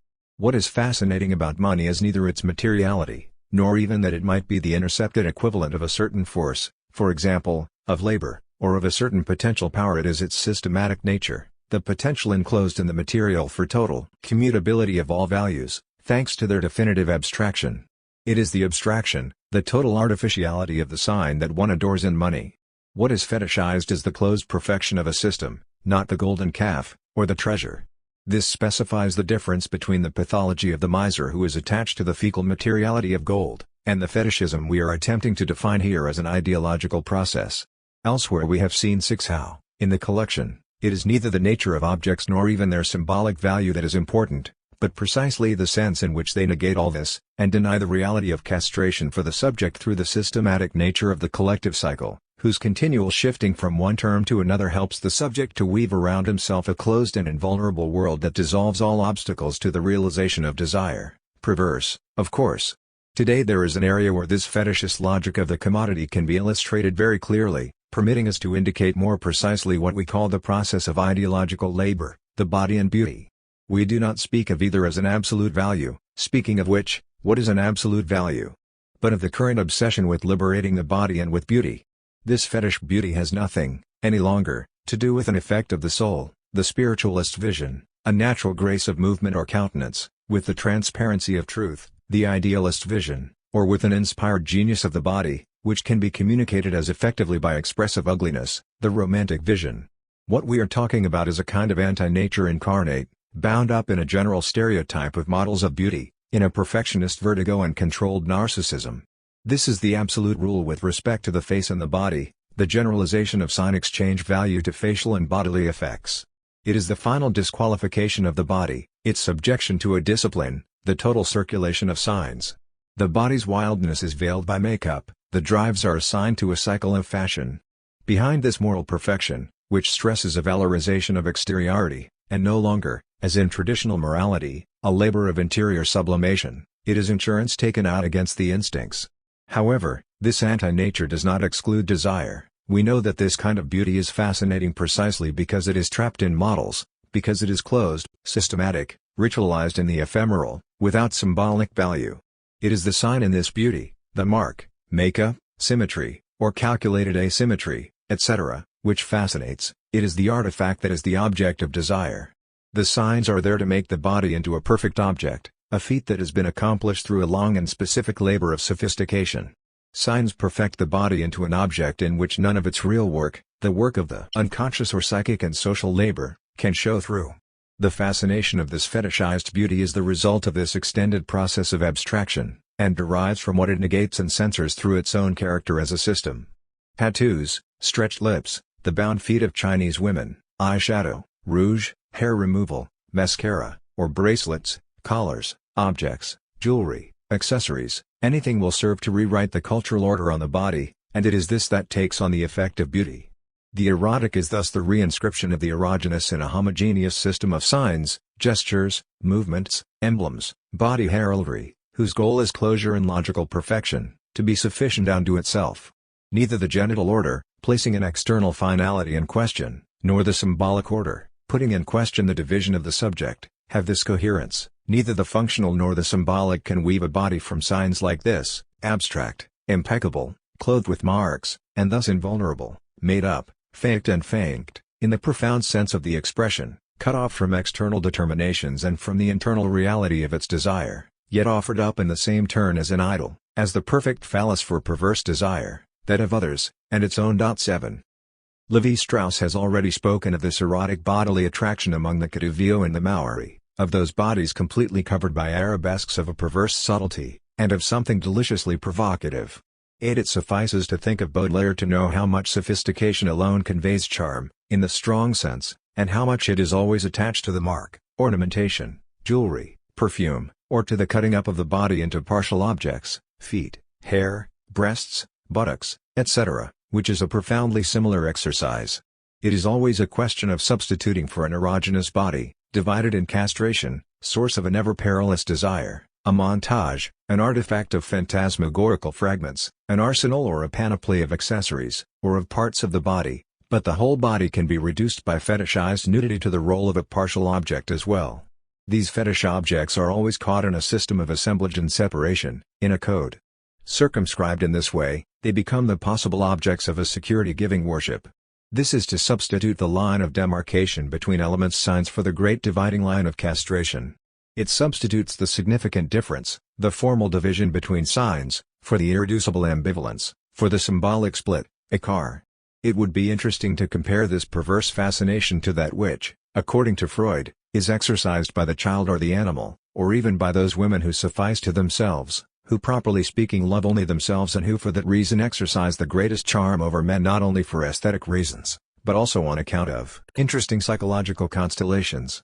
The charm of a child, he says again, lies to a great extent in his narcissism, his self-sufficiency and inaccessibility, just as does the charm of certain animals which seem not to concern themselves about us, such as cats and the large beasts of prey. 9. One would have to distinguish between the seduction associated, in the child, the animal or the women-child, with polymorphous perversity, and with the kind of freedom, of libidinal autonomy that accompanies it, and that link to the contemporary commercialized erotic system, which precipitates a fetishistic perversion that is restricted, static and encompassed by models. Nevertheless, what is sought for and recognized in both types of seduction is another side or beyond of castration, which always takes on the aspect either of a harmonious natural state of unity, child, animal, or of a summation and perfect closure effected by signs. What fascinates us is always that which radically excludes us in the name of its internal logic or perfection, a mathematical formula, a paranoid system, a concrete jungle, a useless object, or, again, a smooth body, without orifices, doubled and redoubled by a mirror, devoted to perverse auto-satisfaction. It is by caressing herself, by the autoerotic maneuver, that the striptease artist best evokes desire. 10. What is especially important for us here is to demonstrate the general ideological process by which beauty, as a constellation of signs and work upon signs, functions in the present system simultaneously as the negation of castration, perverse psychic structure, and as the negation of the body that is segmented in its social practice and in the division of labor, ideological social structure. The modern rediscovery of the body and its illusions, prestiges, is not innocently contemporary with monopoly capitalism and the discoveries of psychoanalysis. 1. It is because psychoanalysis has brought the fundamental division of the subject to light through the body, but not the same body, that it has become so important to ward off this menace of castration, to restore the individual, the undivided subject of consciousness. This is no longer achieved, however, by endowing the individual with a soul or a mind, but a body properly all his own, from which all negativity of desire is eliminated and which functions only as the exhibitor of beauty and happiness. In this sense, the current myth of the body appears as a process of phantasmagorical rationalization, which is close to fetishism in its strict analytical definition. Paradoxically, then, this discovery of the body, which alleges itself to be simultaneous and in sympathy with psychoanalytic discoveries, is in fact an attempt to conjure away its revolutionary implications. The body is introduced in order to liquidate the unconscious and its work, to strengthen the one and homogeneous subject, keystone of the system of values and order. 2. Simultaneously, monopoly capitalism, which is not content to exploit the body as labor power, manages to fragment it, to divide the very expressiveness of the body in labor, in exchange, and in play, recuperating all this as individual needs, hence as productive, consummative, forces under its control. This mobilization of cathexes at all levels as productive forces creates, over the long term, profound contradictions. These contradictions are still political in nature, if we accept a radical redefinition of politics that would take into account this totalitarian socialization of all sectors of real life. It is for these reasons that the body, beauty and sexuality are imposed as new universal in the name of the rights of the new man, emancipated by abundance and the cybernetic revolution. The deprivation, manipulation and controlled recycling of the subjective and collective values by the unlimited extension of exchange value and the unlimited rival speculation over sign values renders necessary the sanctification of a glorious agency called the body that will become for each individual an ideological sanctuary, the sanctuary of his own alienation. Around this body, which is entirely positivized as the capital of divine right, the subject of private property is about to be restored. So, ideology goes, always playing upon the two levels according to the same process of labor and desire attached to the organization of signs, process of signification and fetishization. Let us consider this articulation of the semiological and ideological a little more closely. Take the example of nudity as it is presented in advertising, in the proliferation of erotica, in the mass media's rediscovery of the body and sex. This nudity claims to be rational, progressive, it claims to rediscover the truth of the body, its natural reason, beyond clothing, taboos and fashion. In fact, it is too rationalistic, and bypasses the body, whose symbolic and sexual truth is not in the naive conspicuousness of nudity, but in the uncovering of itself, mise à nu, insofar as it is the symbolic equivalent of putting to death, mise à mort, and thus of the true path of desire, which is always ambivalent, love and death simultaneously. 11 Functional modern nudity does not involve this ambivalence at all, nor thus any profound symbolic function, because such nudity reveals a body entirely positivized by sex, as a cultural value, as a model of fulfillment, as an emblem, as a morality, or ludic immorality, which is the same thing, and not a body divided and split by sex. The sexualized body, in this case, no longer functions, save on its positive side, which is that of need, and not of desire. Satisfaction, lack, negativity, death, castration are no longer registered in it. The right to the body and sex, the subversiveness, the social negativity of the body and sex are frozen there in a formal democratic lobby, the right to the body. 12. Once ambivalence and the symbolic function have been liquidated, nudity again becomes one sign among others, entering into a distinctive opposition to clothing. Despite its liberationist velleities, it no longer radically opposes clothing, it is only a variant that can coexist with all the others in the systematic process of fashion, and today one sees it everywhere acting in alternation. It is this nudity, caught up in the differential play of signs, and not in that of eros and death, that is the object of fetishism. The absolute condition for its ideological functioning is the loss of the symbolic and the passing over to the semiological. Strictly speaking, it is not even because, as has just been said, once the symbolic function has been liquidated there is a passage to the semiological. In fact, it is the semiological organization itself, the entrenchment in a system of signs, that has the goal of reducing the symbolic function. This semiological reduction of the symbolic properly constitutes the ideological process. Other examples can illustrate this semiological reduction, this fundamental scheme of the process of ideology. The sun, the vacation sun, no longer retains anything of the collective symbolic function it had among the Aztecs, the Egyptians, etc. 13 It no longer has that ambivalence of a natural force, life and death, beneficent and murderous, which it had in primitive cults or still has in peasant labor. The vacation sun is a completely positive sign, the absolute source of happiness and euphoria, and as such it is significantly opposed to non-sun, rain, cold, bad weather. At the same time as it loses all ambivalence, it is registered in a distinctive opposition, which, incidentally, is never innocent. Here the opposition functions to the exclusive benefit of the sun, against the other negativized sun. Thenceforth, from the moment it functions as ideology and as a cultural value registered in a system of oppositions, the sun, like sex, is also registered institutionally as the right to the sun, which sanctions its ideological functioning, and morally registered as a fetishist obsession, both individual and collective. Masculine-feminine, no being is assigned by nature to a sex. Sexual ambivalence, activity-passivity, is at the heart of each subject. Sexual differentiation is registered as a difference in the body of each subject and not as an absolute term linked to a particular sexual organ. The question is not having one or not. But this ambivalence, this profound sexual valence must be reduced, for as such it escapes genital organization and the social order. Once again, the ideological labor consists in semiologically reducing, in dispersing this irreducible reality into a great distinctive structure, masculine-feminine, into sexes that are full, distinct and opposed to one another. This structure leans on the alibi of biological organs, the reduction of sex as a difference to the difference of the sexual organs, and, above all, it is pegged to the grandiose cultural models whose function it is to separate the sexes in order to establish the absolute privilege of one over the other.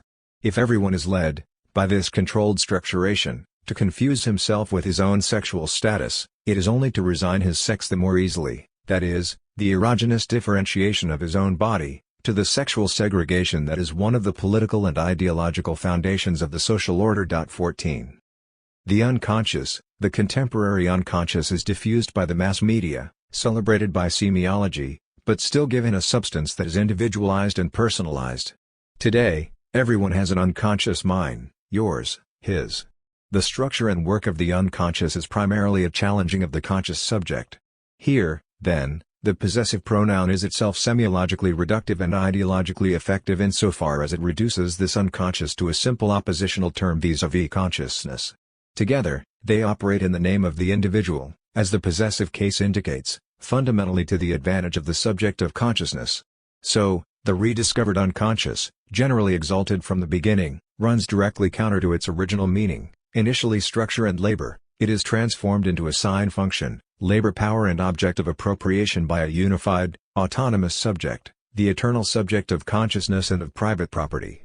Henceforth, to each his own unconscious, his own symbolic deposit to exploit, his capital. And shortly, there will be the right to the unconscious, the habeas corpus of Homo cyberneticus, that is, the transfer of bourgeois liberties into a domain that everywhere escapes them and which denies them. But the reason is clear, it is the transfer of social control to the domain of the irreducible.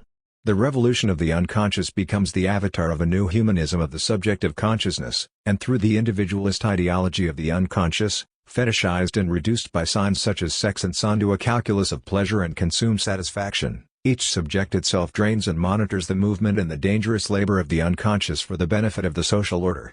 The myth of the unconscious becomes the ideological solution to the problems of the unconscious. 15. It is seen that the semiological reduction of the unconscious to a simple term opposed to consciousness implies a hierarchical subordination to consciousness, a reductive formalization of the unconscious to the benefit of consciousness, and thus an ideological reduction to the capitalist system of order and social values. There is no conclusion to this preliminary analysis of the ideological process. In summary, the schemes that emerge are: 1. Homology, simultaneity of the ideological operation on the level of psychic structure and social structure. Here we find neither cause nor effect, neither super nor infrastructure, nor the analytical privilege of one field or the other, of one agency or the other without risking causal distortion and desperate recourse to analogy. 2. The process of ideological labor always aims toward reducing the process of real labor, the process of unconscious symbolic labor in the division of the subject, the process of labor of productive forces in the explosion of relations of production. This process is always a process of abstraction by signs, of substituting a system of distinctive oppositions for the process of real labor, the first moment, process of signification. But these oppositions are not neutral, they rank themselves hierarchically, privileging one of the terms, second moment, process of discrimination, Signification does not always carry discrimination with it, phonemic differences at the level of language, but discrimination always presupposes signification, the sign function that reduces ambivalence and the symbolic. 3. Bifurcation, or marking by signs, is always accompanied by a totalization via signs and a formal autonomy of sign systems. Sign logic operates by internal differentiation and by general homogenization. Only labor on the homogeneous formal, abstract material of signs makes possible this closure, this perfection, this logical mirage that is the effectiveness of ideology. It is the abstract coherence, suturing all contradictions and divisions, that gives ideology its power of fascination, fetishism. This coherence is found in the erotic system as well as in the perverse seduction exercised by the system of exchange value, which is entirely present in even the very smallest of commodities. 4. This abstract totalization permits signs to function ideologically, that is, to establish and perpetuate real discriminations and the order of power. 4. Gesture and signature semiurgy in contemporary art. 1. The painting is a signed object as much as it is a painted surface. The paraph of the creator seems actually to increase its singularity. What does this signature indicate? The act of painting, the subject who paints. But it indicates that this subject entrenched at the heart of an object and the very act of painting is named by a sign imperceptibly, but radically, the signature introduces the oeuvre which is that of the painting. In certain modern works it is unique, no longer as an oeuvre, but as an object, until it bears this signature.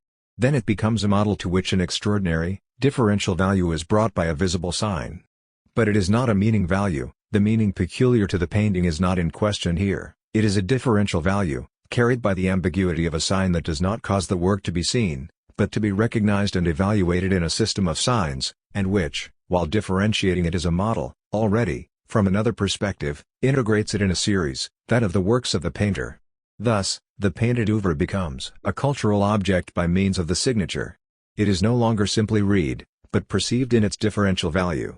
A single aesthetic emotion often confuses the critical reading and the distinguishing signs of its physical identity. 2.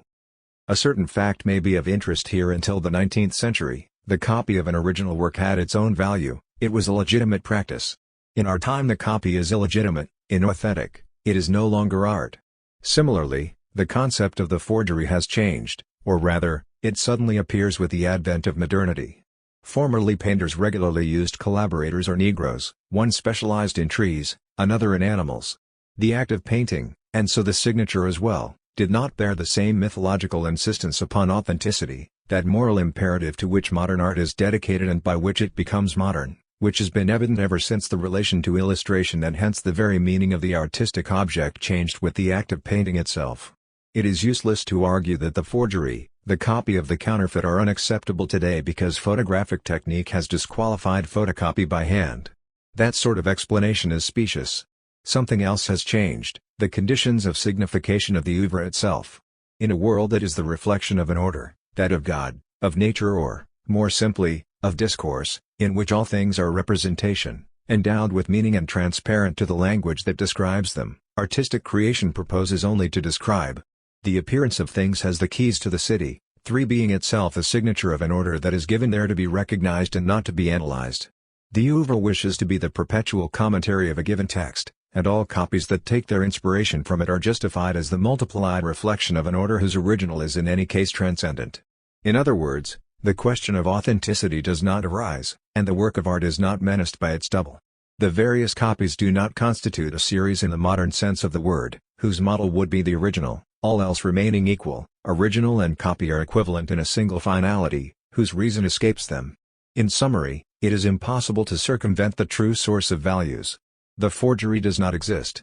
Nor is the signature there in order to turn the oeuvre into a pure object, which has surged with emotional power from the act of painting.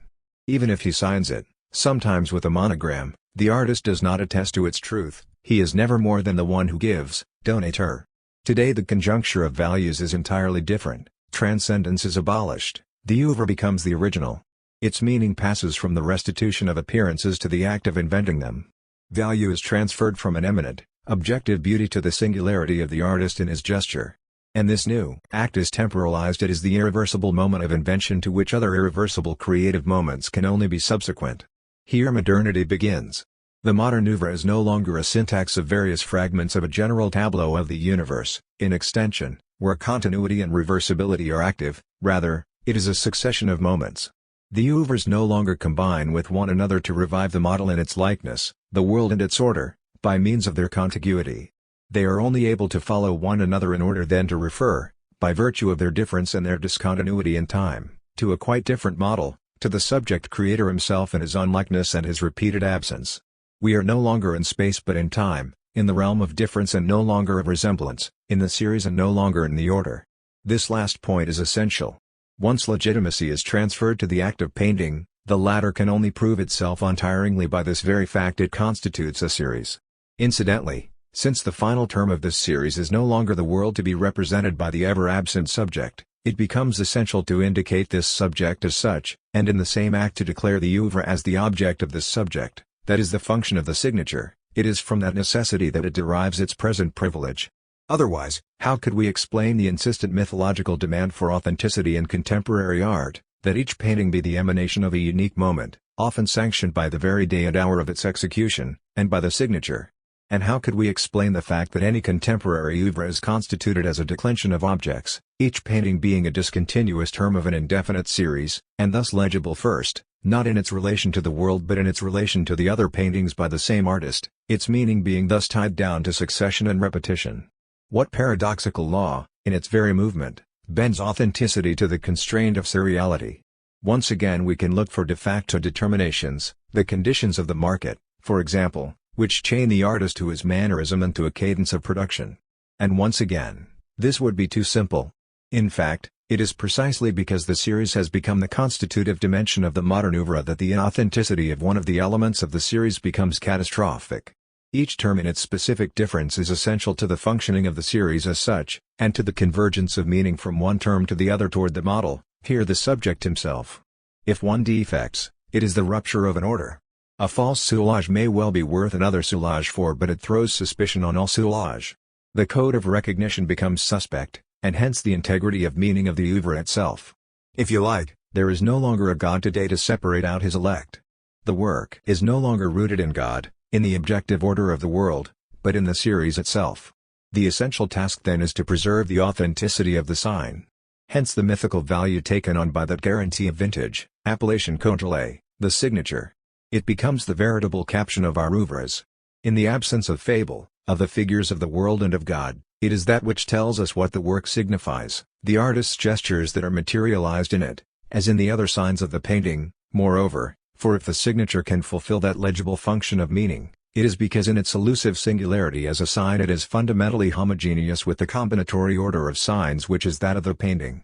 In certain modern works it is graphically mixed with the content of the canvas. It becomes a rhythmic element, and one may conceive of a painting that realizes and abolishes itself in its signature, which is only a signature. That is a limit, however, for, sign among signs, the signature always retains legendary values. If each sign of the painting retraces the subject in his act, only the signature designates him explicitly, giving us that particle of meaning, that reference and, hence, that security, which, in modern painting, is no longer given by the illegible truth of the world. The social consensus, and beyond that, of course, all the subtle combinations of supply and demand play upon the signature. But one can see that this myth is not purely and simply an effect of commercial orchestration. There is a conjunction of sign and name in the signature, a sign different from the other signs in the painting, but homogeneous with them, a name different from the names of other painters but complicit in the same game. It is through this ambiguous conjunction of a subjective series, authenticity, and an objective series, code, social consensus, commercial value, through this inflected sign, that the system of consumption can operate. That is why the slightest attack upon this sign, which is both authentic and accepted, unmotivated and codified, is felt as a profound attack upon the cultural system itself, and why today the forgery and the copy are viewed as sacrilege. In our time, moreover, there no longer remains any difference between copy and forgery. The forgery plays upon the signature and presents itself as authentic. The copy plays upon the content and avows itself a copy. If one admits that the value of the painting is established upon the gesture, it is clear that every copy is a forgery because it no longer simulates a content but an irreversible act, geste, of pictorial invention. Today only the artist may copy himself. In a sense, he is condemned to do so and to assume, if he is logical, the serial character of creation. At the limit, he reproduces himself literally. In Factum I and Factum II, Rauschenberg has done the same canvas twice, almost to the last daub, literally. What seems a brush stroke thrown on as hurriedly as possible and followed by droplets in an entirely accidental fashion is in fact a very studied gesture which Rauschenberg is capable of executing repeatedly at will. Otto Hahn, Les Temps modernes, March 1964. Here we find something like a truth of modern art. It is no longer the literality of the world, but the literality of the gestural elaboration of creation, spots, lines, dribbles. At the same time, that which was representation, redoubling the world in space, becomes repetition, an indefinable redoubling of the act in time. Moreover, the performance of Rauschenberg, that tautology of the gesture, marks only the paradoxical limit of a logical evolution. In his case, there is a sort of coquettishness, realist, or obsession, paranoid, in redoing his own canvas stroke for stroke, but in fact that literality is not necessary in order for repetition to take place. In any case, Rauschenberg knows that although his two paintings are identical, they are nonetheless different because they testify to two distinct moments and so retain their own individual value on the market. So, this duplication retains nothing of a copy. Subjectivity triumphs in the mechanical repetition of itself. That is why this concern can be left to no one else. What must be clearly understood is that this formal literality of the gesture carries a structural constraint of succession and of differentiation from one sign to another of the same canvas, and from one canvas to another. This constraint is at work everywhere in our oeuvres, even when their individual themes and techniques can be specified. In this sense, Rauschenberg's doubled canvas, and the analogous procedures of other serial painters, is misguided, insofar as it tries, with photographic literalness, to exorcise, at the level of content, a seriality that is of a profoundly different order. But then everything comes back to this question: what are the possibilities, for modern art, of retracing the actuality of our world, the everyday reality of objects, social reality and its conflicts? What can be its critical value? Artists themselves are often divided between the ideology of pure gestural values, values of authenticity, and this other ideology, the critical necessity of regrasping reality.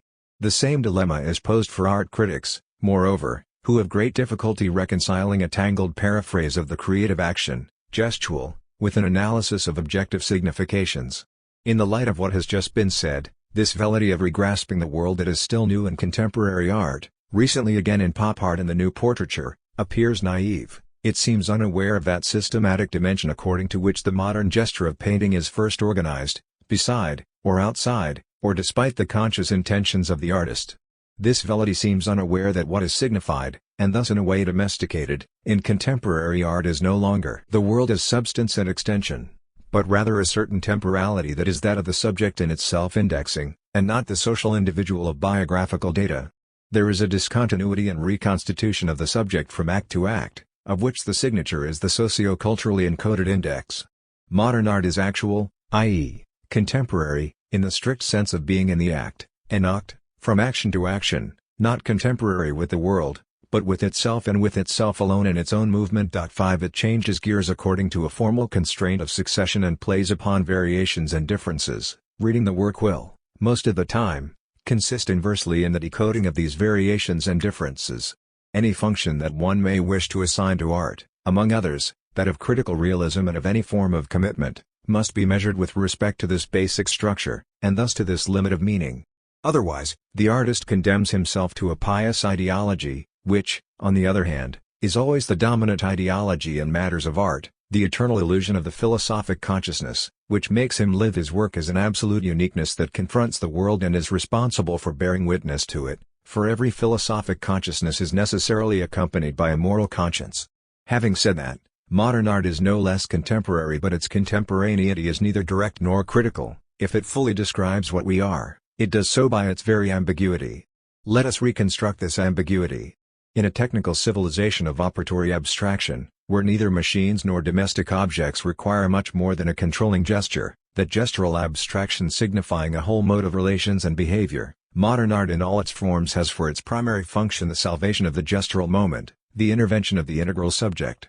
It is the part of us, crushed by the technical habitus, that art conjures up in the pure gestural complex of the act of painting and its apparent liberty. Thus art, in its gesture, registers itself negatively as the sign of a lack. But this inscription that nourishes the most current ideology, that art is spontaneity, upsurge, living opposition to a mechanized universe, is not critical. It poses as a challenge confronting the world, but by default, it is stamped with nostalgic values, it compensates. And above all, it is caught up in its subjectivity, in its very act, by that seriality against which it registers itself in the external world. Despite this inscription, despite the sublime instantaneousness which it proclaims, in good faith, however, it seriously believes in it. Subjectivity in action can only obey the same formal constraints of organization as the functional world. And here we have the truth of our modern art: if it bears witness to our time, it does so neither by direct allusion nor even in its pure gesture denying a systematized world. It is in testifying to the systematic of this full world by means of the inverse and homologous systematic of its empty gesture, a pure gesture marking an absence. This serial dimension and this absence value are its absolute conditions of signification. Whether it assumes them or not, enacts them or evades them, it is in this that it is the only art possible. It is an art that is neither positive nor critical, contradictory. These are the two sides of the same illusion, but homologous and collusive, and thus, ambiguous. Most artists, and consumers, flee this contradiction. And even the acknowledgement of this systematic dimension may still be a detour to escape it. This is what one perceives in the mannerisms of the literal repetition of Andy Warhol, Rauschenberg, etc., by which they proclaim themselves painters of seriality and thus redirect this fundamental structure, turning it into an effect of fashion. Before sinking into pure consumption, pop art will have had the merit of exposing these contradictions more clearly in the actual exercise of painting and in the latter's difficulties in deciding upon its true object. Thus, we read in Warhol, the canvas is an absolutely everyday object, on the same plane as this chair or this poster. Let us applaud this democratic conception, but recognize that it is either very naive or in very bad faith. Even if art wishes to signify the everyday, that is not what it is, that would be to confuse the thing and its meaning. Now, art is constrained to signify, it cannot even commit suicide in the everyday. In that wish to absorb art, there is simultaneously an American pragmatism, terrorism of the useful, blackmail of integration, and something like an echo of a mystique of sacrifice. Warhol adds, reality has no need of an intermediary, it is necessary only to isolate it from the surroundings, transfer it to the canvas. The whole question is there, for the everydayness of this chair, or of that slice of meat, car fender, or centerfold, is precisely its context, and singularly, the serial context of all similar, or slightly different, chairs, etc. Everydayness is difference in repetition. In isolating the chair on the canvas, I remove all its everydayness from it and at the same time remove from the canvas all the characteristics of an everyday object, which in the theorist's illusion ought to make it absolutely resemble the chair. This is the stumbling block: art can neither be absorbed into the everyday, canvas equals chair, nor grasp the everyday as such, chair isolated on the canvas equals real chair. Immanence and transcendence are equally impossible, they are two faces of the same dream. In fact, the discourse of modern art is of another order. It is to signify in the same mode as objects do in their everydayness, that is, in their latent systematic. It is in this serial and differential organization, with its own temporality punctuated by fashion and the recurrence of behavior models, to which art currently testifies. This by continually proving itself in a gesture that is repeated according to a play of inessential and combinatory variations in turn permits art to be something other than absolute repetition. I would like to be a machine, Andy Warhol says. Of course, this formula is paradoxical, because there is no greater affectation for art than for it to pose as mechanical, nor a greater coquettishness for subjectivity than to dedicate itself to serial automatism. But it testifies all the same to a logical exigency and to the limiting condition of modern art, that of a subjectivity fascinated by a technical world that denies it, fascinated by the positivity of that world but which paradoxically can only absorb this world by repeating itself across serial diffractions. The world in its objective systematic and art in its subjective systematic exchange their significations. This is their homologous situation. 6 Art is assigned there in all lucidity. It can only signify the world on the basis of a structural affinity that simultaneously marks the fatal character of its integration. Only recognition of this structural homology between a systematized world and an art that is itself serial in its most profound exercise 7 permits one to grasp this contradiction of modern art, which is deplored everywhere, even by artists themselves, as a fatality. Modern art wishes to be negative, critical, innovative and a perpetual surpassing, as well as immediately, or almost, assimilated, accepted, integrated, consumed. One must surrender to the evidence, art no longer contests anything, if it ever did. Revolt is isolated, the malediction consumed. All the more reason there would seem to be, then, to abandon all nostalgia, resign negativity, and admit finally that it is in the very movement of its authenticity, in systematizing itself according to a formal constraint, in constituting itself according to a play of successive differences, that the work of art offers itself of its own initiative as immediately integrable in a global system that conjugates it like any other object or group of objects. In this sense, modern works have indeed become everyday object, although laden with cultural connotations, they pose no problems to the environment. A modern painting, pop, abstract, atakiste, contradicts nothing. It enters into the play of the syntagmatic distribution of objects in space, in the modern interior, just as, and because it issues from the inventory of a circumscribed subjectivity, one sign passes into another, from one moment to another. Two chains cross the necessary dimension of signification is also the fatal dimension of integration and consumption. Modern art, midway between critical terrorism, ideological, and de facto structural integration, is quite exactly an art of collusion vis-à-vis this contemporary world. It plays with it, and is included in the game. It can parody this world, illustrate it, simulate it, alter it. It never disturbs the order, which is also its own. We are no longer dealing with the bourgeois art which, in its redundancy, presents beings and objects, reconciled with their image. All representation carries this ideology of reconciliation. In modern art it is a subjectivity which, unreconciled with the world, endeavors to reconcile itself with its own image. It is a subjectivity whose redundancy, while committed in an implicit seriality, is dedicated to homologically illustrating the seriality of all other objects and the systematic of an increasingly well-integrated world through its own withdrawal and defiance. 5. The art auction, sign exchange and sumptuary value. It may seem strange to be analyzing the ideological process somewhere other than in the traditional, political or cultural sanctuaries. But the point is precisely that the market for paintings and the auction sale of the work of art permit us to decipher the articulation, and thus the process, of ideological labor because they are situated in the contexts of economic power in the cultural field. The auction, this crucible of the interchange of values, where economic value, sign value and symbolic value transfuse according to the rules of the game, can be considered as an ideological matrix, one of the shrines of the political economy of the sign. It is a question of decoding the birth of the sign form in the same way that Marx was able to uncover the birth of the commodity form in the Critique of Political Economy. In consumption generally, economic exchange value, money, is converted into sign exchange value, prestige, etc., but this operation is still sustained by the alibi of use value. By contrast, the auction of the work of art has this notable characteristic, that economic exchange value, in the pure form of its general equivalent, money, is exchanged there for a pure sign, the painting. So, it is an experimental terrain, simultaneously collective and institutional, for separating out the operation of this sign value. 1. The decisive action is one of a simultaneous double reduction, that of exchange value, money, and of symbolic value, the painting as an oeuvre, and of their transmutation into sign value, the signed, appraised painting as luxury value and rare object, by expenditure and agonistic competition. 1. The other face of political economy. In expenditure, money changes meaning.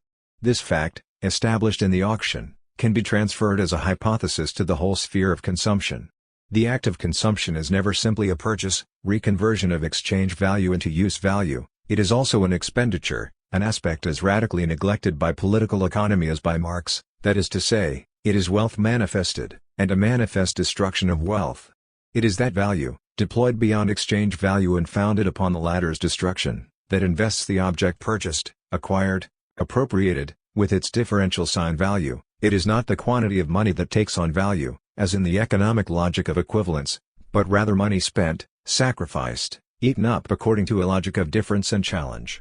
Every act of purchase is thus simultaneously an economic act and a trans-economic act of the production of differential sign value. Certainly in everyday consumption the specific, and fundamental, aspects of the auction are largely effaced, the direct experience of competition, the challenge, the agonistic community of peers, etc., which make it such a fascinating moment, the equivalent of poker or the fate.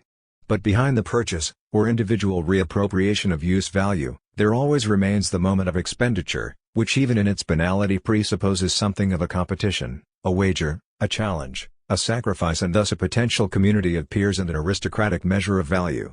Let us not be mistaken, it is this, and not the satisfaction of needs, that occasionally turns consumption into a passion, a fascinating game, something other than functional economic behavior, it becomes the competitive field of the destruction of economic value for the sake of another type of value. The process of production and systematization of economic exchange value has been described as essential, and in fact it is. Political economy is this immense transmutation of all values, labor, knowledge, social relations, culture, nature, into economic exchange value. Everything is abstracted and reabsorbed into a world market and in the preeminent role of money as a general equivalent. This aspect of the analysis has been privileged, for historical and ideological reasons that have nothing to do with scientific objectivity, and which should be analyzed more fully, even in Marx. Thus, the equally essential, equally generalized process has been largely neglected, a process that is neither the inverse nor the residue nor the relay of production, that immense process of the transmutation of economic exchange value into sign exchange value. This is the process of consumption considered as a system of sign exchange value, not consumption as traditional political economy defines it, reconversion of economic exchange value into use value, as a moment of the production cycle, but consumption considered as the conversion of economic exchange value into sign exchange value. At this point, the field of political economy, articulated only through exchange value and use value, explodes and must be entirely reanalyzed as generalized political economy, which implies the production of sign exchange value in the same way and in the same movement as the production of material goods and of economic exchange value. The analysis of the production of signs and of culture thus does not impose itself as exterior, ulterior, and superstructural in relation to that of material production, it imposes itself as a revolution of political economy itself, generalized by the theoretical and practical eruption of the political economy of the sign. All efforts to autonomize this field of consumption, that is, of the systematic production of signs, as an object of analysis are mystifying, they lead directly to culturalism. But it is necessary to see that the same ideological mystification results from autonomizing the field of material production as a determining agency. Those who specify culture, sign production, in order to circumscribe it as superstructure are also culturalists without knowing it. They institute the same split as the cultural idealists, and constrict the field of political economy just as arbitrarily. If culture, consumption and signs must be analyzed as ideology, this is not achieved by banishing them, or expelling them to an outer field, but, on the contrary, by integrating them into the very structures of political economy. Yet this implies that the traditional boundaries of political economy, canonized by bourgeois economic science as well as by Marxist analysis, should be disregarded. And the resistances to this are strong, for they are of all orders theoretical, political, phantasmagorical. Yet today only a generalized political economy can define a revolutionary theory in practice. Insofar as the market for paintings is specifically concerned, it may be said that it is the appropriation of the paintings as signs which acts as a factor of legitimation of economic and social power. But that gets us almost nowhere. We are still within the political vulgate, culture annexed and manipulated by the dominant class. The same is said of needs, consumption, leisure or sex. The dominant class would hold a sort of jus prime noctis over culture. Not content to exploit the reserve of manpower, this class would exploit the reserve of signs, the system of values, in order to confuse the class conflict and mystify proletarian consciousness. But where do these signs originate? Are they already inherent in things, in a social nature, so that it is enough to forcibly appropriate them? Magical vision. And how can signs or myths be articulated upon an objective social and economic condition, in order to confuse its meaning? There is little use in appealing to the consciousness argument. Moreover, why would the dominant class have need of culture if the economic is truly the determining instance? More profoundly, what is a signification? In what social relation is it produced? What is the mode of production of significations? The capitalist mode of production? Absurd. Sign values are produced by a certain type of social labor. But the production of differences, of differential hierarchical systems, is not to be confused with the extortion of economic surplus value, nor does it result from it. Between the two, another type of labor intervenes which transforms economic value and surplus value into sign value. It is a sumptuary operation, devouring, consummation, and surpassing economic value according to a radically different type of exchange. Yet in a certain way it also produces a surplus value, domination, which is not to be confused with economic privilege and profit. The latter are in a way only the primary material and springboard for a political operation involving the transfiguration of power by signs. Domination is thus linked to economic power, but it does not emanate from it automatically and mysteriously, it issues from it through a reworking of economic value. As a result of having forgotten this very specific labor, Marxist analysis today finds itself in the same position with respect to the field of ideology as the bourgeois economists before and since Marx vis-à-vis material production. The real source of value and the real process of production are skipped over. It is from neglect of this social labor of sign production that ideology derives its transcendence. Signs and culture appear enveloped in a fetishism, a mystery equivalent to, and contemporaneous with that of the commodity. Critical theorists of the political economy of the sign are rare. They are exiled, buried under Marxist, or neo-Marxist, terrorist analysis. Veblen and Goblet too are the great precursors of a cultural analysis of class which, beyond the dialectical materialism of productive forces, examines the logic of sumptuary values which assures and perpetuates through its code the hegemony of the dominant class, and, in a way, shelters the latter, through its transubstantiation of values, from economic revolutions and their social repercussions. In the economic order it is the mastery of accumulation, of the appropriation of surplus value, which is essential. In the order of signs, of culture, it is mastery of expenditure that is decisive, that is, a mastery of the transubstantiation of economic exchange value into sign exchange value based on a monopoly of the code. Dominant classes have always either assured their domination over sign values from the outset, archaic and traditional societies, or endeavored, in the capitalist bourgeois order, to surpass, to transcend, and to consecrate their economic privilege in a semiotic privilege, because this later stage represents the ultimate stage of domination. This logic, which comes to relay class logic and which is no longer defined by ownership of the means of production but by the mastery of the process of signification, and which activates a mode of production radically different from that of material production, and which for this reason escapes Marxist analysis, is found in its entirety, though microscopically, in the art auction. 2. Difference from economic exchange. 1. Like the game, poker, etc., the art auction is always both a ritual and a unique event. The rules are arbitrary and fixed, yet one never knows exactly what will take place, nor afterward exactly what has happened, because it involves a dynamic of personal encounter, an algebra of individuals, as opposed to the economic operation where values are exchanged impersonally, arithmetically. 2.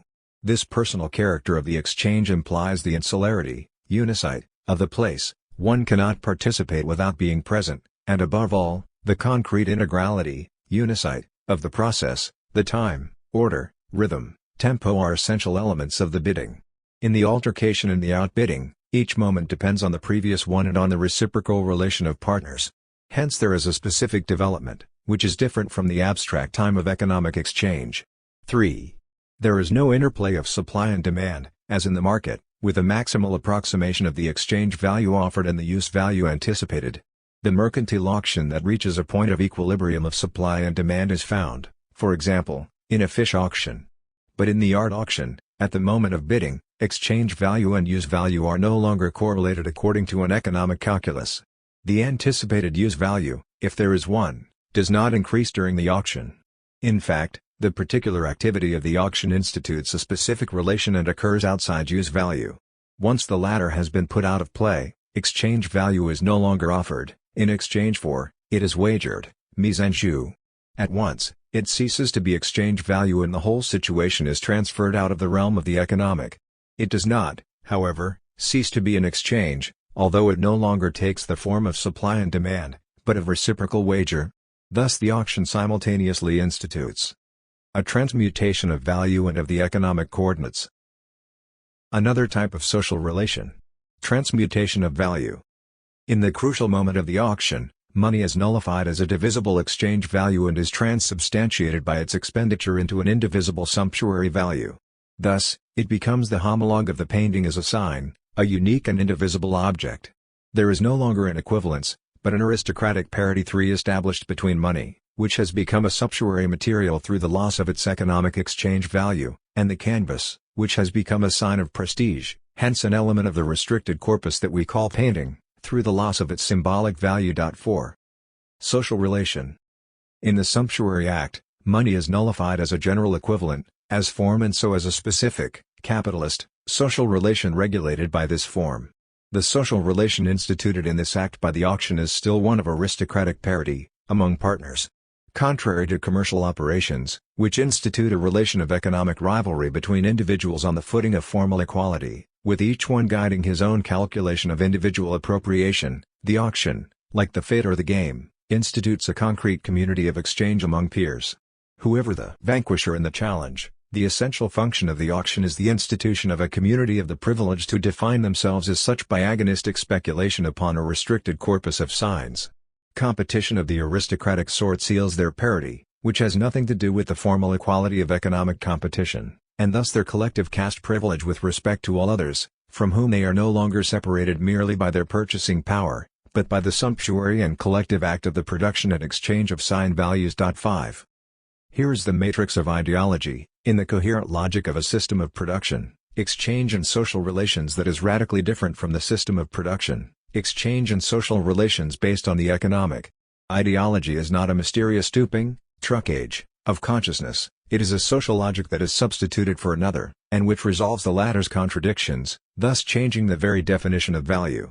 In our failure to recognize this, we have always reverted back to the rather embarrassing psychology of interiorization. But whence arises this strange perversion of consciousness mystifying itself, and abandoning itself of ideological values when the social actors who are the subjects of this consciousness continue to produce their objective social relations?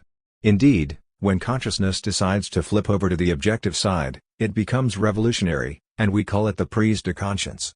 What a strange bourgeois novel psychology is, yet it profoundly infects revolutionary theory. In fact, what is called the psychology of the art lover is also in its entirety a reduction from the system of exchange. The singularity that he asserts, that fetishist passion for the object lived as an elective affinity, is established on his recognition as peer, by virtue of a competitive act, in a community of the privileged. He is the equal of the canvas itself, whose unique value resides in the relation of parity, of statutory privilege, which, as a sign, it maintains with the other terms of the limited corpus of paintings. Hence, the elitist affinity between the amateur and the canvas that psychologically connotes the very sort of value, of exchange and of aristocratic social relation that is instituted by the auction. The passion of the amateur is ignited by the latent summation, by the exalting and continual obsession of all other amateurs, just as the fetishized value of the canvas, his mana, is made from its differential reference to all the other canvases in the same sublime sphere of status. Its pedigree, its genealogy, that is, its signature and the cycles of its successive owners. Thus, it is not the psychological relation of the individual to the object that gives birth to fetishism and that sustains the principle of exchange. Object fetishism never supports exchange in its principle, but the social principle of exchange supports the fetishized value of the object. 3. Economic power and domination. There is another ideological reduction, that which makes the painting a commodity pure and simple. No, here it is not a question of the expanded reproduction of capital and of the capitalist class, it is a question of the production of a caste by the collective grace of a play of signs, and of the production of these signs by the destruction of economic value.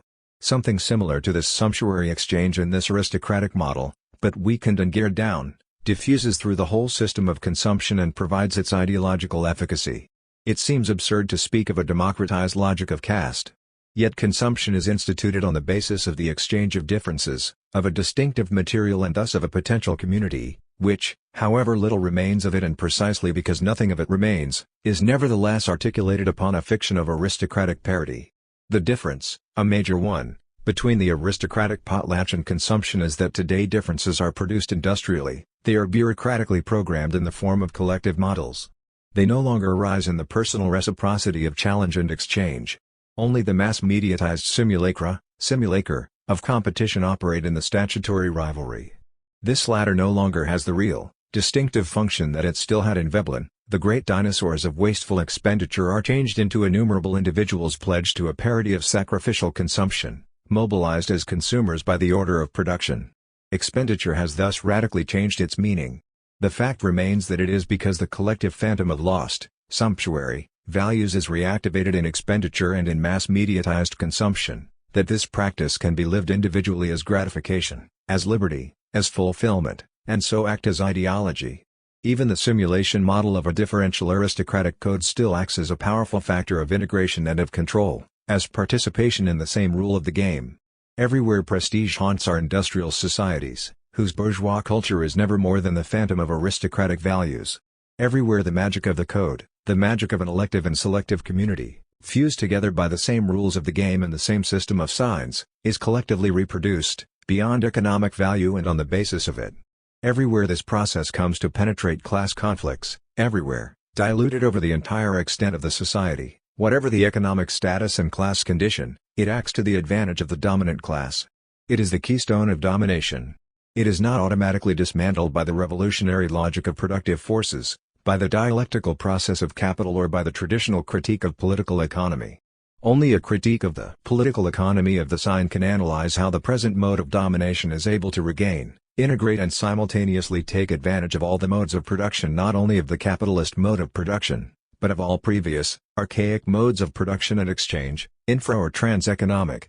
Only such a critique can analyze how at the very heart of the economic the mode of domination reinvents, or reproduces, the logic and the strategy of signs, of castes, of segregation, and of discrimination, how it reinstates the feudal logic of personal relations or even that of the gift exchange and of reciprocity, or of agonistic exchange, in order simultaneously to thwart and crown the modern socio-economic logic of class. But perhaps economic exploitation and class domination are at bottom only a historic variant and a detour in the immense genealogy of the forms of social domination.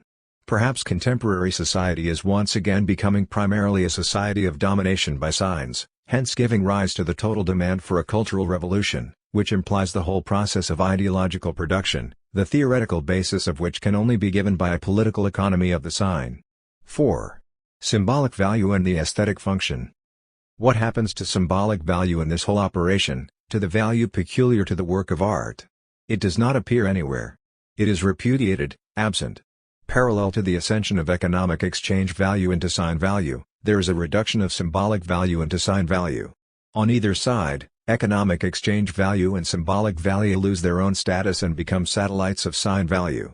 At the level of paintings, manipulated as supersigns, symbolic value is resolved into an aesthetic function. That is, it only operates inter linea, behind the operation of the sign, as a reference alibi, as a sublime rationalization of the sumptuary operation. 6. Repudiated as symbolic labor, the painting acts as distinctive material, the foundation of the noble and of restrained exchange. And as universal aesthetic value, it doubles itself as an idea of painting serving to legitimize the operation in the absolute. But this absolute is an alibi. We have seen that the true value of the painting is its genealogical value, its birth, the signature and the aura of its successive transactions, its pedigree. Just as the cycle of successive gifts in primitive societies charges the object with more and more value, so the painting circulates from inheritor to inheritor as a title of nobility, being charged with prestige throughout its history. Here, by the very circulation of signs, a sort of surplus value is produced which must be radically distinguished from economic surplus value. It does not create profit, but legitimacy, and it is with this that the art lover identifies himself by his economic sacrifice in the auction. Thus, for caste members the only real values are those produced and exchanged within the caste. Similarly for Gobelot's bourgeoisie, for whom originality, virtue, genius, etc., all the universal values, do not compare with regard to distinction, the specific value of class, or of caste. The caste of partners knows at bottom that the veritable status, the veritable legitimacy, the reproduction of the social relation, and so the perpetuation of the dominant class in its essence, is enacted in the aristocratic manipulation of works as the material of sign exchange. At bottom it disdains the aesthetic, art, the symbolic, and culture which, as universal values, are barely good for collective consumption. Aesthetic enjoyment, spiritual commerce with the works, and the values labeled absolute are all that is left to those who cannot aspire to the privileged potlatch. 7. The process of ideology in its totality thus acts on the simultaneous operation of a system of restricted exchange upon limited corpus and in the mode of aristocratic parity competition, of a system of exchange of universal values for the use of all, in the mode of formal equality. Still in the realm of painting, it is interesting in this sense to confront the reciprocal function of the institution of the market and of the auction with the institution of the museum. One might believe that, by removing the works from this private parallel market to nationalize them, the museum returns them to a sort of collective ownership and so to their authentic aesthetic function. In fact, the museum acts as a guarantee for the aristocratic exchange. It is a double guarantee. Just as a gold bank, the public backing of the Bank of France, is necessary in order that the circulation of capital and private speculation be organized, so the fixed reserve of the museum is necessary for the functioning of the sign exchange of paintings. Museums play the role of banks in the political economy of paintings. Not content to act as an organic guarantee of speculation in art, the museum acts as an agency guaranteeing the universality of painting and so also the aesthetic enjoyment, a socially inessential value, it has been seen, of all others. 5. Conclusion.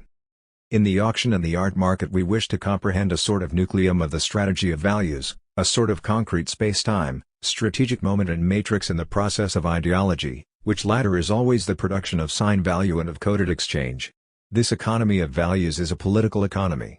It goes well beyond economic calculation and concerns all the processes of the transmutation of values, all those socially produced transitions from one value to another, from one logic to another logic of value which may be noted in determinate places and institutions, and so it also concerns the connection and implication of different systems of exchange and modes of production. The critique of this values are those produced and exchanged within the caste, similarly for Gobelot's bourgeoisie, for whom originality, virtue, genius, etc., all the universal values, do not compare with regard to distinction, the specific value of class, or of caste. The caste of partners knows at bottom that the veritable status, the veritable legitimacy, the reproduction of the social relation, and so the perpetuation of the dominant class in its essence, is enacted in the aristocratic manipulation of works as the material of sign exchange. At bottom it disdains the aesthetic, art, the symbolic, and culture which, as universal values, are barely good for collective consumption. Aesthetic enjoyment, spiritual commerce with the works, and the values labeled absolute are all that is left to those who cannot aspire to the privileged potlatch. 7. The process of ideology in its totality thus acts on the simultaneous operation of a system of restricted exchange upon limited corpus and in the mode of aristocratic parity competition. Of a system of exchange of universal values for the use of all, in the mode of formal equality. Still in the realm of painting, it is interesting in this sense to confront the reciprocal function of the institution of the market and of the auction with the institution of the museum. One might believe that, by removing the works from this private parallel market to nationalize them, the museum returns them to a sort of collective ownership and so to their authentic aesthetic function. In fact, the museum acts as a guarantee for the aristocratic exchange. It is a double guarantee. Just as a gold bank, the public backing of the Bank of France, is necessary in order that the circulation of capital and private speculation be organized, so the fixed reserve of the museum is necessary for the functioning of the sign exchange of paintings. Museums play the role of banks in the political economy of paintings. Not content to act as an organic guarantee of speculation in art, the museum acts as an agency guaranteeing the universality of painting and so also the aesthetic enjoyment, a socially inessential value, it has been seen, of all others. 5. Conclusion. In the auction and the art market we wish to comprehend a sort of nucleum of the strategy of values, a sort of concrete space-time, strategic moment and matrix in the process of ideology, which latter is always the production of sign value and of coded exchange. This economy of values is a political economy. It goes well beyond economic calculation and concerns all the processes of the transmutation of values, all those socially produced transitions from one value to another, from one logic to another logic of value which may be noted in determinate places and institutions, and so it also concerns the connection and implication of different systems of exchange and modes of production. The critique of this what they amount to without knowing it they are simply the equivalent, in the domain of signs and meaning, of classical bourgeois political economy prior to its critique by Marx. If the political economy of the sign, semiology, is susceptible to a critique in the same way as classical political economy, it is because their form is the same, not their content, sign form and commodity form. This second phase has moved from a matrix, grill, and from a more or less mechanical combinatory of values to a relation of forms and to an homology of the ensemble. It is a considerable advance, but not decisive. This relation effectively articulates the various logics of value, but if the homology is to be fully coherent, there must be a horizontal relation to reinforce the vertical one. Not only must sign value be to symbolic exchange what exchange value is to use value, the relation posited above, but also sign value must be to exchange value what symbolic exchange is to use value. That is. Now, if sign value and exchange value, sign form and commodity form, really are implicated, by reason of their logical form, in the framework of a general political economy, we can claim no affinity of the same order linking symbolic exchange and use value, Quite the contrary, because the former implies the transgression of the latter the reduction of the former, cf. in 1, 3 and 10 to 12.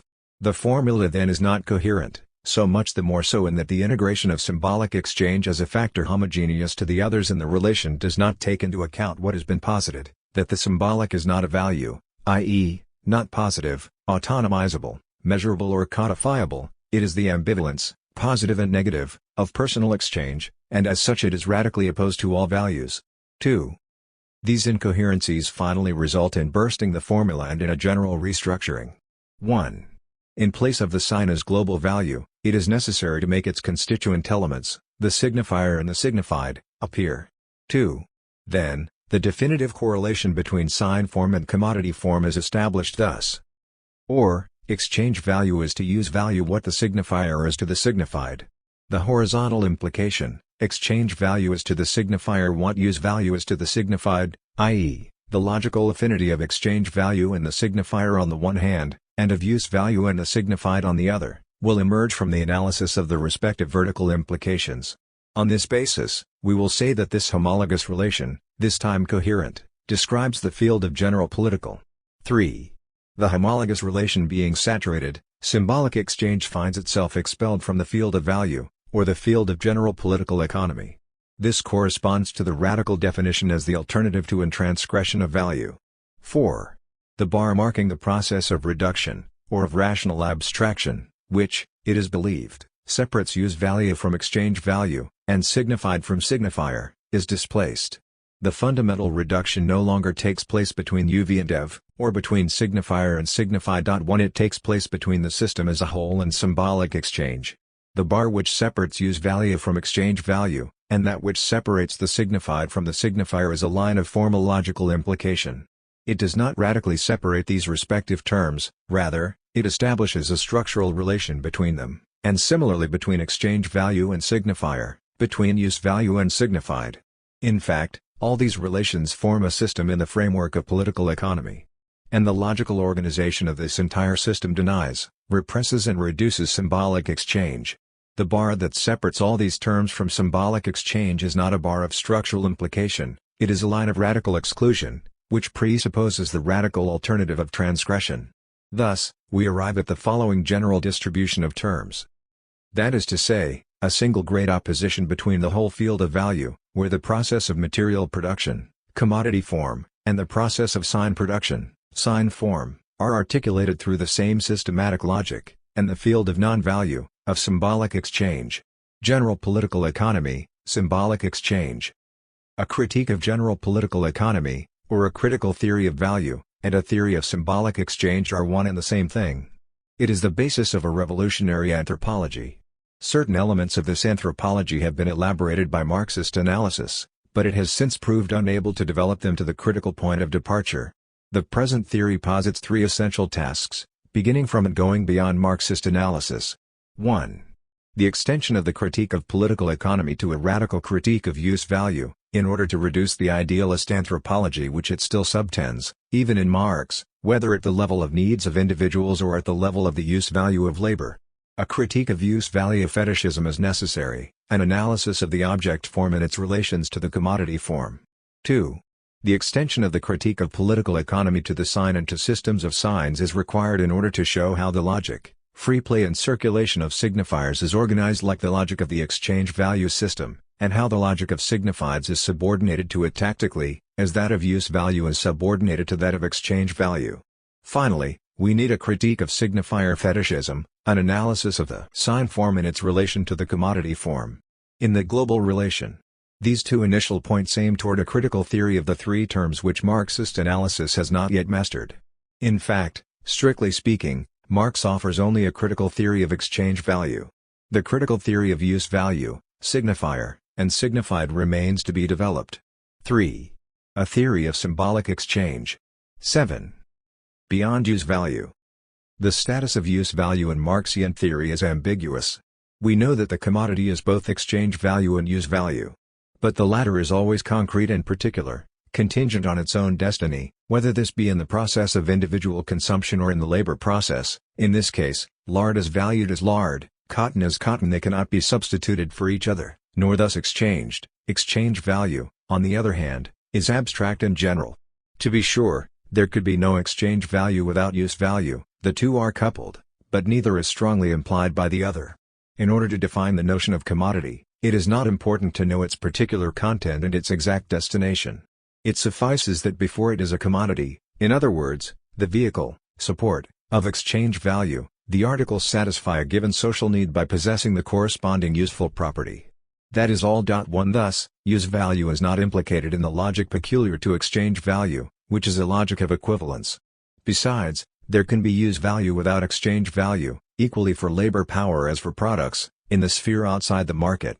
Even if it is continually reclaimed by the process of production and exchange, use value is never truly inscribed in the field of the market economy. It has its own finality, albeit restricted.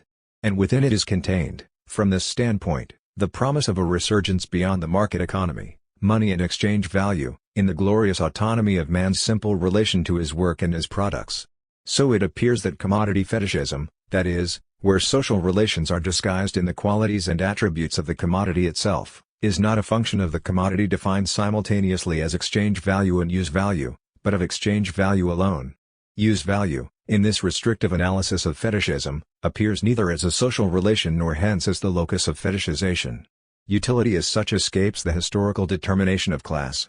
It represents an objective, final relation of intrinsic purpose, destination propria, which does not mask itself and whose transparency, as form, defies history, even if its content changes continually with respect to social and cultural determinations. It is here that Marxian idealism goes to work. It is here that we have to be more logical than Marx himself, and more radical, in the true sense of the word. For use value, indeed, utility itself, is a fetishized social relation, just like the abstract equivalence of commodities. Use value is an abstraction. It is an abstraction of the system of needs cloaked in the false evidence of a concrete destination and purpose, an intrinsic finality of goods and products. It is just like the abstraction of social labor, which is the basis for the logic of equivalence, exchange value, hiding beneath the innate value of commodities. In effect, our hypothesis is that needs, i.e., the system of needs, are the equivalent of abstract social labor. On them is erected the system of use value, just as abstract social labor is the basis for the system of exchange value. This hypothesis also implies that, for there to be a system at all, use value and exchange value must be regulated by an identical abstract logic of equivalence, an identical code. The code of utility is also a code of abstract equivalence of objects and subjects, for each category in itself and for the two taken together in their relation. Hence, it is a combinatory code involving potential calculation. We will return to this point. Furthermore, it is in itself, as system, that use value can be fetishized, and certainly not as a practical operation. It is always the systematic abstraction that is fetishized. The same goes for exchange value. And it is the two fetishizations, reunited, that of use value and that of exchange value, that constitute commodity fetishism.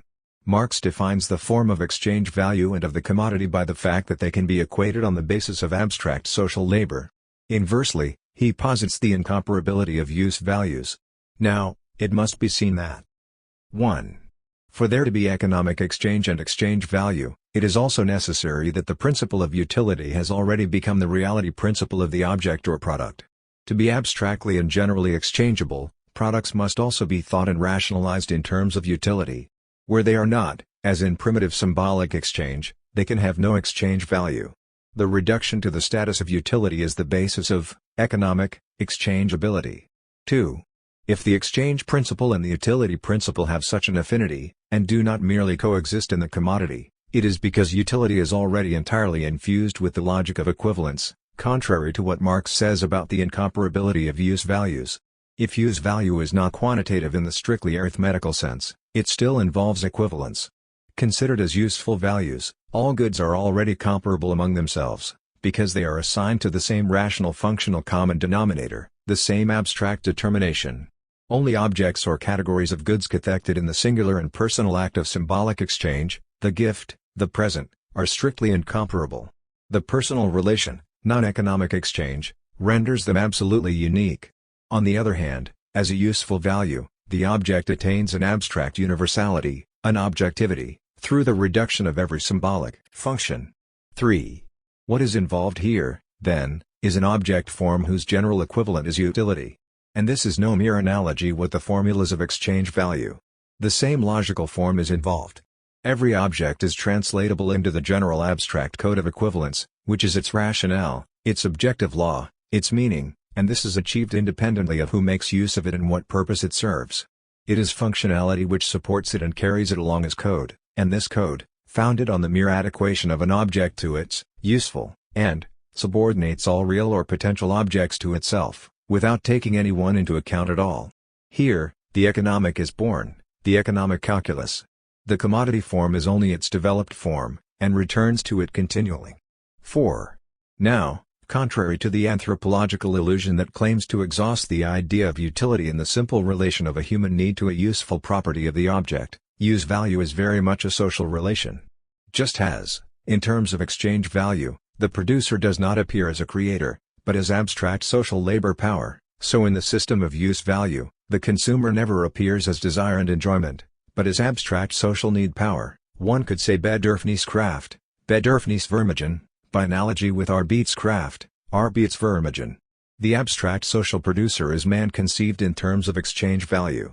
The abstract social individual, the person with needs, is man thought of in terms of use value. There is a homology between the emancipation in the bourgeois era of the private individual given final form by his needs and the functional emancipation of objects as use values. This results from an objective rationalization, the surpassing of old ritual and symbolic constraints. In a radically different type of exchange, objects did not have the status of objectivity that we give them at all. But henceforward secularized, functionalized and rationalized in purpose, objects become the promise of an ideal, and idealist, political economy, with its watchword to each according to his needs. At the same time, the individual, now disengaged from all collective obligations of a magical or religious order, liberated from his archaic, symbolic or personal ties, at last private and autonomous, defines himself through an objective activity of transforming nature, labor, and through the destruction of utility for his benefit, needs, satisfactions, use value. Utility, needs, use value, none of this ever comes to grips with the finality of a subject up against his ambivalent object relations, or with symbolic exchange between subjects. Rather, it describes the relation of the individual to himself conceived in economic terms, better still, the relation of the subject to the economic system. Far from the individual expressing his needs in the economic system, it is the economic system that induces the individual function, and the parallel functionality of objects and needs. To the individual is an ideological structure, a historical form correlative with the commodity form, exchange value, and the object form, use value. The individual is nothing but the subject thought in economic terms, rethought, simplified, and abstracted by the economy. The entire history of consciousness and ethics, all the categories of Occidental psychometaphysics, is only the history of the political economy of the subject. Use value is the expression of a whole metaphysic, that of utility. It registers itself as a kind of moral law at the heart of the object, and it is inscribed there as the finality of the need of the subject. It is the transcription at the heart of things of the same moral law, Kantian and Christian, inscribed on the heart of the subject, positivizing it in its essence and instituting it in a final relation, with God, or to some transcendent reality. In both cases, the circulation of value is regulated by a providential code that watches over the correlation of the object with the needs of the subject, under the rubric of functionality, as it assures, incidentally, the coincidence of the subject with divine law, under the sign of morality. This is the same teleology that seals the essence of the subject, his self-identity, through the recognition of this transcendent finality. It establishes the object in its truth, as an essence called use value, transparent to itself and to the subject, under the rational banner of utility. And this moral law effects the same fundamental reduction of all the symbolic virtualities of the subject and the object. A simple finality is substituted for a multiplicity of meanings. And it is still the principle of equivalence that functions here as the reducer of symbolic ambivalence. 1. It establishes the object in a functional equivalence to itself in the single framework of this determined valence, utility.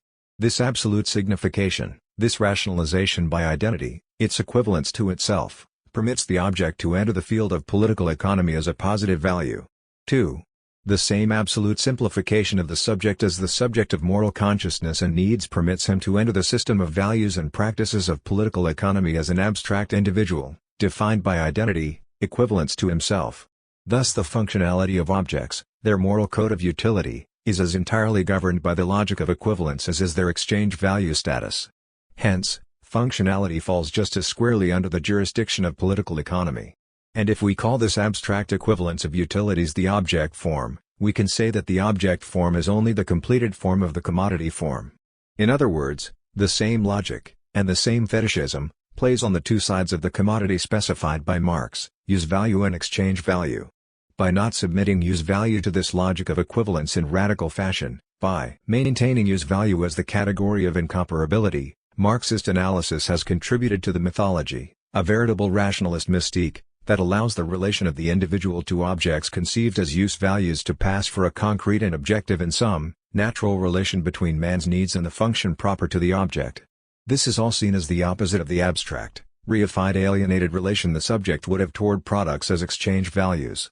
The truth of the subject would he hear, in usage, as a concrete sphere of the private relation, as opposed to the social and abstract sphere of the market. 3. Marx does provide a radical analysis of the abstraction of the private individual as a social relation in another connection. However, against all this seething metaphysic of needs and use values, it must be said that abstraction, reduction, rationalization and systematization are as profound and as generalized at the level of needs as at the level of commodities.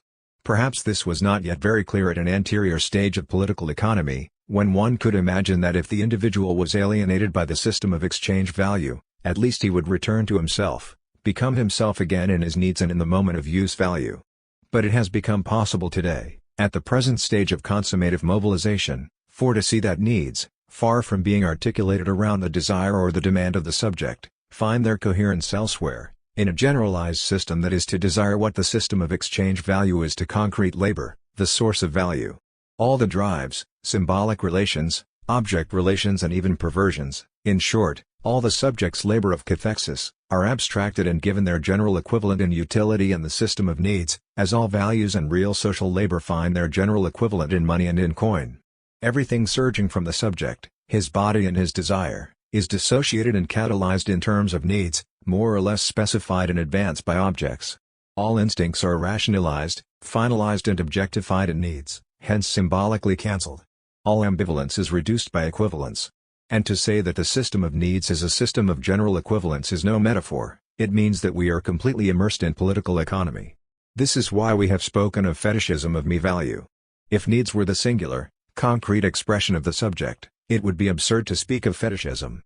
But when needs erect themselves more and more into an abstract system, regulated by a principle of equivalence and general combinative, then certainly the same fetishism is in play.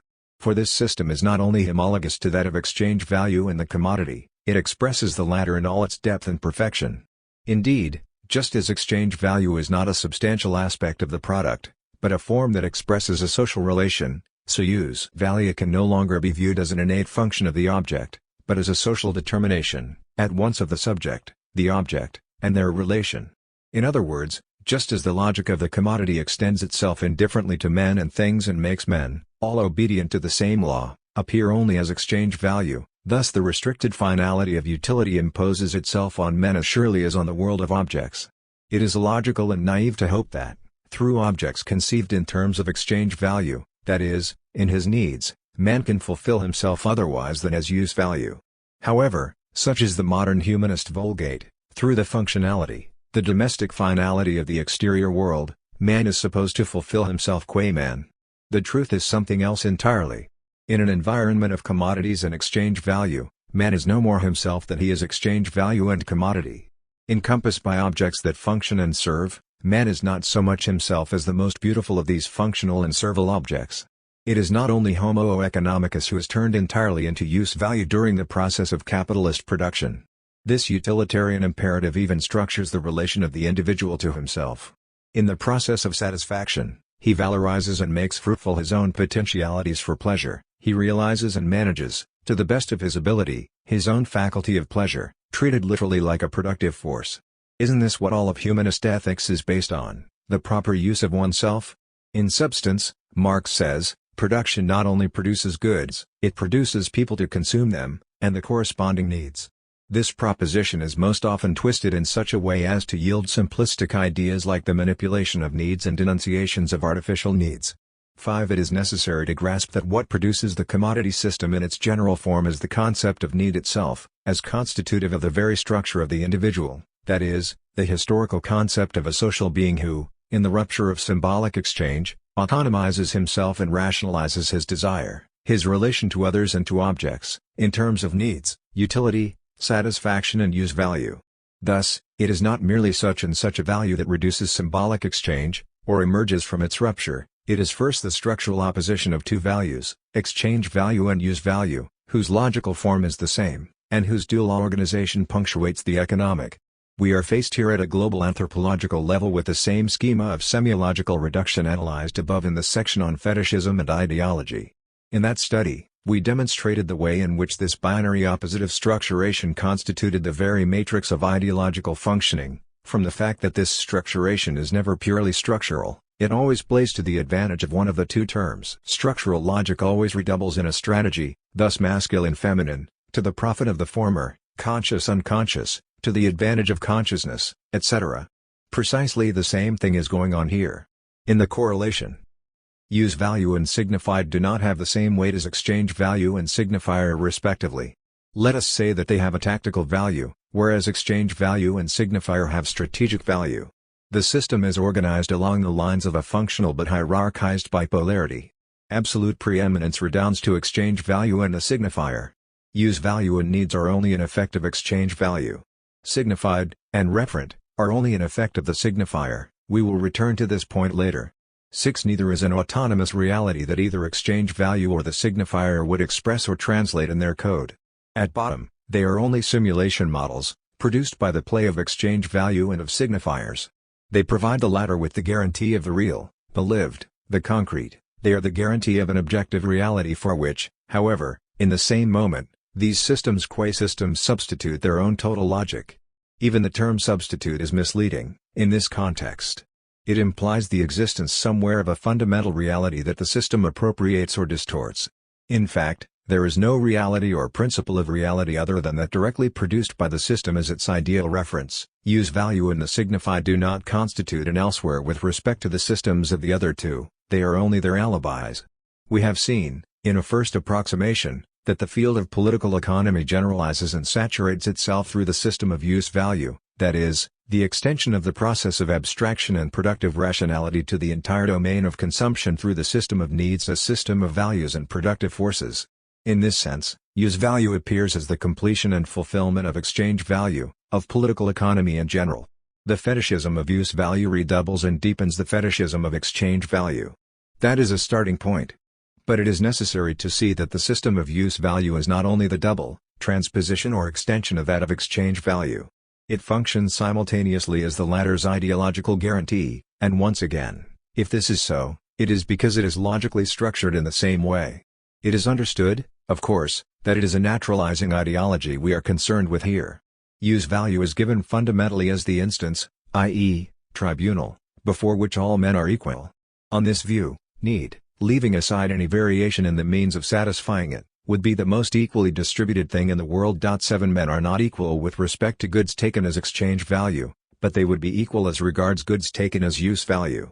One may dispose of them or not, according to one's class, income, or disposition, but the potentiality for availing oneself of them nevertheless exists for all.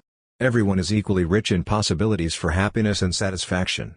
This is the secularization of the potential equality of all men before God, the democracy of needs. Thus, use value, reflected back to the anthropological sphere, reconciles in the universal those who are divided socially by exchange value. Exchange value erases the real labor process at the level of the commodity, such that the latter appears as an autonomous value. Use value fares even better, it provides the commodity, inhuman as it is in its abstraction, with the human finality. In exchange value, social labor disappears. The system of use value, on the other hand, involves the resorption without trace of the entire ideological and historical labor process that leads the subject in the first place to think of himself as an individual, defined by his needs and satisfaction, and thus ideally to integrate himself into the structure of the commodity. Thus, without ceasing to be a system in historical and logical solidarity with the system of exchange value, That of use value succeeds in naturalizing the latter and offers it that universal and atemporal guarantee without which the exchange value system simply couldn't reproduce itself, or doubtless even be produced in its general form. Use value is thus the crown and scepter of political economy. In its lived reality, it is the immanence of political economy in everyday life, down to the very act in which man believes he has rediscovered himself.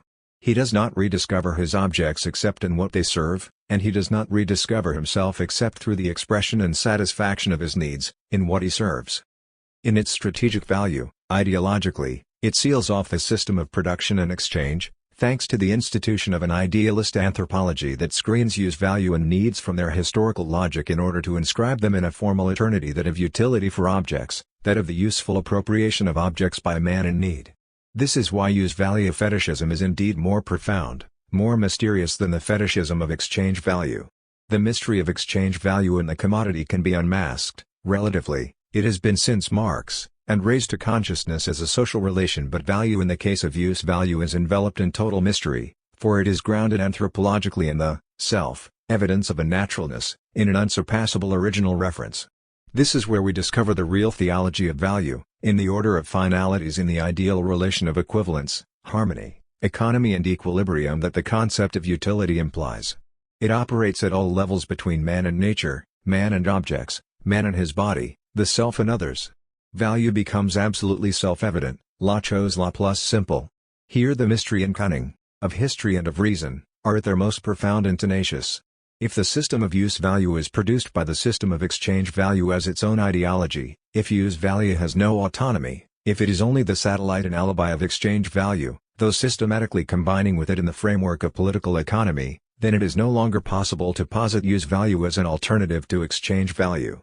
Nor, therefore, is it possible to posit the restitution of use value, at the end of political economy, under the sign of the liberation of needs and the administration of things as a revolutionary perspective.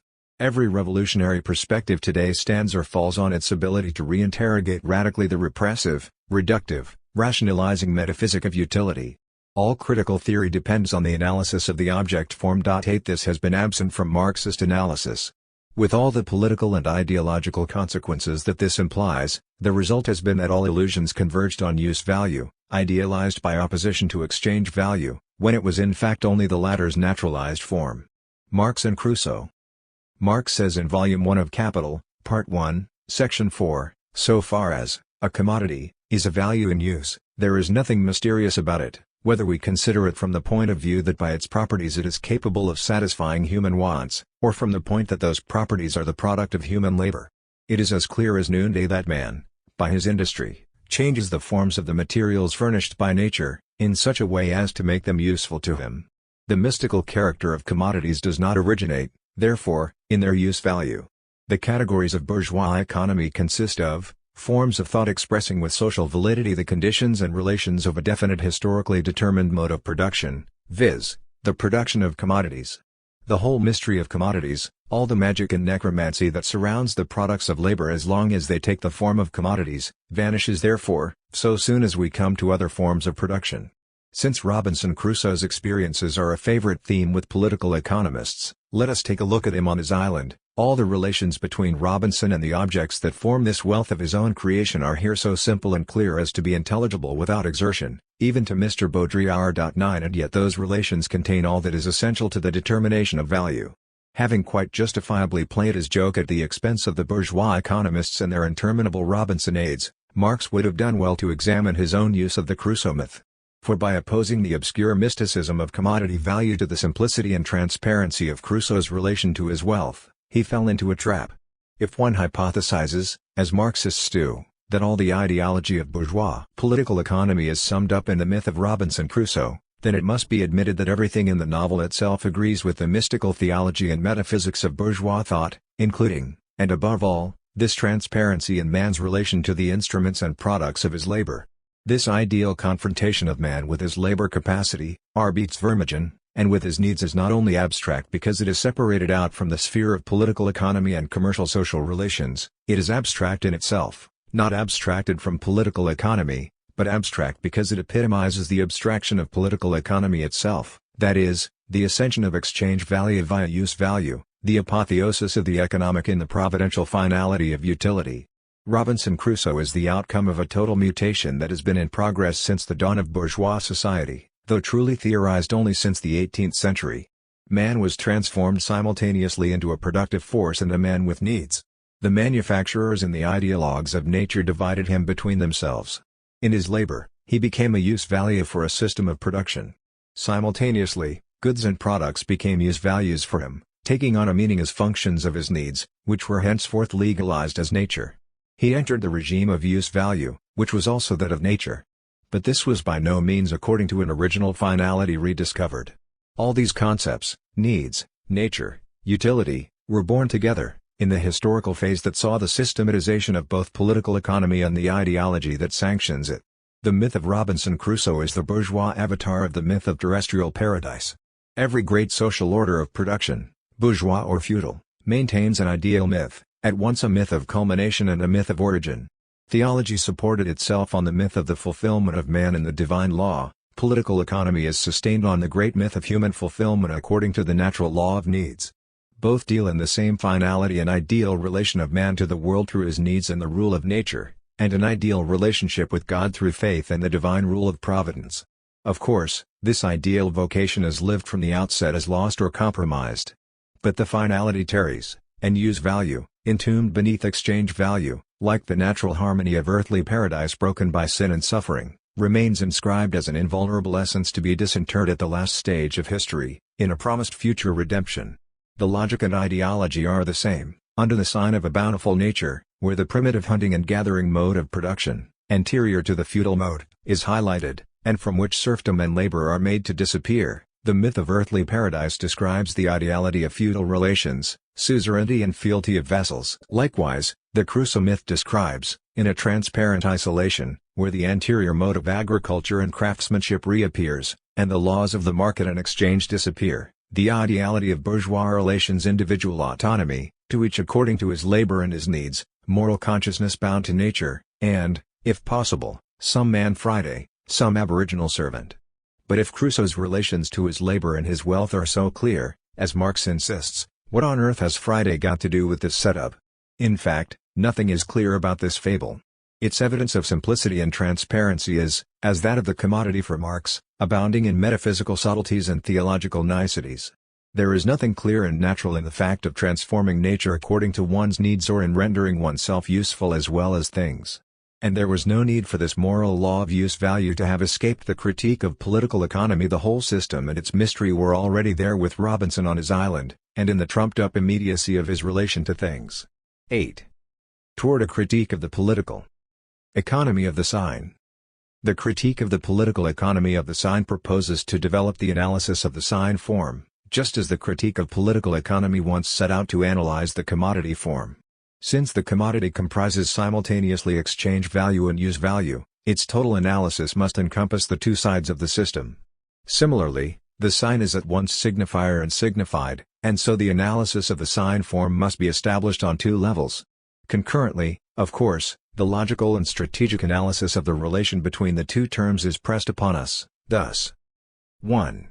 Between the system of exchange value, EV, and that of use value, UV, or between the commodity form and the object form. This was the attempt in the preceding article. 2. Between the systems of the signifier and the signified, or between their respective codes, which define the articulation of sign value and the sign form. In both cases, this internal relation is established as a hierarchical function between a dominant form and an alibi, or satellite, form, which is the logical crowning and ideological completion of the first. 1. The magical thinking of ideology. The effect of this homological structuration of values in what can conveniently be called the fields of economy and of signification is to displace the whole process of ideology and to theorize it in radically different terms. Ideology can no longer be understood as an infra-superstructural relation between a material production, system and relations of production, and a production of signs, culture, etc., which expresses and masks the contradictions at the base. Henceforth, all of this comprises, with the same degree of objectivity, a general political economy, its critique, which is traversed throughout by the same form and administered by the same logic. It should be recalled that the traditional vision of ideology still proves incapable of grasping the ideological function of culture and of signs, except at the level of the signified. This follows inevitably from its separation of culture and signs, in the artificial distinction between the economic and the ideological, not to mention the desperate contortions, superstructure, dialectic, structure and dominance, that this entails. Thus, ideology, of such and such a group, or the dominant class, always appears as the overblown discourse of some great theme, content, or value: patriotism, morality, humanism, happiness, consumption, the family, whose allegorical power somehow insinuates itself into consciousnesses. This has never been explained, in order to integrate them. These become, in turn, the contents of thought that come into play in real situations. In sum, ideology appears as a sort of cultural surf frothing on the beachhead of the economy. So, it is dear that ideology is actually that very form that traverses both the production of signs and material production, or rather, it is the logical bifurcation of this form into two terms.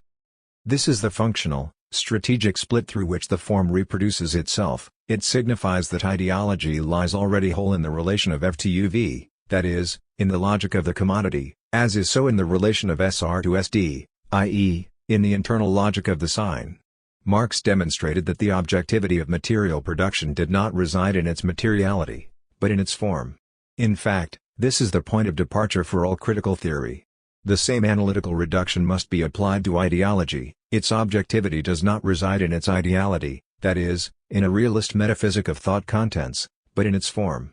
The critique, not excluding here the Marxist critique of ideology, feeds off a magical conception of its object. It does not unravel ideology as form, but as content, as given, transcendent value, a sort of mana that attaches itself to several global representations that magically impregnate those floating and mystified subjectivities called consciousnesses. Like the concept of need, which is presented as the link between the utility of an object and the demand of a subject, ideology appears as the relation between the projection of a consciousness and the ideality of, vaguely, an idea, or a value. Transposed from the analysis of material goods to collective representations and values, the same little magic footbridge is suspended between artificial, even metaphysical, concepts. 1. In fact, ideology is the process of reducing and abstracting symbolic material into a form. But this reductive abstraction is given immediately as value, autonomous, as content, transcendent, and as a representation of consciousness, signified. It is the same process that lends the commodity an appearance of autonomous value and transcendent reality, a process that involves the misunderstanding of the form of the commodity and of the abstraction of social labor that it operates. In bourgeois, or, alas, Marxist, thought, culture is defined as a transcendence of contents correlated with consciousnesses by means of a representation that circulates among them like positive values, just as the fetishized commodity appears as a real and immediate value, correlated with individual subjects through need and use value, and circulating according to the rules of exchange value. It is the cunning of form to veil itself continually in the evidence of content. It is the cunning of the code to veil itself and to produce itself in the obviousness of value. It is in the materiality of content that form consumes its abstraction and reproduces itself as form. That is its peculiar magic. It simultaneously produces the content and the consciousness to receive it, just as production produces the product and its corresponding need. Thus, it installs culture in a dual transcendence of values, of contents, and consciousness, and in a metaphysic of exchange between the two terms. And if the bourgeois Vulgate enshrines it in this transcendence precisely in order to exalt it as culture, the Marxist Vulgate embalms it in the very same transcendence in order to denounce it as ideology. But the two scriptures rejoin in the same magical thinking. 2. Just about all contemporary thought in this area confounds itself on false problems and in endless controversies ensuing from artificial disjunctions. 1. The subject-object dichotomy, bridged by the magical concept of need. Things might run quite smoothly here if the general system of production-consumption were not disrupted by the insoluble problem of supply and demand. Can one still speak of autonomy of choice, or is it a question of manipulation? Perhaps the two perspectives can be synthesized? Mere pseudo-dialectic. It is all an eternal litany, and over a false problem anyway. 2. The infrastructure-superstructure dichotomy, which, as we have seen, covers over again the implacable disjunction between the materiality of contents and the ideality of consciousness, reuniting the two thereby separated poles with the magical conception of ideology. Even here, Matters would run more smoothly if the problem of the determinate instance were not held eternally in suspense, since it is usually in the last instance it never actually appears on the stage, with all the acrobatics of interaction, dialectic, relative autonomy and overdetermination that follow in its wake, and whose interminable careers have redounded to the glory of generations of intellectuals. 3. The exploitation-alienation distinction, which reiterates this false problem at the level of political analysis. The infinite debate over whether exploitation is the ground of alienation or vice versa, or whether the second succeeds the first has the most advanced stage of capitalism. While this is absurd, not for the first time, the confusion arises from an artificial separation, this time of the sign and the commodity, which are not analyzed in their form, but posed instead as contents, the one of signification, the other of production. Whence emerges the distinction between an exploitation of labor power and an alienation by signs. As if the commodity and the system of material production signified nothing. As if signs and culture were not immediately abstract social production at the level of the code and models, in a generalized exchange system of values. Ideology is thus properly situated on neither side of this split. Rather, it is the one and only form that traverses all the fields of social production. Ideology seizes all production, material or symbolic, in the same process of abstraction, reduction, general equivalence and exploitation. 1. It is because the logic of the commodity and of political economy is at the very heart of the sign, in the abstract equation of signifier and signified, in the differential combinatory of signs, that signs can function as exchange value, the discourse of communication, and as use value, rational decoding and distinctive social use. 2. It is because the structure of a sign is at the very heart of the commodity form that the commodity can take on, immediately, the effect of signification, not epiphenomenally, in excess of itself, as message or connotation, but because its very form establishes it as a total medium, as a system of communication administering all social exchange. Like the sign form, the commodity is a code managing the exchange of values. It makes little difference whether the contents of material production or the immaterial contents of signification are involved, it is the code that is determinant, the rules of the interplay of signifiers and exchange value.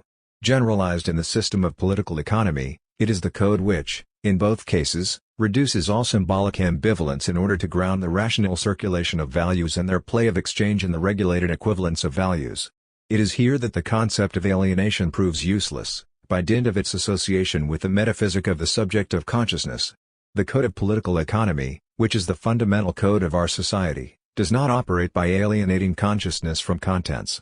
A parallel confusion arises in the view of primitive myths as false stories or histories that consciousnesses recount to themselves.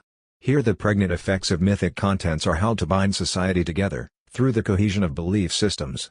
But actually, these myths make up a code of signs that exchange among themselves, integrating the group through the very process of their circulation. Likewise, the fundamental code of our societies, the code of political economy, both commodity form and sign form, does not operate through the alienation of consciousness and contents. It rationalizes and regulates exchange, makes things communicate, but only under the law of the code and through the control of meaning.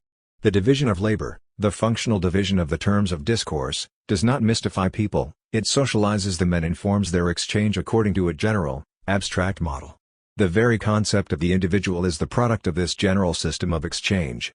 And the idea of totality under which the subject, either that of consciousness or that of history, thinks itself in its ideal reference is nothing but the effect and the symptom of the system, the shadow that it wears.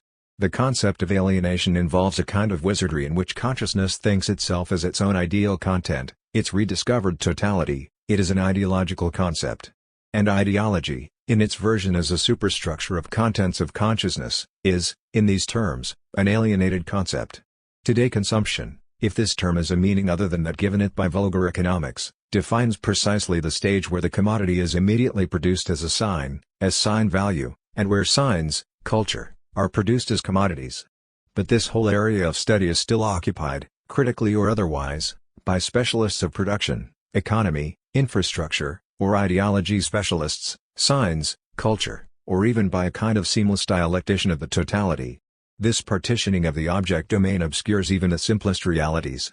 If any progress is to be made at this point, research, especially Marxist research, must come to terms with the fact that nothing produced or exchanged today, objects, services, bodies, sex, culture, knowledge, etc., can be decoded exclusively as a sign, nor solely measured as a commodity, that everything appears in the context of a general political economy in which the determining instance is neither the commodity nor culture, not even the updated commodity, revised and reinterpreted in its signifying function, with its message, its connotations, but always as if there still existed an objective substrate to it, the potential objectivity of the product as such, nor culture in its critical version, where signs, values, ideas are seen as everywhere commercialized or recuperated by the dominant system, but again, as if there subsisted through all this something whose transcendence could have been rationalized and simply compromised, a kind of sublime use value of culture distorted in exchange value. The object of this political economy, that is, its simplest component, its nuclear element, that which precisely the commodity was for Marx, is no longer today properly either commodity or sign, but indissolubly both, and both only in the sense that they are abolished as specific determinations, but not as form. Rather, this object is perhaps quite simply the object, the object form, on which use, value, exchange value and sign value converge in a complex mode that describes the most general form of political economy. 2. The metaphysics of the sign. The meaning value of the sign asserts itself with the same apparent obviousness as the natural evidence of the value of the commodity to the predecessors of Marx. These, as they say, are the simplest of matters, and yet they are the most mysterious. Like political economy before it, semiology accomplishes little more than a description of their circulation and structural functioning. 4. We have seen, in the preceding study, that the abstraction of the exchange value system is sustained by the effect of concrete reality and of objective purpose exhaled by use value and needs. This is the strategic logic of the commodity, its second term acts as the satellite and alibi for the first.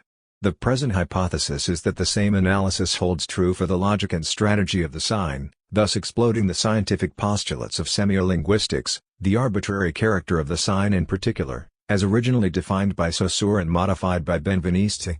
The arbitrariness of the sign does not reside in its non-motivation, in the commonplace that the signifier table has no natural vocation to signify the concept or the reality of the table, any more than Tisch in German, etc. It is rooted in the very fact of positing an equivalence between such and such an SR and such an ST.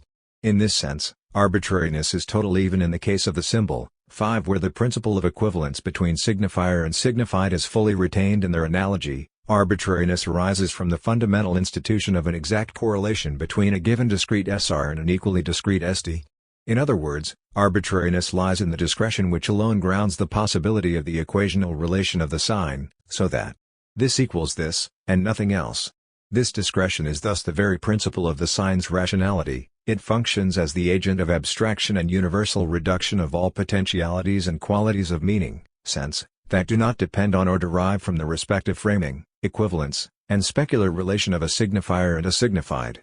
This is the directive and reductive rationalization transacted by the sign, not in relation to an exterior, immanent concrete reality that signs would supposedly recapture abstractly in order to express, but in relation to all that which overflows the schema of equivalence and signification, and which the sign reduces, represses and annihilates in the very operation that constitutes it, the sudden crystallization of an SR and an ST. The rationality of the sign is rooted in its exclusion and annihilation of all symbolic ambivalence on behalf of a fixed and equational structure. The sign is a discriminant, it structures itself through exclusion. Once crystallized on this exclusive structure, the sign aligns its fixed field, resigns the differential, and assigns SR and ST each its sphere of systemic control. Thus, the sign proffers itself as full value, positive, rational, exchangeable value. All virtualities of meaning are shorn in the cut of structure. This one-to-one assignation of SR to ST can be complicated quite easily into an equivocal or multivocal relation without violating the logic of the sign. A signifier may refer to many signifieds, or vice versa. The principle of equivalence, ergo of exclusion and reduction, which roots the arbitrariness of the sign, remains untouched. While still opposing itself as radically as ever to ambivalence, equivalence has simply transmuted into polyvalence. Ambiguity itself is only the vacillation of a principle which, for all intents and purposes, rests intact. Nor does the dissolve effect, of signification, jeopardize the principle of the rationality of the sign, i.e., its reality principle. While retaining their discreteness, SR and ST are capable of multiple connections. But, through all these combinatory possibilities, the code of signification never ceases to monitor and systematically control meaning.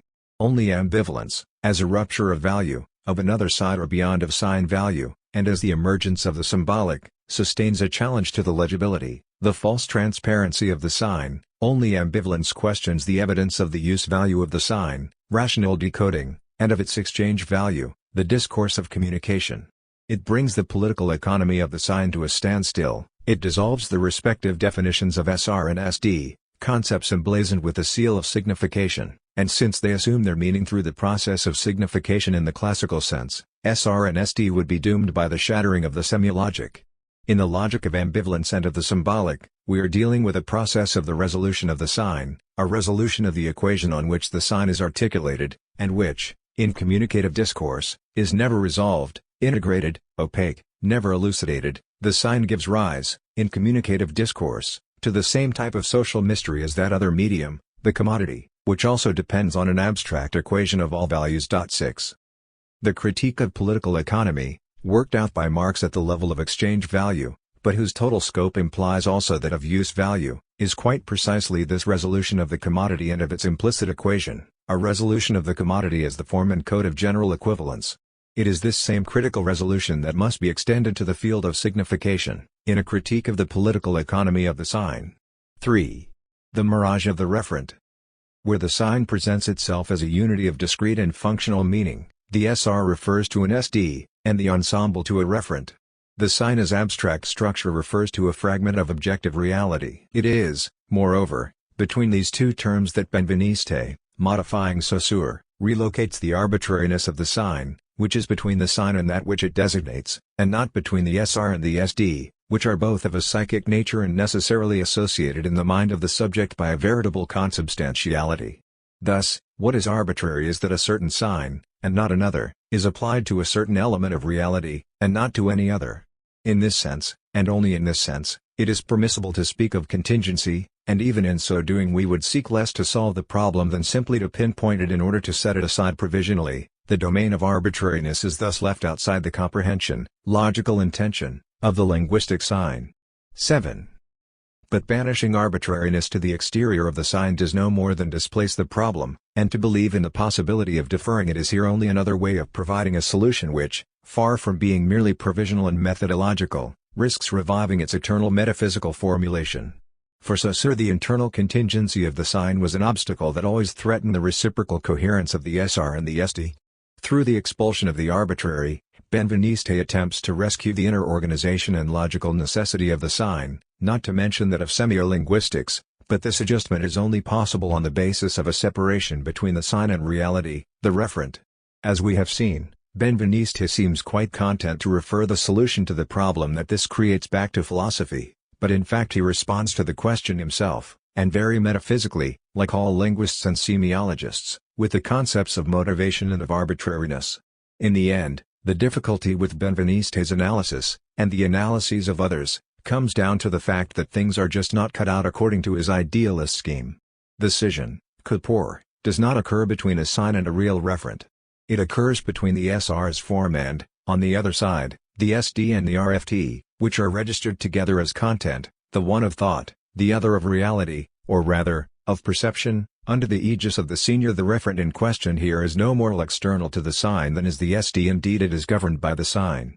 It is carved out and projected as its function. Its only reality is of that which is ornamentally inscribed on the sign itself. In a profound sense, the referent is the reflection of the sign, and this profound collusion, which depends on form, is instinctively translated at the level of contents by the speaking subject. Benveniste declares, for the speaking subject, there is complete adequation between language and reality. The sign recovers and commands reality. Better still, it is that reality. 8. The poor speaker evidently knows nothing of the arbitrary character of the sign, but then, he probably isn't a semiologist.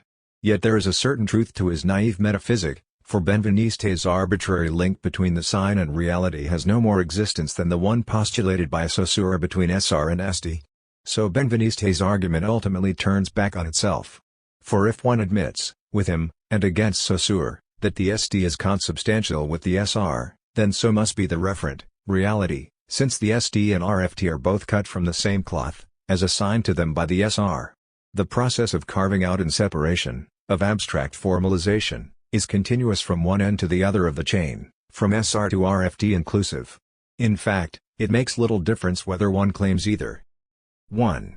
That motivation is general throughout the chain, but then it is no longer the substantial motivation of the psychologistic type, that of content, that emanates somehow from the RFD toward the SR. It is a kind of formal motivation from on high. It is the law of the code and the signifier that informs and determines, to the point of reality. The code becomes a veritable reality principle. 2. Or that it is arbitrariness, the conventionality of the sign, that reigns over the entire chain. Then the concrete ceases to exist, and the very perception of it hinges on the abstraction and the discretion of the senior. The specter of the SR extends onto the world, in two senses. It analyzes it spectrally, and it haunts it. The crucial thing is to see that the separation of the sign and the world is a fiction, and leads to a science fiction. The logic of equivalence, abstraction, discreteness and projection of the sign engulfs the RFT as surely as it does the SD. This world that the sign evokes, the better to distance itself from it, is nothing but the effect of the sign, the shadow that it carries about, its pantographic extension. Even better, this world is quite simply the SDRFT. As we have seen, the SDRFT is a single and compact thing, an identity of content that acts as the moving shadow of the senior. It is the reality effect in which the play of signifiers comes to fruition and deludes the world. And now the homology between the logic of signification and the logic of political economy begins to emerge. For the latter exploits its reference to needs and the actualization of use value as an anthropological horizon while precluding their real intervention in its actual functioning and operative structure. Or so it appears. Similarly, the referent is maintained as exterior to the comprehension of the sign alludes to it, but its internal organization excludes it. In fact, it is now clear that the system of needs and of use value is thoroughly implicated in the form of political economy as its completion. And likewise for the referent, this substance of reality, in that it is entirely bound up in the logic of the sign. Thus, in each field, the dominant form, system of exchange value and combinatory of the SR respectively, provides itself with a referential rationale, raison, a content, an alibi, and, significantly, in each this articulation is made under the same metaphysical sign, i.e., need or motivation. All of this venerable old psychology nourishes the semiological organism. 1. The referent, the real object, is the phenomenal object, the perceptual contents and lived experience of the subject, situated halfway between phenomenology and Bergsonian substance opposed to form. 2. In a manner of speaking, this perceptual content emerges flush, it is shifted to the level of the sign by the signified, the content of thought. Between the two, one is supposed to glide in a kind of frictionless space from the perceptual to the conceptual, in accordance with the old recipes of philosophical idealism and the abstract associationism that was already stale in the 19th century. And how is the articulation established between the sign and referent, or between the SR and the SD, subtly differentiated as they are, so subtly, in fact, as to preserve them in each other's image? We have already broached the term, it is by motivation. Whether it is in order to deny motivation, according to the Saussurian theory of the sign, to relativize it, to proportion it in the definition of the symbol, or simply to affirm it, like Benveniste in his critique of the Saussurian theory, justified, to be sure, but only from the internal perspective of semiolinguistics, the only relation thinkable, the only concept under which the articulation of the phenomenal, psychological, and the sign can be thought is that of motivation. It is a hollow and somewhat supernatural concept. But it can hardly be otherwise, once one has granted this metaphysical representation of the referent, this abstract separation between the sign and the world. Some form of wizardry is required to rejoin them, and, what a coincidence! It is with this very term that political economy attempts to reunite the subject and the object it posits as separate. Need, motivation, one never escapes this circle. Each term conceals the same metaphysical while. In the latter version, the term is a rather more logical resonance, in the other, a more psychological one, but let us not be mistaken here. The logical and the psychological are here indissolubly mixed. Semiological motivation has all of psychology behind it. As to economic need, it is much more than a question of the demand of the subject. The entire logical articulation of economic science demands it as a functional postulate. These concepts are not accidentally nebulous. Concepts are quite meaningless when they are busy bridging non-existent gaps. There is no distinction between the sign and the phenomenal referent, except from the metaphysical perspective that simultaneously idealizes and abstracts the sign and the Lebenswelt, the one as form, the other as content, in their formal opposition. Having provided itself with false distinctions, it cannot be expected to resolve them except with false concepts. But such distinctions are strategic and operational, that is the point. To resolve them, and to rupture the conceptual unreality, which would be the only means of resolving the false problem of the arbitrariness and motivation of the sign, would amount to shattering the possibility of all semiology. The emptiness of the concepts in question evidently hides a strategy that can be analyzed simultaneously in the field of signification and of the economy. Motivation, need, only describes, behind the formal opposition between two terms, a kind of circuit, a sort of specular and tautological process between two modalities of the same form, via the detour of a self-proclaimed content, and the reproduction of a systematic abstraction, whether it be that of the exchange value or of the code of the signifier, via the detour of the real. We have seen that needs, UV system, do not constitute a qualitative, incommensurable concrete reality exterior to political economy, but rather a system that is itself induced by the F system and which functions according to the same logic. If the two systems are in some way matched up in an identical form, then it is evident that the concept of need, like motivation, analyzes nothing at all. It only describes, through an illusory articulation, the general circulation of the same model and its internal operation. A typical rendition of this, necessarily, tautological definition of need might read, people appropriate a given object for themselves as use value because they need it. Benveniste's motivation partakes of the same circularity, the same psychological tautology. 1. The sign derives its necessity from a psychological consensus that inescapably binds a given SR to a given SD, some fraction of the real of thought. 2. But, the objectivity of this denoted fraction of the real is evidently the perceptive consensus of, speaking, subjects. 3. And this is supported no less evidently by the psychological consensus that links any given SR to a given SD. The circle that legitimates the sign by the real and which founds the real by the sign is strictly vicious, but this circularity is the very secret of all metaphysical, ideological, operationality. Needs are not the actuating, mouvant, and original expression of a subject, but the functional reduction of the subject by the system of use value in solidarity with that of exchange value. Similarly, the referent does not constitute an autonomous concrete reality at all, it is only the extrapolation of the excision, decoupage, established by the logic of the sign onto the world of things, onto the phenomenological universe of perception. It is the world such as it is seen and interpreted through the sign, that is, virtually excised and excisable at pleasure. The real table does not exist. If it can be registered in its identity, if it exists, this is because it has already been designated, abstracted and rationalized by the separation, decoupage, which establishes it in this equivalence to itself. Once again, given this line of reasoning, there is no fundamental difference between the referent and the signified, and the spontaneous confusion which so often arises here can only be symptomatic. The referent has no other value than that of the signified, of which it wants to be the substantial reference in vivo, and which it only succeeds in extending in abstracto. 9 Thus the strategy repeats itself. The double aspect of the commodity, UV/EV, in fact conceals a formal homogeneity in which use value, regulated by the system of exchange value, confers on the latter its naturalist guarantee. And the double face of the sign, SR/SD, generalizable into SR/SD, RFT, obscures a formal homogeneity in which SD and RFT, administered by the same logical form, which is none other than that of the SR, serve together as the reference alibi, precisely the guarantee of substance for the senior.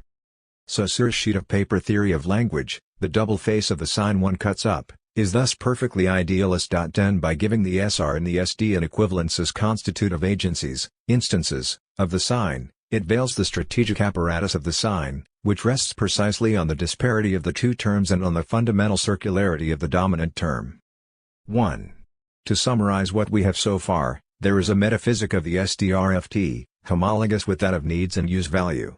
The SDRFT is taken for an original reality, a substance of value and recurring finality through the supporting play of signifiers, cf. The analysis of Telkel, in particular Derrida. Similarly, use value is given as origin and purpose, finalite, and needs as the basic motor of the economic, the cycle of exchange value appearing here as a necessary detour, but incompatible with true finalities. 2. In reality, this moral and metaphysical privilege of contents, UV and SDRFT, only masks the decisive privilege of form, EV and SR. These two terms are respectively the last reason, the structural principle of the entire system, of which the former terms are only the detour. It is the rational abstraction of the system of exchange value and of the play of signifiers which commands the whole. But this fundamental strategy, of which it is impossible 11 here to demonstrate the operational repercussions at every level of contemporary society, from cybernetic programming to bureaucratic systems, and to the system of consumption, is carefully hidden by the spreading out of the signification process over the 2, or 3, agencies, SR, SD, RFT, and the play of their distinction and of their equivalence. 4. Denotation and connotation.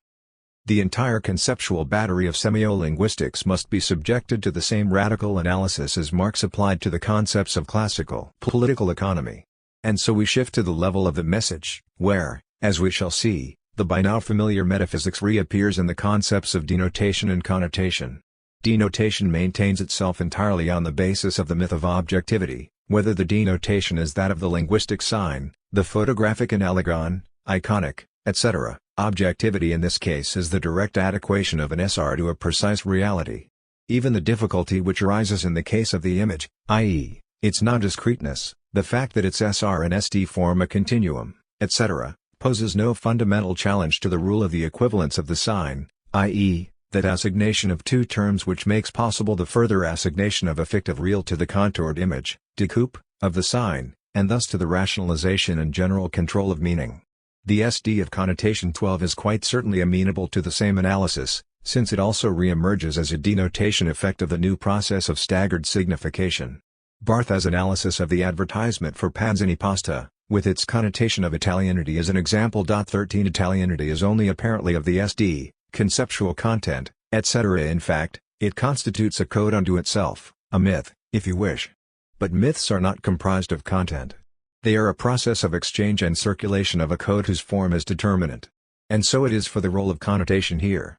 And if it is the locus of ideology, this is not a question of its having grafted annex and parasitical significations onto an objective denotative process, nor that it has smuggled in parallel contents, foreign to the infrastructure of the sign that would otherwise constitute the process of denotation. 14 What is involved here is precisely a free play of concatenation and exchange of SRS, a process of indefinite reproduction of the code, cf. Fetishism and ideology. Ideology is bound to form, not content, it is the passion of the code. Having said this, we can return to the process of denotation in order to show that it differs in no way from connotation. The denoted SD, this objective reality, is itself nothing more than a coded form, code of perception, psychological code, code of realistic values, etc. In other words, ideology is as rife with the denotative as with the connotative process and, in sum, denotation is never really anything more than the most attractive and subtle of connotations.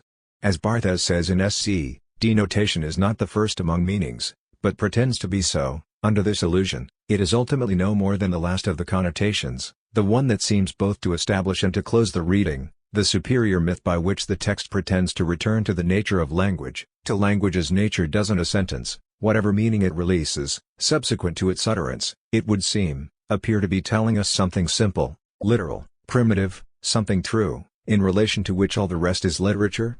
15. So it all parallels use value as the denotative function of objects. Indeed, doesn't the object have that air, in its being serviceable, of having said something objective? This manifest discourse is the subtlest of its mythologies. A false ingenuity, and a perversion of objectivity is involved. Utility, like the literality of which Barthes speaks, is not a nature, it is a code of natural evidence which has the privilege over many other possible codes, the moral, the aesthetic, etc., of appearing rational, while the others seem like mere rationalizations of more or less ideological purposes. Denotation or use value, objectivity or utility, it is always the complicity of the real with the code under the sign of evidence which generates these categories. And just as use value, the literal and ideal finality of the object, resurges continually from the system of exchange value, the effect of concreteness, reality and denotation results from the complex play of interference of networks and codes, just as white light results from the interference of the colors of the spectrum. So the white light of denotation is only the play of the spectrum, the chromatic ghost, of connotations. Thus the denotation-connotation distinction appears unreal and itself ideological. It could, however, be restored in a paradoxical sense, exactly opposed to the current accepted use. For denotation distinguishes itself from other significations, connoted, by its singular function of effacing the traces of the ideological process by restoring its universality and objective innocence. Far from being the objective term to which connotation is opposed as an ideological term, denotation is thus, since it naturalizes the very process of ideology, the most ideological term, ideological to the second degree. It is the superior myth of which Barthes speaks. This is exactly the same ideological function we have discerned of use value in its relation to exchange value. Hence, the two fields reciprocally illuminate each other in the totality of the ideological process. 16. 5. Beyond the sign, the symbolic. A critique of the political economy of the sign implies certain perspectives of transcendence, a beyond of the signification process through which sign exchange value organizes itself, and thus also a beyond of semiology which, in its quite objective innocence, simply details the functioning of sign exchange value. In general, the critical perspectives of transcendence of the sign, of its abstract rationality, its arbitrariness, are generated in the spirit of one of the two terms that comprise it, that is, either in the name of the SD, of the RFT, same thing, which it is then necessary to liberate from the stranglehold of the code, of the SR, or in the name of the SR, which must be liberated from that of the SD. The first perspective, the party of the SD, is to be analyzed in the framework of Derrida's, and Telkel's, critique of the primacy of the signified in the Occidental process of meaning, which moralizes the sign and its content, of thought or of reality, at the expense of form, and confers an ethical and metaphysical status to meaning itself. This natural philosophy of signification implies an idealism of the referent. It is a critique of the abstraction and arbitrariness of the sign in the name of concrete reality. Its phantasm is that of a total resurrection of the real in an immediate and transparent intuition, which establishes the economy of the sign, of the SR, and of the code in order to release the signifieds, subjects, history, nature, contradictions, in their actuating, dialectical, authentic truth. Today, this vision is developed largely in the critique of the abstraction of systems and codes in the name of authentic values, which are largely derived from the bourgeois system of individualist values. It amounts to a long sermon denouncing the alienation of the system, which becomes, with the expansion of this very system, a kind of universal discourse. The temptation to criticize the SR and the name of the SD, RFT, to make of the real the ideal alternative to the formal play of signs, is congruent with what we have analyzed as the idealism of use value. 17 The salvation of UV from the system of EV, without realizing that UV is a satellite system in solidarity with that of EV. This is precisely the idealism and transcendental humanism of contents which we discover again in the attempt to rescue the SD, RFT, from the terrorism of the senior. The velity of emancipating and liberating the real leaves intact the entire ideology of signification, just as the ideology of political economy is preserved in toto in the ideal autonomization of use value. Because it confirms the separation which establishes the logic of the sign, every attempt to surpass the political economy of the sign which takes its support from one of its constituent elements is condemned to reproduce its arbitrary character, ergo, ideology, in the alternated mode of SD or SR. 18 Any basis for a crucial interrogation of the sign must be situated from the perspective of what it expels and annihilates in its very institution, in the respective emergence and structural assignation of the SR and the SD. The process of signification is, at bottom, nothing but a gigantic simulation model of meaning. Clearly, neither the real, the referent, nor some substance of value banished to the exterior shadow of the sign can abolish this process. It is the symbolic that continues to haunt the sign, for in its total exclusion it never ceases to dismantle the formal correlation of SR and SD. But the symbolic, whose virtuality of meaning is so subversive of the sign, cannot, for this very reason, be named except by illusion, by infraction, effraction. 4. Signification, which names everything in terms of itself, can only speak the language of values and of the positivity of the sign. Indeed, in the final analysis, the whole problem revolves around the question of the positivity of the sign, its assumption of value, prise de valeur. Of what is outside the sign, of what is other than the sign, we can say nothing, really, except that it is ambivalent, that is, it is impossible to distinguish respective separated terms and to positivize them as such. And we can say that in this ambivalence is rooted a type of exchange that is radically different from the exchange of values, exchange values or sign values. But this, symbolic, exchange is foreclosed and abolished by the sign in its simultaneous institution of 1. A separation, a distinctive structure, and 2. A positive relation, a sort of structural copulation between the two terms, which clearly only eternalizes their separation. This copulation is objectified in the bar of structural inclusion between SR and SD, SR/SD. 19. It is then even further objectified and positivized in the R of Hemslev's formula ERC.20. It is this positive relation that makes a value of the sign. Whether it is understood to be arbitrary or motivated makes little difference. These terms divert the problem by inscribing it in an already established logic of the sign. Its true arbitrariness, or true motivation, is its positivization, which creates its rationality. And this is nothing other than the radical reduction of all ambivalence, through its dual abstraction. The motivation of the sign is thus purely and simply its strategy, structural crystallization and the liquidation of ambivalence by the solidification of value. And this motivation evidently functions by means of the arbitrariness of its form foreclosure and reduction. The concepts of arbitrariness and motivation are thus hardly contradictory from a strategic, political, perspective. Still, the arbitrariness of the sign is at bottom untenable. The sign value cannot admit to its own deductive abstraction any more than exchange value can. Whatever it denies and represses, it will attempt to exorcise and integrate into its own operation, such as the status of the real, of the referent, which are only the simulacrum of the symbolic, its form reduced and intercepted by the sign.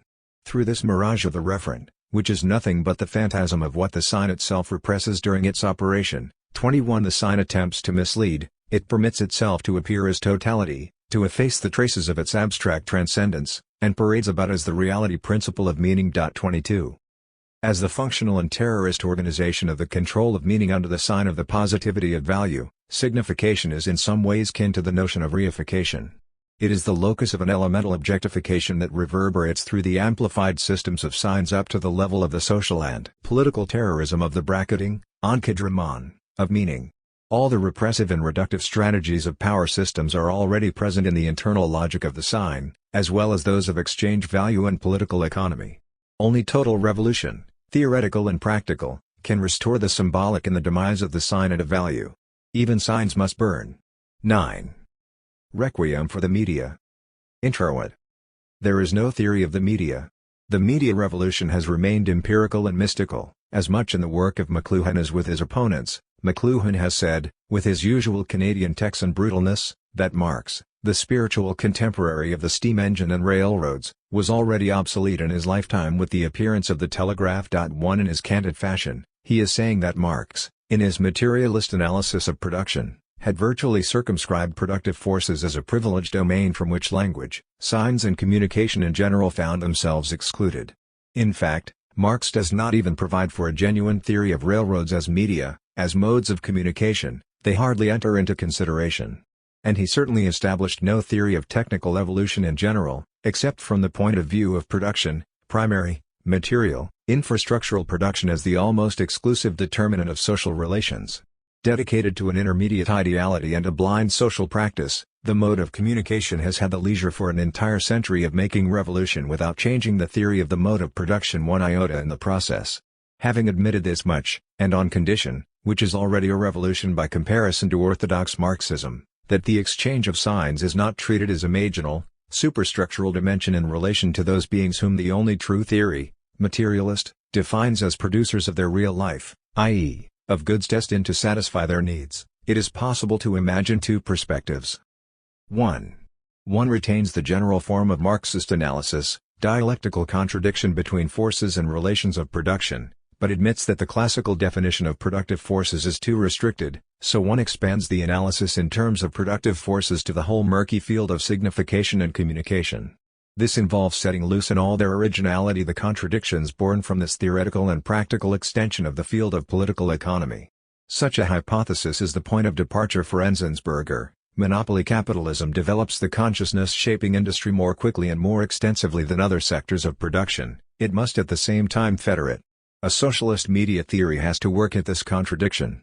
2. But this hypothesis does little more than signal the virtual extension of the commodity form to all the domains of social life, and tardily, at that.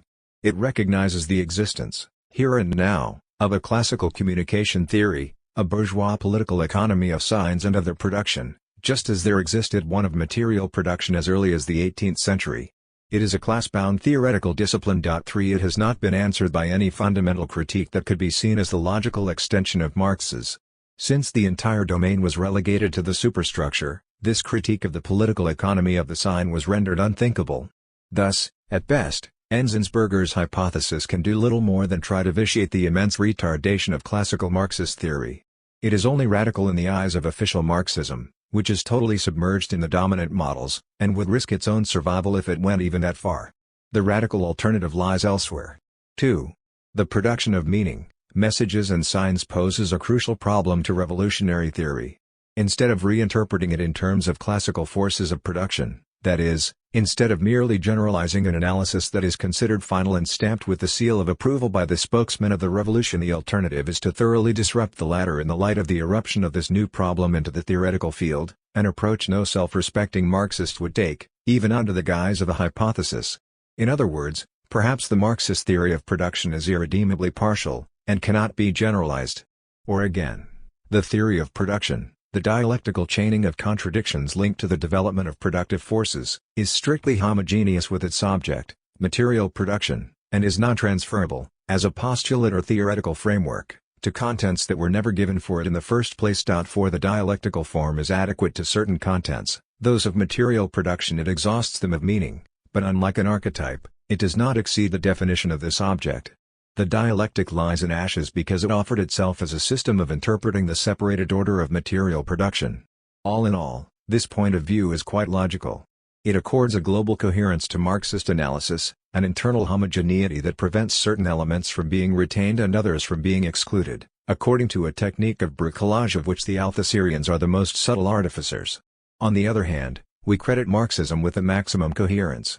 And so we demand that this coherence be breached, for it is incapable of responding to a social process that far exceeds material production. 5. Enzensberger, a socialist strategy. In the absence of a theory and a positive strategy, argues Enzensberger, the left remains disarmed. It is content to denounce mass media culture as an ideological manipulation.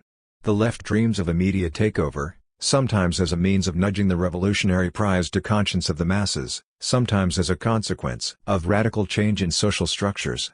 But this is a contradictory velleity, reflecting quite straightforwardly the impossibility of integrating the media into a theory of infra and superstructure. The media, and the entire domain of signs and communication, it should be added, remain a social mystery for the left, according to Enzensberger, because the left has failed to conceive of them as a new and gigantic potential of productive forces. The left is divided between fascination and practice before this sorcery to which it also falls victim, but which it reproves morally and intellectually. Here is that left intellectual speaking through Enzensberger himself, making his autocritique. This ambivalence only reflects the ambivalence of the media themselves, without going beyond it or reducing it. 6. With a bold stroke of Marxist sociology, Enzensberger imputes this phobia of intellectuals and left movements to their bourgeois or petty bourgeois origins. They defend themselves instinctively from mass culture because it snaps their cultural privilege. 7. True or false? Perhaps it would be more valuable to ask, with respect to this mesmerized distrust, this tactical disarray and the left intelligentsia's refusal to get involved with the media, precisely how much are Marxist preconceptions themselves to blame? The nostalgic idealism of the infrastructure? The theoretical allergy to everything that isn't material production and productive labor? Revolutionary doctrine has never come to terms with the exchange of signs other than as pragmatically functional use, information, broadcasting, and propaganda. The contemporary new look of left-wing public relations, and the whole modernist party subculture, are hardly designed to transform this tendency. They demonstrate quite sufficiently how bourgeois ideology can be generated independently of social origin. All of this, Enzensberger continues, results in a political schizophrenia of the left. On one side, a whole, subversive, revolutionary faction abandons itself to apolitical exploration of new media, subculture, underground. On the other, militant political groups still live essentially through archaic modes of communication, refusing to play the game, or to exploit the immense possibilities of the electronic media. Thus, he reproaches the students of May 68 for having regressed to artisanal means, referring to the hand presses of the École des Beaux-Arts, for spreading their slogans and for having occupied the Odéon, steeped in tradition, instead of the ORTF. 9. Enzensberger attempts to develop an optimistic and offensive position. The media are monopolized by the dominant classes, which divert them to their own advantage. But the structure of the media remains fundamentally egalitarian, and it is up to revolutionary praxis to disengage this potentiality inscribed in the media, but perverted by the capitalist order. Let us say the word, to liberate the media, to return them to their social vocation of open communication and unlimited democratic exchange, their true socialist destiny. Clearly what we have here is an extension of the same scheme assigned, since time immemorial, from Marx to Marcuse, to productive forces and technology. They are the promise of human fulfillment, but capitalism freezes or confiscates them. They are liberatory, but it is necessary to liberate them. 10 The media, as we can see, do not escape this fantastic logic of inscribing the revolution inter alia onto things. To set the media back to the logic of productive forces no longer qualifies as a critical act, for it only locks them more firmly into the revolutionary metaphysic. As usual, this position bogs down in contradictions. Through their own capitalist development, the media assure that socialization is pushed to more and more advanced stages. Even though it is technically quite imaginable, there is no closed-circuit television for the happy few who could afford it, because this would go against the grammar of the structure of the medium. 11 For the first time in history, the media make possible the participation of the masses in a collective process that is social and socialized, participation in which the practical means are in the hands of the masses themselves. 12 But the socialist movements must fight and will fight for their own wavelengths. 13 Why fight, above all for wavelengths, if the media realize themselves in socialism? If such is their structural vocation? The existing order, says Enzensberger following Brecht, Theory of Radio, 1932, reduces the media to a simple medium of distribution. 14 So they must be revamped into a true medium of communication. Always the same dream haunts the Marxist imaginary: strip objects of their exchange value in order to restore their use value, and this transformation, he adds, is not technically a problem. But 1. It is false that in the present order the media are purely and simply means of distribution. Once again, that is to treat them as the relay of an ideology that would find its determinations elsewhere, in the mode of material production, in other words, the media as marketing and merchandising of the dominant ideology. It is from this perspective that the relation media producer-transmitter versus irresponsible, receptive masses is assimilated to that of capitalist versus salaried worker. But it is not as vehicles of content, but in their form and very operation, that media induce a social relation, and this is not an exploitative relation, it involves the abstraction, separation and abolition of exchange itself. The media are not coefficients, but effectors of ideology. Not only is their destiny far from revolutionary, the media are not even, somewhere else or potentially, neutral or non-ideological, the phantasm of their technical status or of their social use value. Reciprocally, ideology does not exist in liberate the media, to return them to their social vocation of open communication and unlimited democratic exchange, their true socialist destiny. Clearly what we have here is an extension of the same scheme assigned, since time immemorial, from Marx to Marcuse, to productive forces and technology. They are the promise of human fulfillment, but capitalism freezes or confiscates them. They are liberatory, but it is necessary to liberate them. 10 The media, as we can see, do not escape this fantastic logic of inscribing the revolution inter alia onto things. To set the media back to the logic of productive forces no longer qualifies as a critical act, for it only locks them more firmly into the revolutionary metaphysic. As usual, this position bogs down in contradictions. Through their own capitalist development, the media assure that socialization is pushed to more and more advanced stages. Even though it is technically quite imaginable, there is no closed-circuit television for the happy few who could afford it, because this would go against the grammar of the structure of the medium. 11 For the first time in history, the media make possible the participation of the masses in a collective process that is social and socialized, participation in which the practical means are in the hands of the masses themselves.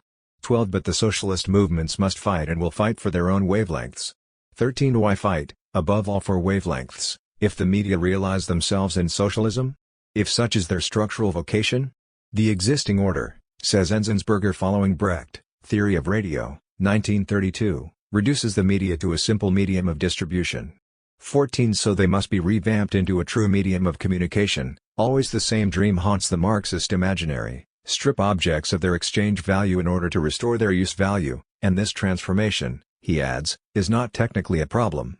But 1. It is false that in the present order the media are purely and simply means of distribution. Once again, that is to treat them as the relay of an ideology that would find its determinations elsewhere, in the mode of material production, in other words, the media as marketing and merchandising of the dominant ideology. It is from this perspective that the relation media producer-transmitter versus irresponsible, receptive masses is assimilated to that of capitalist versus salaried worker. But it is not as vehicles of content, but in their form and very operation, that media induce a social relation, and this is not an exploitative relation, it involves the abstraction, separation and abolition of exchange itself. The media are not coefficients, but effectors of ideology. Not only is their destiny far from revolutionary, the media are not even, somewhere else or potentially, neutral or non-ideological, the phantasm of their technical status or of their social use value. Reciprocally, ideology does not exist and strategy is possible.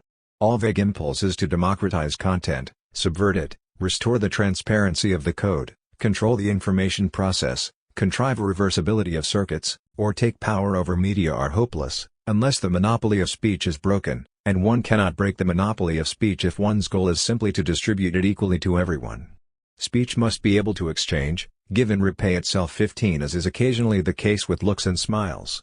It cannot simply be interrupted, congealed, stockpiled, and redistributed in some corner of the social process. 16. For the time being, we live in the era of non-response, of irresponsibility, minimal autonomous activity on the part of the spectator and voter, says Enzensberger. The mass medium par excellence, and the most beautiful of them all, is the electoral system. Its crowning achievement is the referendum, where the response is implied in the question itself, as in the polls. It is a speech that answers itself via the simulated detour of a response, and here as well, the absolutization of speech under the formal guise of exchange is the definition of power. Roland Barthes has made note of the same non-reciprocity in literature. Our literature is characterized by the pitiless divorce which the literary institution maintains between the producer of the text and its user, between its owner and customer, between its author and its reader. This reader is thereby plunged into a kind of idleness, he is intransitive, he is, in short, serious instead of functioning himself, instead of gaining access to the magic of the signifier, to the pleasure of writing, he is left with no more than the poor freedom either to accept or reject the text. Reading is nothing more than a referendum. 17. Today, the status of the consumer defines this banishment. The generalized order of consumption is nothing other than that sphere where it is no longer permitted to give, to reimburse or to exchange, but only to take and to make use of, appropriation, individualized use value. In this case, consumption goods also constitute a mass medium. They answer to the general state of affairs we have described. Their specific function is of little import. The consumption of products and messages is the abstract social relation that they establish, the ban raised against all forms of response and reciprocity. Thus, it is far from true that, as Enzensberger affirms, for the first time in history, the media make possible a mass participation in a productive social process, nor that the practical means of this participation are in the hands of the masses themselves. As if owning a TV set or a camera inaugurated a new possibility of relationship and exchange. Strictly speaking, such cases are no more significant than the possession of a refrigerator or a toaster. There is no response to a functional object, its function is already there, an integrated speech to which it has already responded, leaving no room for play, or reciprocal putting in play, unless one destroys the object, or turns its function inside out. 18. So the functionalized object, like all messages functionalized by the media, like the operation of a referendum, controls rupture, the emergence of meaning, and censorship. As an extreme case, authority would provide every citizen with a TV set without preoccupying itself with programming, assuming an authority that was not also obsessed by content and convinced of the ideological force of media persuasion, and thus of the need to control the message. It is useless to fantasize about state projection of police control through TV, as Enzensberger has remarked of Orwell's 1984, TV, by virtue of its mere presence, is a social control in itself. There is no need to imagine it as a state periscope spying on everyone's private life. The situation as it stands is more efficient than that. It is the certainty that people are no longer speaking to each other, that they are definitively isolated in the face of a speech without.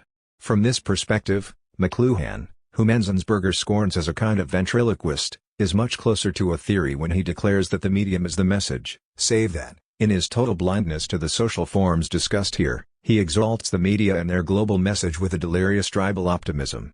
The medium is the message is not a critical proposition. But in its paradoxical form, it has analytic value. 19. Whereas the ingenuity of Enzensberger with regard to the structural properties of the media such that no power can permit the liberation of their potentiality turns out to be mysticism, although it wants to be revolutionary. The mystique of the socialist predestination of the media is opposite but complementary to the Orwellian myth of their terrorist manipulation by authority. Even God would approve of socialism, Christians say it all the time. Subversive strategy and symbolic action. It could be objected that the media did, after all, play a significant role in the events of May 68 in France, by spontaneously playing up the revolutionary movement. During at least one moment of the action, they were turned against the power structure. It is through this breach and on the possibility of this reversal that the subversive strategy of the American yippies, for example, Hoffman, Rubin, is founded, and on which a theory of symbolic action is elaborated in the world. Revolutionary movements co-opt the media through their power to chain react, use their power to generalize information instantaneously. The assumption here of course is that the impact of the media is reversible, a variable in the class struggle that one must learn to appropriate. But this position should be questioned, for it is perhaps another rather large strategic illusion. May 68 will serve well enough as an example. Everything would lead us to believe in the subversive impact of the media during this period. Suburban radio stations and newspapers spread the student action everywhere. If the students were the detonators, the media were the resonators. Furthermore, the authorities quite openly accused the media of playing the revolutionary game. But this sort of argument has been constructed in the absence of analysis.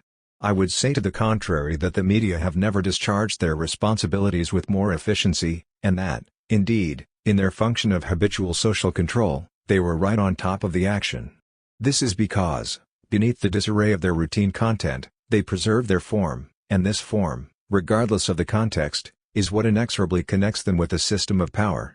By broadcasting the events in the abstract universality of public opinion, they imposed a sudden and inordinate development on the movement of events, and through this forced and anticipated extension, they deprived the original movement of its own rhythm and of its meaning.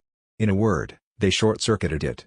In the sphere of traditional politics, left or right wing, 20 where sanctified models and a kind of canonical speech are exchanged, the media are able to transmit without distorting the meanings intended. They are homogeneous with this kind of speech, as they are with the circulation of the commodity.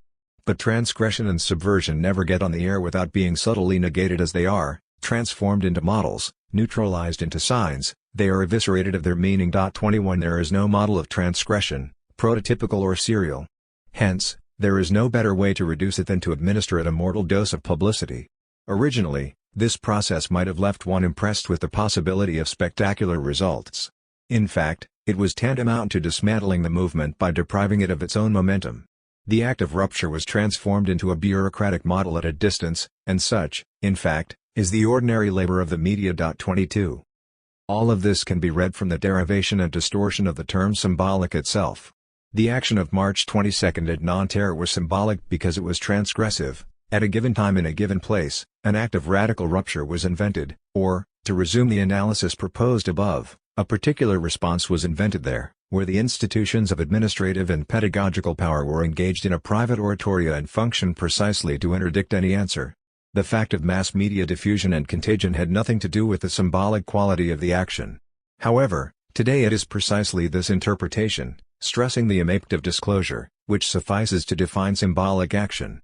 At the extreme, the subversive act is no longer produced except as a function of its reproducibility. 23 It is no longer created, it is produced directly as a model, like a gesture.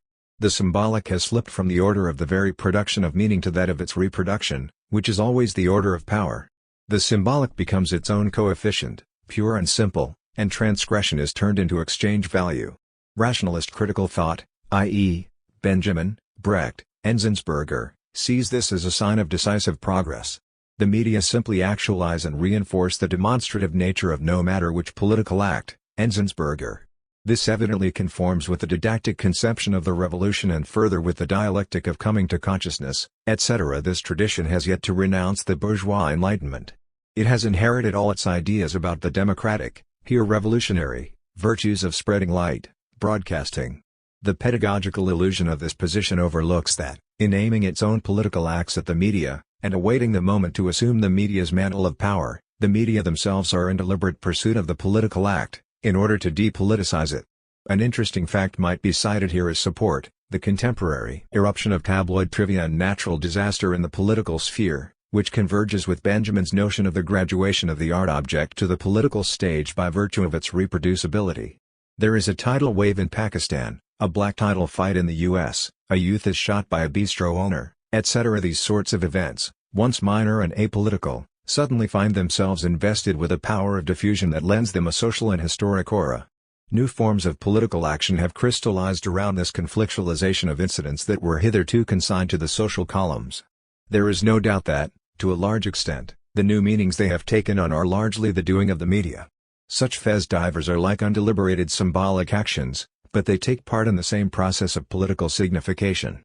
Doubtless, their reception is ambiguous and mixed, and if, thanks to the media, the political re-emerges under the category of fez divers, thanks to the same media the category of fez divers has totally invaded politics.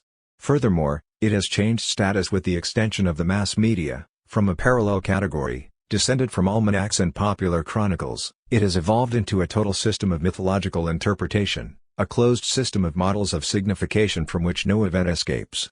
Mass mediatization, that is its quintessence. It is no ensemble of techniques for broadcasting messages, it is the imposition of models. McLuhan's formula is worth re-examining here. The medium as the message operates a transfer of meaning onto the medium itself qua technological structure. Again we are confronted with technological idealism. In fact, the essential medium is the model. What is mediatized is not what comes off the daily press, out of the tube, or on the radio. It is what is reinterpreted by the sign form, articulated into models, and administered by the code, just as the commodity is not what is produced industrially, but what is mediatized by the exchange-value system of abstraction. At best, what can occur under the aegis of the media is a formal surpassing of the categories of fez divers and politics, and of their traditional separation, but only the better to assign them together to the same general code. It is strange that no one has tried to measure the strategic import of this forced socialization as a system of social control. Once again, the first great historical example of this was the electoral system. And it has never lacked revolutionaries, formerly among the greatest, today the least significant, who believed they could do it within the system. The general strike itself, this insurrectional myth of so many generations, has become a schematic reducing agent. That of May '68, to which the media significantly contributed by exporting the strike to all corners of France, was in appearance the culminating point of the crisis. In fact, it was the moment of its decompression, of its asphyxiation by extension, and of its defeat. To be sure, millions of workers went on strike. But no one knew what to do with this mediatized strike, transmitted and received as a model of action, whether via the media or the unions. Reduced to a single meaning, it neutralized the local, transversal, spontaneous forms of action, though not all. The Grenelle Accords 24 hardly betrayed this tendency. They sanction this passage to the generality of political action, which puts an end to the singularity of revolutionary action. Today it has become, in the form of the calculated extension of the strike, the absolute weapon of the unions against wildcat strikes. So far the electoral system and the general strike are also media, after a fashion.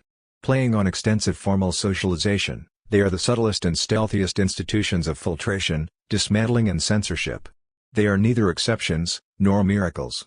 The real revolutionary media during May were the walls and their speech, the silk screen posters and the hand-painted notices, the street where speech began and was exchanged, everything that was an immediate inscription, given and returned, spoken and answered, mobile in the same space and time, reciprocal and antagonistic.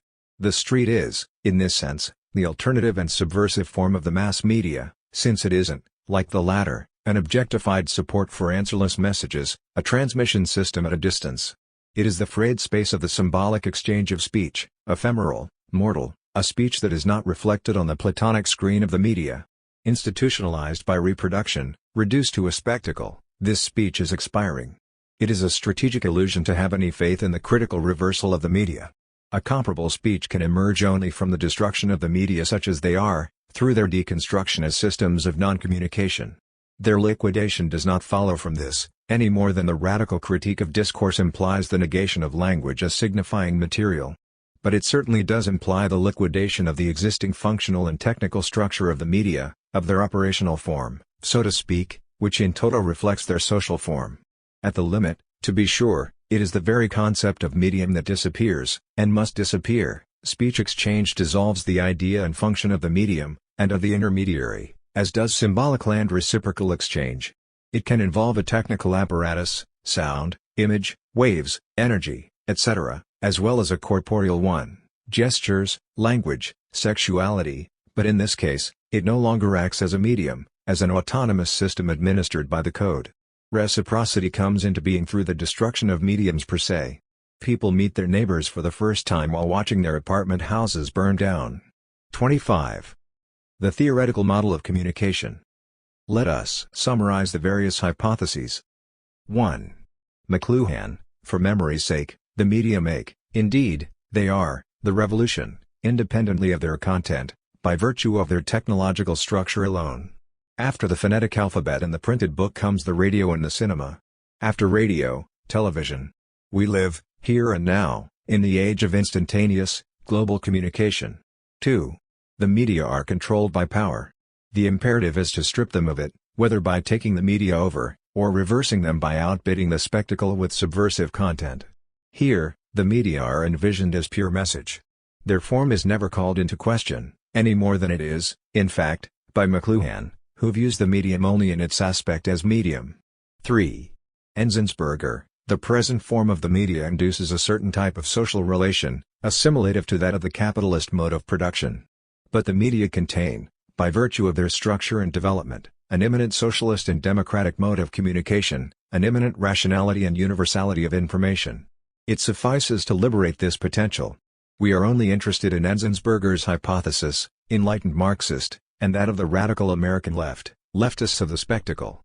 The practice of the official left, Marxist or otherwise, which is confounded with that of the bourgeoisie, will be left out of account here. We have analyzed these positions as strategic illusions. The cause of this failure is that both share with the dominant ideology the implicit reference to the same communication theory.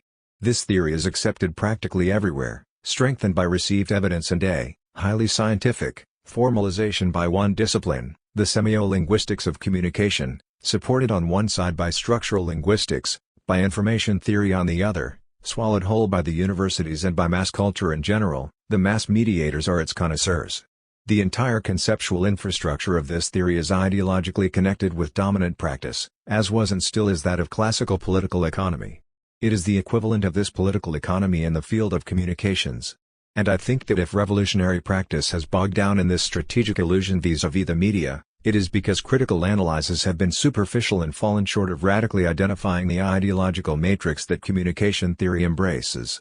Formalized most notably by Roman Jakobson, its underlying unity is based on the following sequence: transmitter, message, receiver, encoder, message, decoder. The message itself is structured by the code and determined by the context. A specific function corresponds to each of these concepts, the referential, poetic, phatic, etc. 26. Each communication process is thus vectorized into a single meaning, from the transmitter to the receiver. The latter can become transmitter in its turn, and the same schema is reproduced. Thus, communication can always be reduced to this simple unity in which the two polar terms are mutually exclusive. This structure is given as objective and scientific, since it follows the methodological rule of decomposing its object into simple elements. In fact, it is satisfied with an empirical given, an abstraction from lived experience and reality, that is, the ideological categories that express a certain type of social relation, namely, in which one speaks and the other doesn't, where one has the choice of the code, and the other only liberty to acquiesce or abstain. This structure is based on the same arbitrariness as that of signification, i.e., the arbitrariness of the sign. Two terms are artificially isolated and artificially reunited by an objectified content called a message. There is neither reciprocal relation nor simultaneous mutual presence of the two terms. 27. Since each determines itself in its relation to the message or code, the intermedium that maintains both in a respective situation, it is the code that holds both in respect, at a distance from one another, a distance that seals the full and autonomized value of the message, in fact, its exchange value. This scientific construction is rooted in a simulation model of communication. It excludes, from its inception, the reciprocity and antagonism of interlocutors, and the ambivalence of their exchange. What really circulates is information, a semantic content that is assumed to be legible and univocal. The agency of the code guarantees this univocality, and by the same token the respective positions of encoder and decoder. So far so good, the formula has a formal coherence that assures it as the only possible scheme of communication. But as soon as one posits ambivalent relations, it all collapses. There is no code for ambivalence, and without a code, no more encoder, no more decoder, the extras flee the stage. Even a message becomes impossible, since it would, after all, have to be defined as emitted and received. It is as if the entire formalization exists only to avert this catastrophe. And therein resides its scientific status. What it underpins, in fact, is the terrorism of the code. In this guiding schema, the code becomes the only agency that speaks, that exchanges itself and reproduces through the dissociation of the two terms in the univocality, or equivocality, or multivocality, it hardly matters, through the non-ambivalence, of the message. Likewise, in the process of economic exchange, it is no longer people who exchange, the system of exchange value reproduces itself through them. So, this basic communication formula succeeds in giving us, as a reduced model, a perfect epitome of social exchange such as, at any rate, the abstraction of the code, the forced rationality and terrorism of separation regulate it. So much for scientific objectivity. The schema of separation and closure already operates, as we have noted, at the level of the sign, in linguistic theory. Each sign is divided into a signifier and a signified, which are mutually appointed, but held in respective position, and from the depths of its arbitrary isolation, each sign communicates with all the others through a code called a language.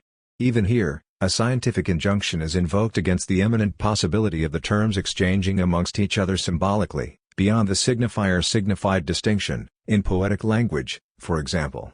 In the latter, as in symbolic exchange, the terms respond to each other beyond the code. It is this response that we have marked out during the entire essay as ultimately deconstructive of all codes, of all control and power, which always base themselves on the separation of terms and their abstract articulation.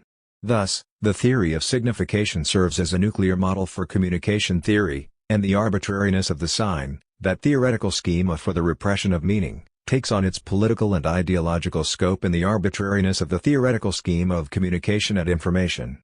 As we have seen, all of this is echoed, not only in the dominant social practice, characterized by the virtual monopoly of the transmission pole and the irresponsibility of the receiving pole, the discrimination between the terms of the exchange and the diktat of the code, but also in all the velleities of revolutionary media practice. For example, it is clear that those who aim to subvert media content only reinforce the autonomy of the message as a separated notion, and thus the abstract bipolarity of the terminal S of communication. The cybernetic illusion. Sensible of the non-reciprocity of the existing process, Enzensberger believes that the situation can be mitigated by insisting that the same revolution intervene at the level of the media that once disoriented the exact sciences and the epistemological subject-object relation, which has been engaged in continuous dialectical interreaction ever since. The media would have to take into account all the consequences of interreaction, whose effect is to breach monopoly and permit everyone's integration in an open process. The programs of the consciousness industry must subsume into themselves their own results, the reactions and the corrections that they call forth. They are therefore to be thought of not as means of consumption but as means of their own production. 28 Now, this seductive perspective leaves the separated agency of the code and the message intact while it attempts, instead, to break down the discrimination of the two poles of communication toward a more supple structure of role exchange and feedback, reversibility of circuits. In its present form, equipment like television or film does not serve communication but prevents it. It allows no reciprocal action between transmitter and receiver. Technically speaking, it reduces feedback to the lowest point compatible with the system. 29 Again, we fail to get beyond the categories of receiver and transmitter, whatever may be the effort to mobilize them through switching. Reversibility has nothing to do with reciprocity. Doubtless it is for this deeper reason that cybernetic systems today understand perfectly well how to put this complex regulation and feedback to work without affecting the abstraction of the process as a whole or allowing any real responsibility in exchange. This is indeed the system's surest line of defense, since it thus integrates the contingency of any such response in advance. As Enzensberger has demonstrated in his critique of the Orwellian myth, it no longer makes sense to conceive a megasystem of centralized control. A monitoring system for the telephone network would have to exceed it n times in size and complexity, hence, it is practically excluded. But it is a little naive to assume that the fact of media extension thus eliminates censorship. Even over the long haul, the impracticality of police megasystems simply means that present systems will integrate these otherwise useless metasystems of control by means of feedback and auto-regulation. They know how to introduce what negates them as supplementary variables. Their very operation is censorship. Megasystems are hardly required. Hence they do not cease to be totalitarian in a way, they realize the ideal one might refer to as decentralized totalitarianism. On a more practical level, the media are quite aware how to set up formal reversibility of circuits, letters to the editor, phone-in programs, polls, etc., without conceding any response or abandoning in any way the discrimination of roles. 30 This is the social and political form of feedback. Thus, Enzensberger's dialectization of communication is oddly related to cybernetic regulation. Ultimately, he is the victim, though in a more subtle fashion, of the ideological model we have been discussing. From the same perspective, Enzensberger would break down the unilateral character of communication, which translates simultaneously into the monopoly of specialists and professionals and that of the class enemy over the media, by proposing, as a revolutionary solution, that everyone become a manipulator, in the sense of active operator, producer, etc., in brief, move from receiver status to that of producer-transmitter. Here is a sort of critical reversal of the ideological concept of manipulation.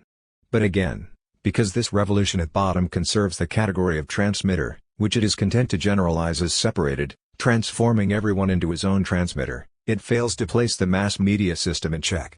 We know the results of such phenomena as mass ownership of walkie-talkies, or everyone making their own cinema, a kind of personalized amateurism, the equivalent of Sunday tinkering on the periphery of the system. 31. Of course, this isn't at all what Enzensberger has in mind. He is thinking of a press edited, distributed and worked by its own readers, as is the underground press, in part, of video systems at the disposal of political groups, and so on. This would be the only way to unfreeze a blocked situation. In the socialist movements, the dialectic of discipline and spontaneity, centralism and decentralization, authoritarian leadership and anti-authoritarian disintegration has long ago reached a deadlock. Network-like communications models built on the principle of reversibility of circuits might give new indications of how to overcome this situation. 32. Thus it is a question of reconstituting a dialectical practice. But can the problem continue to be posed in dialectical terms? Isn't it the dialectic itself which has reached the moment of deadlock? The examples Enzensberger gives are interesting precisely in that they go beyond a dialectic of transmitter and receiver. In effect, an immediate communication process is rediscovered, one not filtered through bureaucratic models, an original form of exchange, in fact, because there are neither transmitters, nor receivers, but only people responding to each other. The problem of spontaneity and organization is not overcome dialectically here, its terms are transgressed. There is the essential difference. The other hypotheses allow the dichotomized categories to subsist. In the first case, media on the private scale, transmitter and receiver are simply reunited in a single individual manipulation is, after a fashion, interiorized. 33. In the other case, the dialectic of circuits, transmitter and receiver are simultaneously on both sides. Manipulation becomes reciprocal, hermaphroditic grouping. The system can play these two variations as easily as it can the classic bureaucratic model. It can play on all their possible combinations.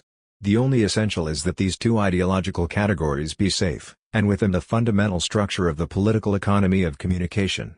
To repeat, in the symbolic exchange relation, there is a simultaneous response. There is no transmitter or receiver on both sides of a message, nor, for that matter, is there any longer any message, any corpus of information to decode univocally under the aegis of a code. The symbolic consists precisely in breaching the univocality of the message, in restoring the ambivalence of meaning and in demolishing in the same stroke the agency of the code. All of this should be helpful in assessing Umberto Eco's hypothesis. 34. To summarize his position, changing the contents of the message serves no purpose. It is necessary to modify the reading codes, to impose other interpretive codes. The receiver, who in fact isn't really one, intervenes here at the most essential level. He opposes his own code to that of the transmitter. He invents a true response by escaping the trap of controlled communication. But what does this subversive reading actually amount to? Is it still a reading, that is, a deciphering, a disengaging of a univocal meaning? And what is this code that opposes? Is it a unique mini-code, an idiolect, but thus without interest? Or is it yet another controlling schema of interpretation, rising from the ashes of the previous one? Whatever the case, it is only a question of textual variation. One example can illustrate Eco's perspective: the graffiti reversal of advertising after May 68. Graffiti is transgressive, not because it substitutes another content, another discourse, but simply because it responds, there, on the spot, and breaches the fundamental role of non-response enunciated by all the media. Does it oppose one code to another? I don't think so. It simply smashes the code. It doesn't lend itself to deciphering as a text rivaling commercial discourse, it presents itself as a transgression. So, for example, the witticism, which is a transgressive reversal of discourse, does not act on the basis of another code as such, it works through the instantaneous deconstruction of the dominant discursive code. It volatilizes the category of the code, and that of the message. This, then, is the key to the problem. By trying to preserve, Even as one dialectically transcends them, any separated instances of the structural communication grid, one obviates the possibility of fundamental change, and condemns oneself to fragile manipulatory practices that would be dangerous to adopt as a revolutionary strategy. What is strategic in this sense is only what radically checkmates the dominant form. 10. Design and environment, or how political economy escalates into cyberblitz. Not all cultures produce objects. The concept is peculiar to ours, born of the Industrial Revolution. Yet even industrial society knows only the product, not the object. The object only begins truly to exist at the time of its formal liberation as a sign function, and this liberation only results from the mutation of this properly industrial society into what could be called our technoculture, one from the passage out of a metallurgic into a semiurgic society. That is to say, the object only appears when the problem of its finality of meaning, of its status as message and as sign, of its mode of signification, of communication and of sign exchange, begins to be posed beyond its status as product and as commodity, beyond the mode of production, of circulation and of economic exchange. This mutation is roughed out during the 19th century, but the Bauhaus solidifies as theoretically. So it is from the Bauhaus inception that we can logically date the revolution of the object. It is not a question of simple extension and differentiation, however extraordinary, of the field of products on account of industrial development. It is a question of a mutation of status. Before the Bauhaus there were, properly speaking, no objects. Subsequently, and according to an irreversible logic, everything potentially participates in the category of objects and will be produced as such. That is why any empirical classification, Abraham moles, etc., is ludicrous.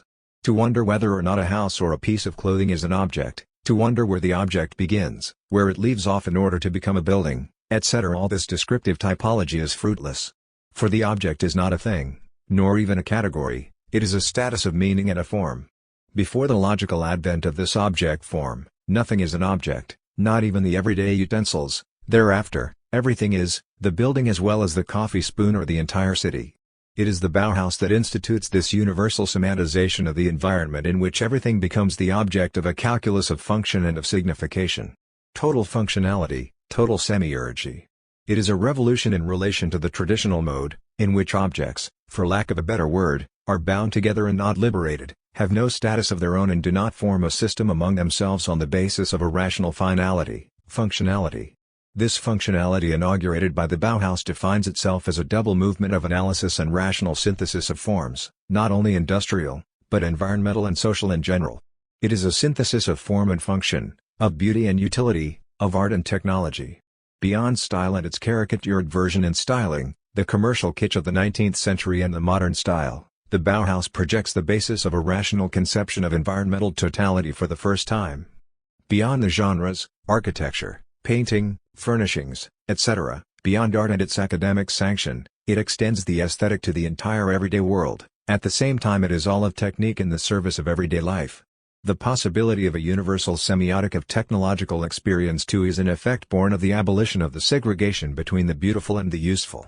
Or again from another angle, the Bauhaus tries to reconcile the social and technical infrastructure installed by the Industrial Revolution with the superstructure of forms and meanings. In wishing to fulfill technology, la technique, in the finality of meaning, the aesthetic, the Bauhaus presents itself as a second revolution, the crowning perfection of the Industrial Revolution, resolving all the contradictions that the latter had left behind it. The Bauhaus is neither revolutionary nor utopian. Just as the Industrial Revolution marked the birth of a field of political economy, of a systematic and rational theory of material production, so the Bauhaus marks the theoretical extension of this field of political economy and the practical extension of the system of exchange value to the whole domain of signs, forms and objects. At the level of the mode of signification and in the name of design, it is a mutation analogous to that which has taken place since the 16th century on the level of the mode of material production and under the aegis of political economy. The Bauhaus marks the point of departure of a veritable political economy of the sign. The same general schema emerges. On the one hand, nature and human labor are disengaged from their archaic constraints, liberated as productive forces and as objects of a rational calculus of production. On the other, the whole environment becomes a signifier, objectified as an element of signification. Functionalized and liberated from all traditional implications, religious, magical, symbolic, it becomes the object of a rational calculus of signification. The operation of the sign.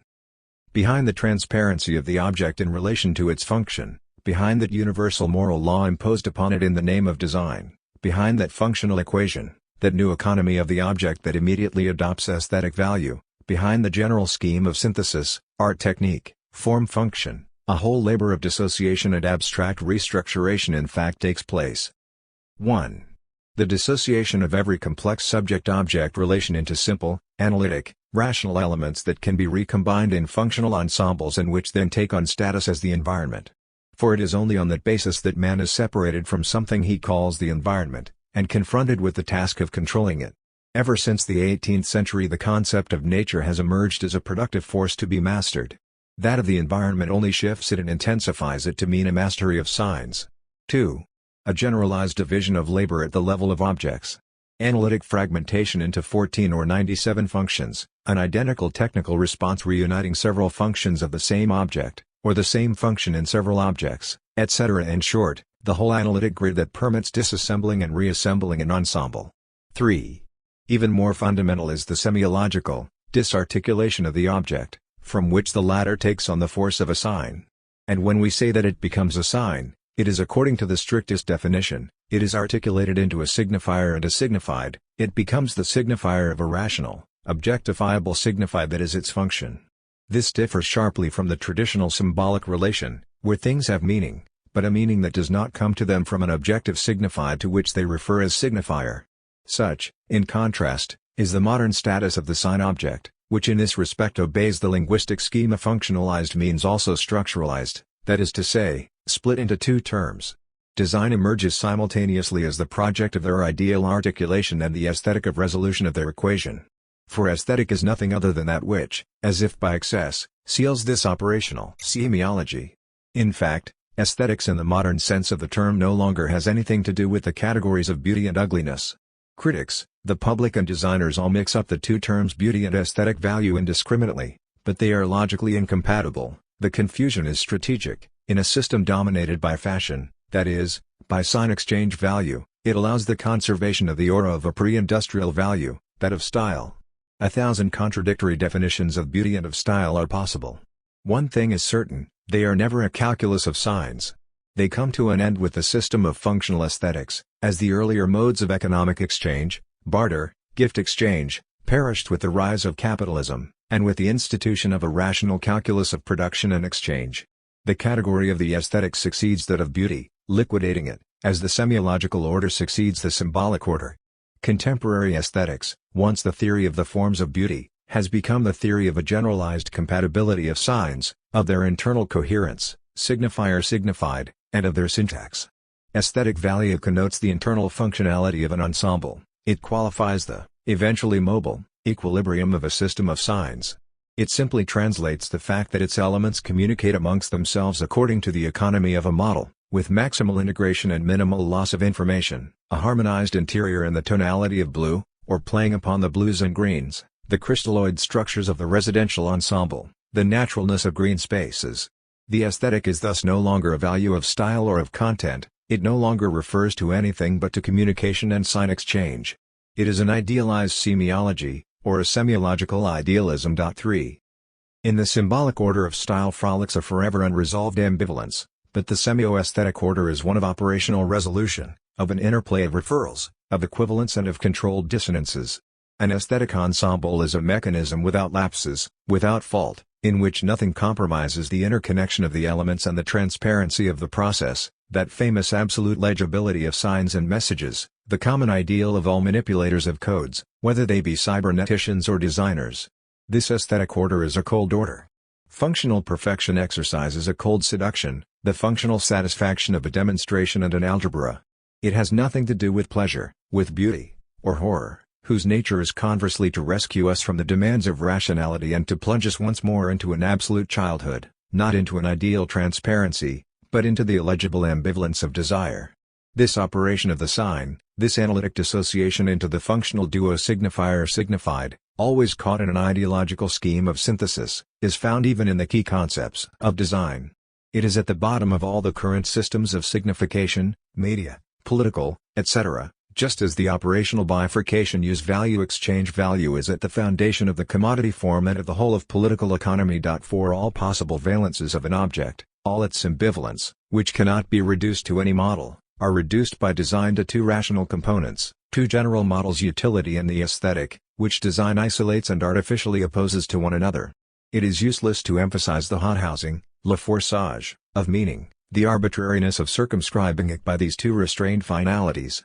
In fact, they form only a single one. They are two dissociated forms of the same rationality, sealed by the same system of values. But this artificial separation then permits evoking their reunification as an ideal scheme. Utility is separated from the aesthetic, they are named separately, for neither has any reality other than being named separately, then they are ideally reunited and all contradictions are resolved by this magical operation.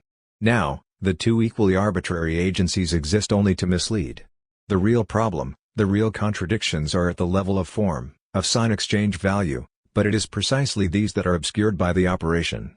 Such is the ideological function of design with the concept of the functional aesthetic. It proposes a model of reconciliation, a formal surpassing of specialization, division of labor at the level of objects, by a universally enveloping value.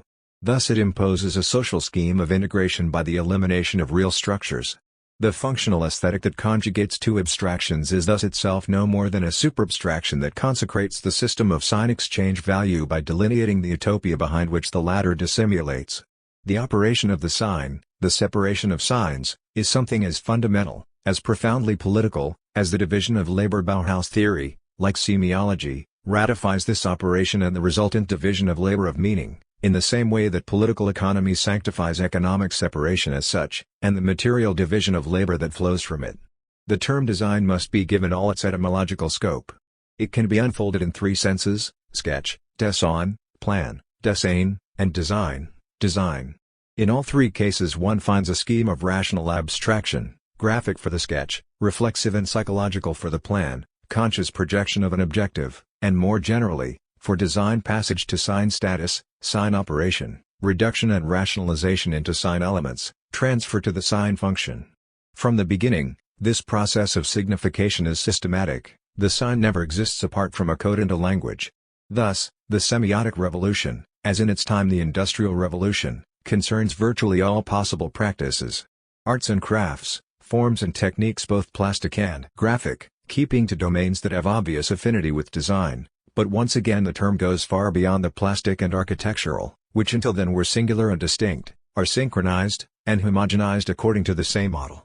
Objects, forms, and materials that until then spoke their own group dialect, which only emerged from a dialectical practice or an original style, now begin to be thought of and written out in the same tongue, the rational Esperanto of design. 5 Once functionally liberated, they begin to make signs, in both sense of the phrase, and without a pun, that is, they simultaneously become signs and communicate among themselves. Their unity is no longer that of a style or practice, it is that of a system. In other words, as soon as the object is caught up in the structural rationality of the sign, cloven into a signifier and signified, it is simultaneously hooked into a functional syntax, like the morpheme in a syntax, and assigned to the same general code, like the morpheme in a language. The whole rationality of the linguistic system regains possession of it. On the other hand, if we speak mainly of structural linguistics and of the functionalism of design, it must be seen that 1. If the structural vision, signifier signified, language speech, is imposed in linguistics, it results from, and is contemporaneous with, a purely functionalist vision of language, strictly finalized as a method of communication. The two are the same thing. 2. With design, objects are also born simultaneously to functionality and to sign status. In the same instant, this restrained and rational finality assigns them to structural rationality. Function and structure involve the same revolution. This means that functional liberation amounts to nothing more than being assigned to a code and a system. Once again, the homology is immediately visible in the liberation of labor, or of leisure, or of the body, etc., which is never more than their assignment to the system of exchange value. Let us summarize the essential characteristics of the homology, of the same logical process, even if they are separated chronologically, between the emergence of a political economy of the sign and that of political economy, of material production. 1. Political economy, under the cover of utility, needs, use value, etc., the anthropological reference of all economic rationality, it institutes a coherent logical system, a calculus of productivity in which all production is resolved into simple elements, in which all products are equivalent in their abstraction. This is the logic of the commodity and the system of exchange value. 2. The political economy of the sign, under the cover of functionality, objective finality, homologous to utility, it institutes a certain mode of signification in which all the surrounding signs act as simple elements in a logical calculus and refer to each other within the framework of the system of sign exchange value. In the two cases, use value, utility, and functionality, the one given as final reference of political economy, the other of design, serve in fact only as the concrete alibi for the same process of abstraction. Under the pretext of producing maximal utility, the process of political economy generalizes the system of exchange value. Under the pretext of maximizing the functionality of objects, their legibility as meaning and message, that is in the end their use value as sign, design and the Bauhaus generalize the system of sign exchange value. Just as a product's utility, unattainable when no coherent theory of needs is capable of establishing it, is revealed to be simply its utility for the system of exchange value, so an object's functionality, illegible as a concrete value, no longer qualifies anything other than the coherence of this sign object with all the others, its commutability and thus its functional adaptation to the system of sign exchange value. Thus, the functionality of an object, of a line, of a form, in an oblique architecture is not to be useful or equilibrated, but to be oblique, or vertical by contrast. It is the coherence of the system that defines the aesthetic functional value of the elements, and this value is an exchange value insofar as it always refers to a model as general equivalent, same abstraction as for economic exchange value. It is no accident if this homology is even reflected on the ethical level. Like the capitalist revolution that instituted the spirit of enterprise and the basis of political economy as early as the 16th century, the Bauhaus revolution is Puritan. Functionalism is ascetic. This fact is revealed in the sobriety and geometric lines of its models, its phobia of decor and artifice, in short, in the economy of its discourse. But this is only what one might call the writing effect, which moreover has once again become a rhetoric like any other, of the fundamental doctrine, that of rationality in which the functional liberation of the object has the effect of establishing an ethic of objects just as the emancipation of labor as a productive force has the consequence of establishing a work ethic.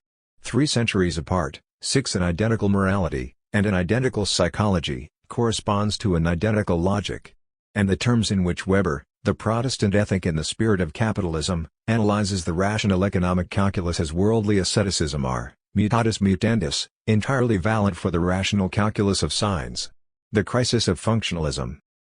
Before analyzing how this crisis is lived today by designers, it must be seen that its elements have always been present. It is derived from the will of functionalism to impose itself in its order, like political economy in its order, as the dominant rationality, susceptible to giving account of everything and to directing all processes. From the outset, this rationality, which is of necessity blind to its own arbitrariness, gives birth to an irrational or fantasy counter-discourse, which circulates between the two poles of kitchen surrealism, the one a subtle accomplice of functionality, the other directly antagonistic. While they are not mutually exclusive, surrealism plays very much upon a derision of kitsch and kitsch often adopts surrealist values. The surrealist object emerges at the same epoch as the functional object, as its derision and transgression. Although they aid overtly dis or parafunctional, these phantasmic objects nevertheless presuppose, albeit in a contradictory sense, the advent of functionality as the universal moral law of the object, and the advent of the subject itself, separated, autonomous and dedicated to the transparency of its function. When one ponders it, there is something unreal and almost surreal in the fact of reducing an object to its function, and it suffices to push this principle of functionality to the limit to make its absurdity emerge. This is evident in the case of the toaster, iron or undiscoverable objects of Kurelman. 8 But the calculus of human aspirations in the large ensemble is also stunning and justifies the presence of both sewing machine and umbrella on the dissection table of La Tremont. Thus, surrealism too is born a contrario from the advent of the object and from the extension of the functional, and semantic, calculus to the whole field of everydayness. In this sense, the Bauhaus and surrealism are inseparable, like the monstrous, anomic critical discourse of objects with respect to the rational discourse of objects. Yet little by little, this subversive discourse grows quickly more customary and will come to be integrated into the functionalized universe as an anomalous variant. In its banal version it enters our whole environment in homeopathic doses. Magritte's shoe foot, his woman in a dress of skin, or nude dress, hung in a closet, men with a chest of drawers, or anthropomorphic machines. Everywhere surrealism plays upon the distance instituted by the functionalist calculus between the object and itself, or between man and his own body, upon the distance between any term and the abstract finality that is imposed upon it, upon the cleavage that makes men and things suddenly find themselves split apart as signs and confronted with a transcendental signified, their function. Fusion of the skin of breasts and the folds of a dress, of toes and the leather of a shoe, surrealist imagery plays with this split by denying it, but on the basis of separate terms separately legible in the collage or superimpression. That is to say that it does not restore a symbolic relationship, where there would be no room for the concept of separation, because the relation is integrated in reciprocity and exchange. In surrealism the symbolic relation no longer appears except as the phantasm of subject-object adequation. The surrealist metaphor defines itself as a compromise formation, as a short circuit between the two orders of functionality, here transgressed and made ridiculous, and the symbolic, distorted and made into a phantasm.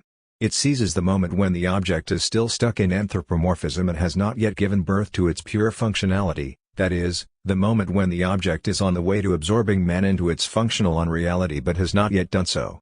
In depicting their contamination to the extreme, surrealism illustrates and denounces the gap between subject and object. It is a revolt against the new reality principle of the object. To the rational calculus, which liberates the object and its function, is opposed surrealism, which liberates the object from its function, returning it to free associations from which will re-emerge not the symbolic, in which the respective crystallization of subject and object does not take place, but subjectivity itself, liberated in the phantasm. As subjective poetry, where the primary and combinatory processes of dreaming come to upset the functional combinatory, surrealism thus briefly and contradictorily illuminates the growth crisis of the object, which is the generalized abstraction of life under the sign of the functional object. As celebration of the agony of a despairing subjectivity, all nonsense verse, that of Lewis Carroll, for example, a precursor of surrealism, negatively illustrates, through its revolt and parody, the irreversible institution of a political economy of meaning, of a sign form and an object form structurally linked to the commodity form. In their time, the Romantics represented a similar reaction to the Industrial Revolution and to the first phase of the development of political economy. But the surrealist transgression itself still corresponds to a relative extension of the political economy of the sign. It acts upon figurative, formal objects, upon the contents and the signifieds of representation.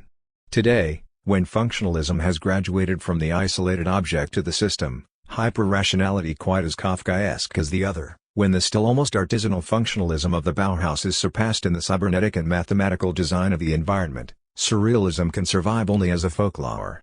From this moment, we are beyond the object and its function. A being beyond the subject in the contemporary systems of relations and information already corresponds to this being beyond the object. The hybrid game of the surrealists, legitimate between the face of the object and of man, between function and desire, both instances, separated in reality, still celebrate their impossible conjunction in the surreal, that subtle mixture of a functional logos with a dismembered, disunited logic of the symbolic that haunts it, resulting in the logic of a phantasmagoric representation, is resolved when confronted with the cybernetic order. Nothing retains the place of the critical, regressive transgressive discourse of Dada and of surrealism. After surrealism, the outburst of abstraction, dreamlike, geometric or expressionist, Klee, Kandinsky, Mondrian, Pollock, corresponded to an ever-advancing systematization of the rational order. This was the last critical tirade of art, for where are we today? Presently art limits itself to a kinetic or luminodynamic manipulation, or to the psychedelic staging of a flaccid surrealism, in short, to a combinatory, which is the very image of that of real systems, to an aesthetic operationality, whose biblical specimen is the new artistic spirit of Schoeffer, which is in no way distinguished from that of cybernetic programs. The hyperreality of systems has absorbed the critical surreality of the phantasm. Art has become, or is on the way to becoming, total design, meta-design. The mortal enemy of design is kitsch. Ostensibly destroyed by the Bauhaus, it always rises again from its ashes. That is because it has the whole economic system behind it, say the designers, whereas they have only their virtue.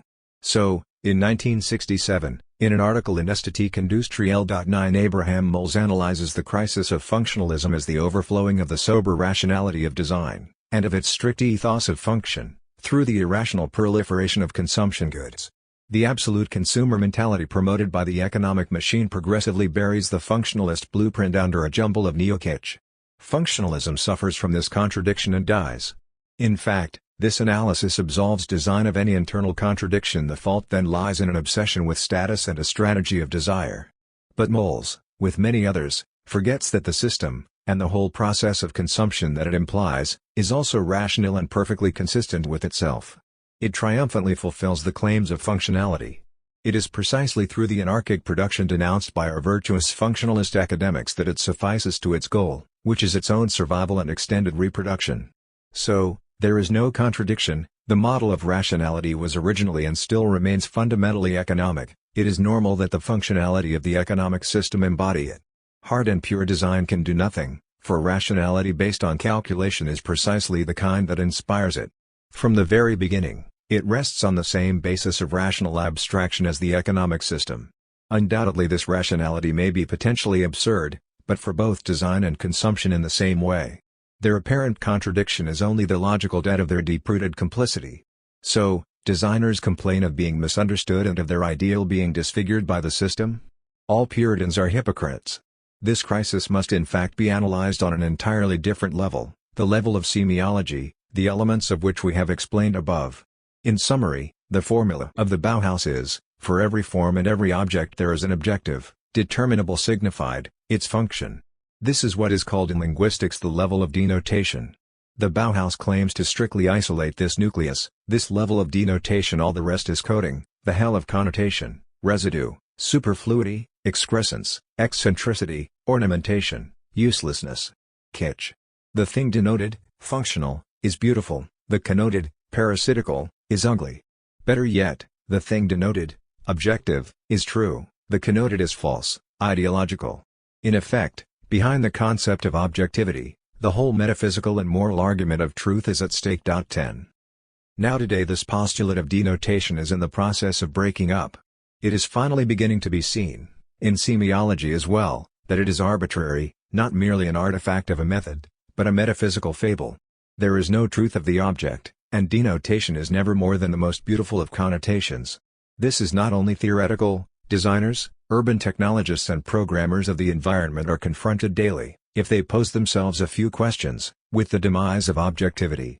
The functionality of forms, of objects, becomes more incomprehensible, illegible, incalculable every day. Where is the centrality of the object, its functional equation, today? Where is its directing function, where are the parasitic functions? Who can tell, when now the economic, the social, the psychological and the metapsychological are so inextricably mixed together? Can anyone demonstrate beyond a doubt that a particular superfluous form, a given irrational trait does not find its echo elsewhere, after all, in the unconscious, for all I know, in some more subtle equilibrium, and thus does not in some way have a functional justification? 11 In this systematic logic, for functionality is nothing other than a system of interpretation, everything is potentially functional and nothing is in fact. The guiding utopia turns upon itself. And it is not surprising that, as things gradually lose this quality of objective finality, it is transferred to the system itself which, in its process of reproduction, completes on its own terms what remains. In the end, the system becomes the only bearer of active functionality, which it redistributes to its elements. It alone is admirably designed, and its own finality envelops it like an egg. 12. If there is no further absolute utility of the object, it is also the end of the superfluous, and the whole theoretical edifice of functionalism crumbles. This works to the interests of fashion, which plays entirely upon connotation, not encumbering itself with objective denotation, though it claims to. With its unstable, irrational rhetoric, and sanctioned only by the contemporaneity of signs, fashion appropriates the whole system.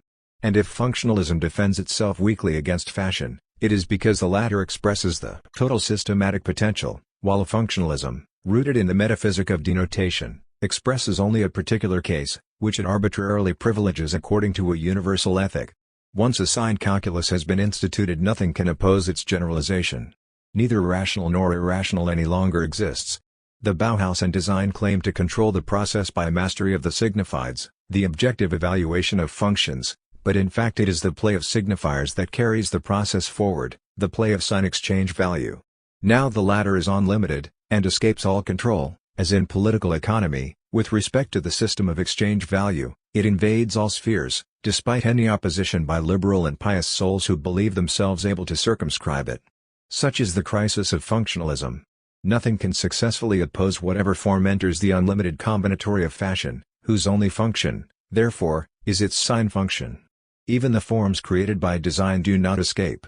And if styling, which the Bauhaus believed it had disqualified, re-emerges through design without the latter ever being truly able to eliminate its traces and regain control of itself and its severity, it is because what appears pathological to it is already contained in the logic of its own design, i.e., plan, project. If our era nostalgically salvages all the kitsch of the 19th century, despite the Bauhaus revolution, it is because in fact this already belongs to it. The floral motif on the sewing machine or the metro entrance is a regressive compromise, but by its resurgence today it takes on a surrealist value of fashion, and it is logical surrealism in a way only formalizes the hybrid production of commercial kitsch as an artistic transgression. Today, pure design spurns the floral motif, but it carries the naturist ideology much deeper. The branching, etoide, structures of organic bodies serve as models for an entire city. There is no radical difference between the two. Everywhere, ever since the concept was born, nature, whether taken as decor or as a structural model, remains as the projection of a social model. And the branching structure is always that of capital. But if design is immersed in fashion, one must not complain, for this is the mark of its triumph.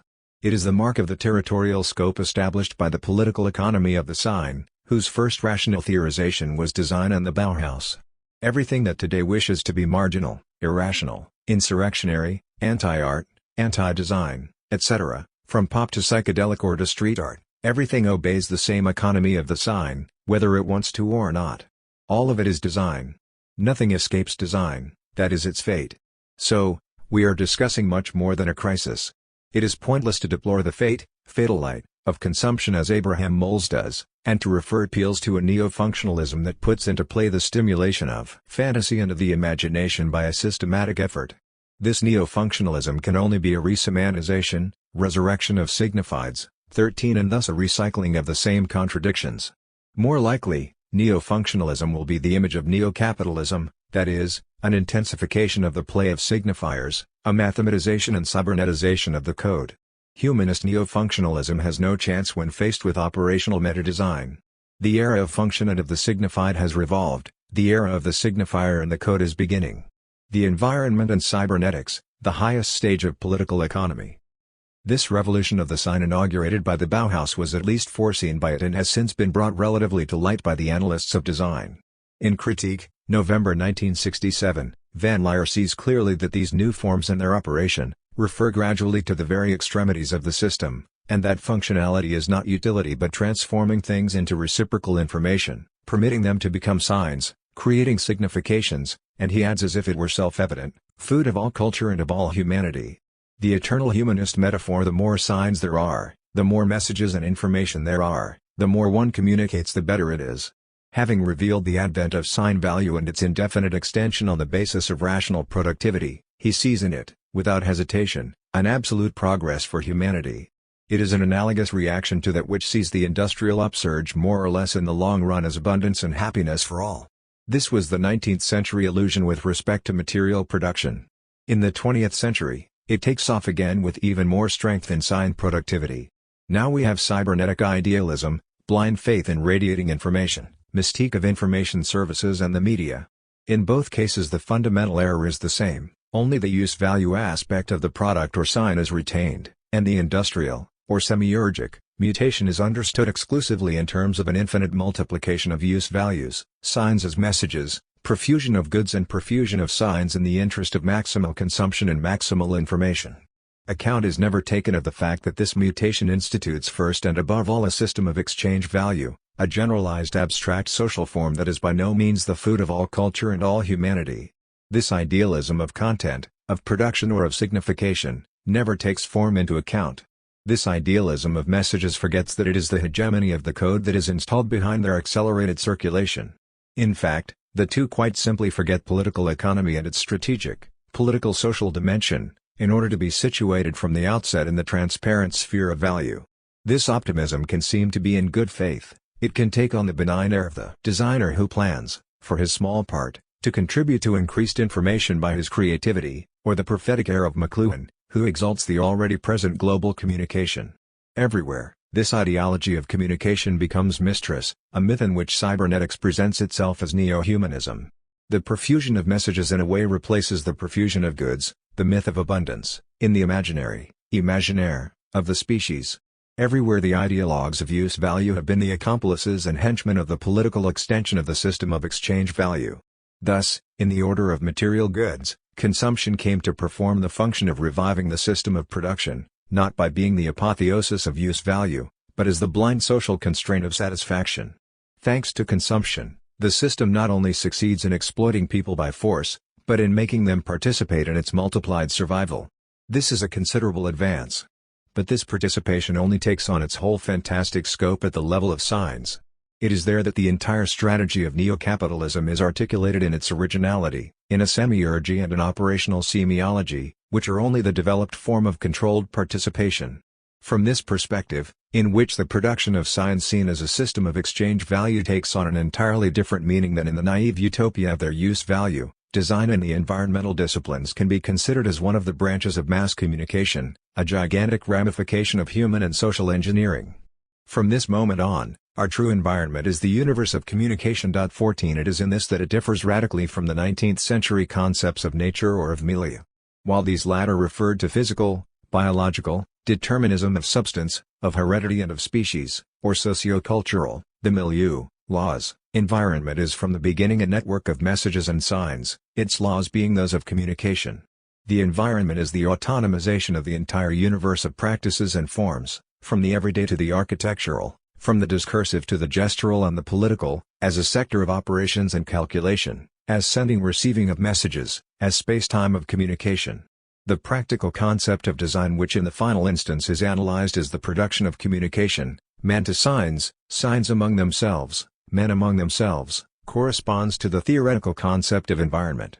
Here one must be made to communicate, that is to say, participate, not by the purchase of material goods but in the data processing mode, by the circulation of signs and messages. That is why the environment, like the market, which is its economic equivalent, is a virtually universal concept. It is the concrete summary of the whole political economy of the sign. Design, which is the corresponding practice of this political economy, is generalized proportionately, and if it began by being applied only to industrial products, today it embraces and logically must embrace all sectors. Nothing is more false than the limits that a humanistic design wishes to fix for itself. In fact, everything belongs to design, everything springs from it, whether it says so or not. The body is designed, sexuality is designed, political, social, human relations are designed, just as our needs and aspirations, etc. This designed universe is what properly constitutes the environment. Like the market, the environment is in a way only a logic that of sign, exchange value. Design is the imposition of this sign exchange value at all levels of models and operational practices. Once again it is the practical triumph of the political economy of the sign and the theoretical triumph of the Bauhaus. Like public relations, human relations and the psychosociology of enterprise, like planning and participation, marketing and merchandising strive to produce a relationship, to restore it where the social relations of production make it problematic. Similarly, the task, the strategic function of design in the contemporary system, is to produce communication between man and an environment which never exists precisely save as a foreign agency, still like the market. Like many other ideological concepts, environment designates by antiphrasis that from which one is separated, it designates the end of the proximate world beings and things are held as far away from one another as possible. And the mystique of the environment is proportionate to the moat between man and nature which the system digs deeper every day, whether it likes it or not. This split, this fundamentally broken and dissociated relationship, in the image of social relations, between man and his environment is the raison d'etre and the site of design. There it tries desperately to restore meaning, to restore transparency by means of a great deal of information, and comprehension by means of a great number of messages. If one considers it carefully, the philosophy of design, echoed by the whole theory of the environment, is in the end the doctrine of participation and of public relations extended to all of nature. Nature, which seems to become hostile, wishing by pollution to avenge its exploitation, must be made to participate. With nature, at the same time as with the urban world, it is necessary to recreate communication by means of a multitude of signs, as it must be recreated between employers and employees, between the governing and the governed, by the strength of media and of planning. In short, it must be offered an industrial contract, protection and security, incorporating its natural energies, which become dangerous, in order to regulate them better. For of course all this only aims at the better and better alignment of this participant nature, which is contradicted and recycled by intelligent design. along the norms of a rational hyperproductivity. Such is the political ideology of design, which attains its global scope today in the discourse of environment. From Gropius to Universitas 15 there is a continuous succession of stages toward what could be termed a meta-design, a meta-political economy which is to neo-capitalism what the classic liberal economy was to capitalism. If one speaks of environment, it is because it has already ceased to exist. To speak of ecology is to attest to the death and total abstraction of nature. Everywhere the right, to nature, to the environment, countersigns the demise of. This gradual destruction of nature, as vital and as ideal reference, is strictly linked to what we have called the gradual decline of the signified in the analysis of the contemporary sign, of an objective, real referent, of the denoted function, of the truth of the world as the real guarantee of the sign, a little like its gold backing.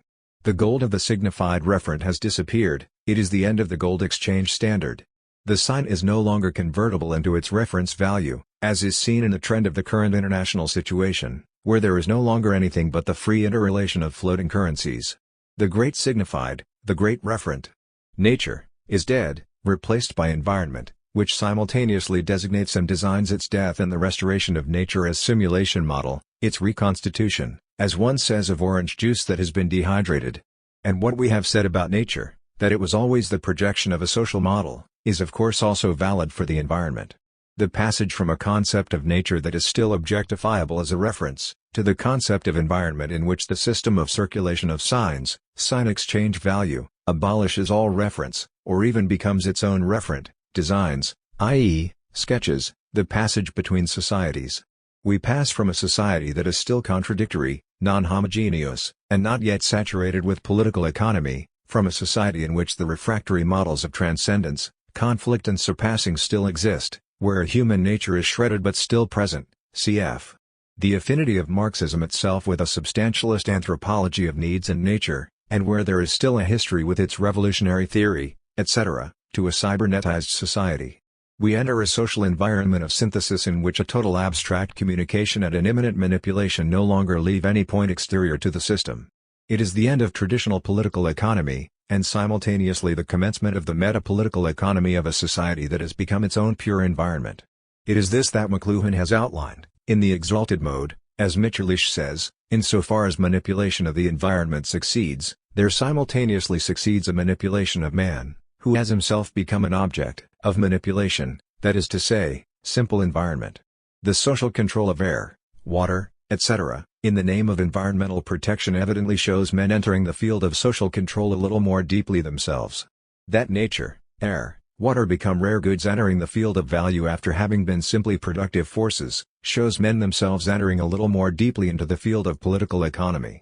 At the limit of this evolution, after natural parks, there may be an international foundation of man just as in Brazil there is a national Indian foundation. The National Indian Foundation is in a position to assure the preservation of the indigenous population in the best conditions, as well as, the survival of the animal and vegetable species that have lived alongside them for thousands of years.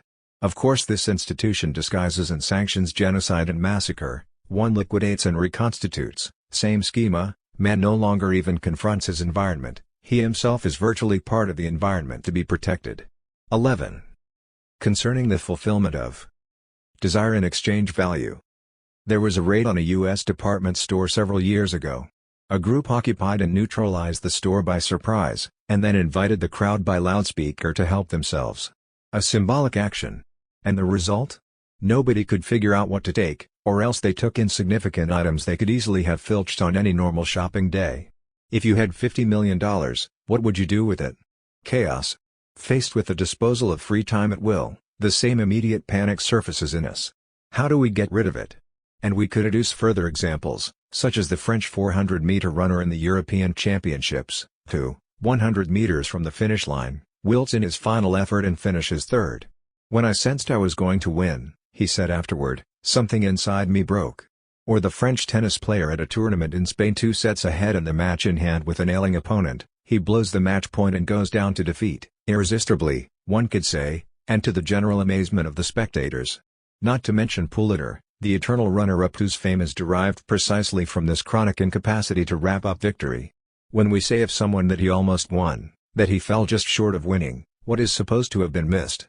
Don't these phrases indicate in a way that victory would have been the worst thing that could have happened to him, that victory would have been failure? These are just slips of the will, of the drive for appropriation and satisfaction, performance and supremacy, which is supposed to be the deepest of human motivations. Freud advanced the exploration of human psychology immensely, taking such minutiae as his starting point. But the fantastic perspectives thus revealed have scarcely ruffled the composure of general anthropology, economic science, or the humanities. Psychoanalysis itself has helped to circumscribe these anomalies with depth psychology. Everybody has his unconscious and it's his business. And so, almost miraculously, we find they have no equivalent in social or political practice, where an essentially fail-safe rationality reigns supreme.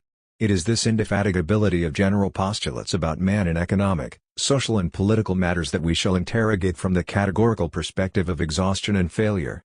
The more or less experimental and limiting case of the department store shows that once exchange value has been neutralized, use value disappears with it. When the demand for always more utility and satisfaction is confronted with the possibility of its immediate realization, it evaporates. The whole package of motivations, needs and rationality that is so conveniently supposed to constitute human nature simply flies apart. Beyond the transparency of economics, where everything is clear because it suffices to want something for your money, man apparently no longer knows what he wants. Some hypotheses, objects, and the needs that they imply, exist precisely in order to resolve the anguish of not knowing what one wants. What isn't mediated by the abstraction of exchange value cannot exist as a spontaneous and concrete value either, such as utility, for example. Both axiological levels are equally abstract and make common sense. There is no use value without exchange value. Once the latter is neutralized in the gift process, or gratuity, prodigality, expenditure, then use value itself becomes unintelligible. This idea applies, mutatis mutandis, to sign exchange value. What isn't mediated by statutory social competition, the exchange of differential signs, or by models, has no value. With respect to signs, the use-value exchange value distinction is virtually obliterated. If sign use value is defined as differential satisfaction, a sort of qualitative surplus value anticipated through a choice, a preference, a semiological calculation, and if sign exchange value is defined as the general form, the code, that regulates the interplay of models, then it becomes clear the extent to which use value issues directly from the functioning of the code and exchange value system. The process is the same in the so-called economic order, hence the abstractness of use value, which only appears already mediatized by the exchange value system, as commodity form, and simultaneously by the models and code, where it appears as sign form. Thus, today exchange value and sign exchange value mingle inextricably. 1. The completed system, at bottom that of consumption as the ultimate stage of political economy, depends on liberty, not only at the level of production, liberty to buy and sell labor power, but also, in a second moment, which is by now concurrent, at the level of consumption, freedom of choice. The abstraction of the sign exchange system, i.e., models and their internalization in semiological calculation, is necessarily combined with the systematic abstraction of production and economic exchange, i.e., capital, money, exchange value. The sign is the apogee of the commodity. Fashion and the commodity are single, identical form. The differentiation of the commodity is inscribed, from the outset, in the form of sign exchange value, and not in a quantitative logic of profit. The commodity achieves its apotheosis when it is able to impose itself as a code, that is, as the geometric locus of the circulation of models, and hence as the total medium of a culture, and not only of an economy. Exchange value is realized in sign exchange value. Sign exchange value and exchange value are definitively realized in use value. This trinomial delineates a total, coherent universe of value where man is supposed to fulfill himself through the final satisfaction of his needs. According to rational calculation, he is reputed to be continuously raising his rate of value production. Relayed from one summit to the other of the great axiological triangle, he can effectively only hope to transcend himself, to positivize himself, in values. His movement traces the boundaries of a value world that has coincided for centuries with the definition of humanism. This triangulation of value defines a full, positive world, relentlessly completed by the plus sign, the logic of surplus value, inseparable from value. It is a world in which man is incapable of selling himself short. Hence, the value process is equivalent to a phantasmic organization, in which desire is fulfilled and lack resolved, in which desire is achieved and performed, and in which the symbolic dimension and all difference are abolished. Value is totalitarian. It excludes ambivalence, as well as any relation in which man would cease to complete himself in value, or index himself AC according to the law of equivalence and surplus value. But ambivalence haunts the sphere of value everywhere. It is what resurges, though covertly, in failure. The crowd fails to react positively to the absolute availability of the commodity, that is, by responding with spontaneous appropriation. It fails to obey the categorical imperative of need. It even fails to understand what it wants and simply take what is offered. In fact, gratuity eliminates supply in the economic sense of the term, and abolishes demand in the same stroke. So, the latter is based only in the logic of value. Outside this logic, man has need of nothing. What we need is what is bought and sold, evaluated and chosen. What is neither sold nor taken, but only given and returned, no one needs. The exchange of looks, the present which comes and goes, are like the air people breathe in and out. This is the metabolism of exchange, prodigality, festival, and also of destruction, which returns to non-value what production has erected, valorized. In this domain, value isn't even recognized. And desire is not fulfilled there in the phantasm of value. What comes to light in this inability to just grab consumer goods, as in the case of the slackening athlete, is that the official imperative, orchestrated as individual need, the need to win, etc., has displaced something else, which is precisely the contrary demand, to lose, misplace, dispossess oneself, or give up. And this isn't some masochistic reversal of a more fundamental economy aimed toward value, performance and achievement, but the inverse and radical necessity of lack, manque. Every fulfillment of desire and value returns to this contrary extremity, because with the termination of satisfaction, it alone preserves the subject's questioning concerning his own desire. Such is the foundation of ambivalence. Taking has never been a sufficient condition for enjoyment. It is necessary to be able to receive, to give, to return, to destroy, if possible, all at once. The realization process of value dissolves all this into an impoverished, unilateral and positive modality, dispossessing the subject of his symbolic insistence, 1. The refusal to fulfill desire, or lack, and, 2. The necessity of a relationship unmediated by the systemic logic of value, or symbolic exchange. Enjoyment is radical, value is sublime, so this radical symbolic insistence is sublimated in value. The commodity is the incarnation of the sublime in the economic order. The radical demand of the subject is sublimated there in the ever-renewed positivity of his demand for objects. But behind this sublime realization of value, there lies something else. Something other speaks, something irreducible that can take the form of violent destruction, but most frequently assumes the cloaked form of deficit, of the exhaustion and refusal of cathexis, of resistance to satisfaction and refusal of fulfillment. Viewing the contemporary economic situation as a whole, all this begins to look like a tendency we might want to call the falling rate of enjoyment. According to a mysterious counter-economy of lost opportunity, it is this lively, basic denial of value, this latent violence toward the principle of identity and equivalence, this vacillation beyond satisfaction which, in the last instance, assures the subject in his being. And this is not metapsychology.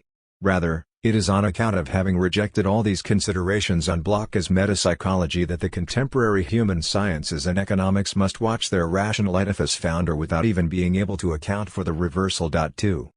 We have been speaking of syndromes of lost opportunity and elusive pleasure. Is this the death instinct talking through us? Preserving ubiquitously and perennially a radical difference, against the unitary phantasm of value? Perhaps. But any discourse in terms of a death instinct verges too close on metapsychology of the subject, forgetting that what is preserved in the splitting of the subject, and the subject's failure to satisfy his desire, is, along with the recognition of castration, the symbolic potentiality of exchange. Lack is always that in terms of which we miss others, and through which others miss us. In the value process, whether the investment be commercial or phantasmic, no one misses anyone, nothing is anything, because everything is equivalent to something, and everyone is assured of equaling at least himself. Only value is exchanged, which is to say, transformed into itself, only value, and individuals and things as terms of value, according to the law of equivalence.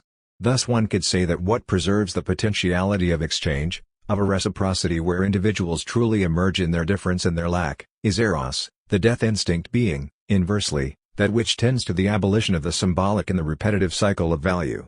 From this perspective, the sublime and repetitive world of the commodity could well be considered the field in which the death instinct attains its fulfillment. But we are never going to get very far quibbling over where to pin these labels. The essential is to grasp that what is speaking, beneath the objective process of value, does not speak contradictorily, in the sense of a dialectical contradiction. Ambivalence is not the dialectical negation of value, it is the incessant potentiality of its annulment, of the destruction of the illusion of value. It is not with an opposing code that the ambivalent and symbolic confront the discourse of value. Against value's positive transcendence, the symbolic opposes its radicality. Against the logic of sublimation and generality, of abstraction, are opposed the radicality of the non-fulfillment of desire and symbolic exchange. It remains now to analyze the revolutionary illusion of those responsible for Operation Supermarket. Their hypothesis evidently went something like this: we are going to suspend the rules of the capitalist game by neutralizing exchange value. We are going to return commodities to their pure use value, thus demystifying consciousness and restoring the clarity of people's relationship to their real needs. Revolution, hic et nunc. Such is the inspired logic of the purest philosophical Marxism. First, the sharp distinction between use value and exchange value, to the greater philosophical and humanist glory of use value, and then the rationalist theory of mystification. Their conclusion: if people can't spontaneously rediscover a liberated use value, it must be because they are so disciplined in self-repression and the habitus of capitalism. It must be because they have so completely internalized the law of exchange value that they are unable to desire a thing when it is simply offered to them.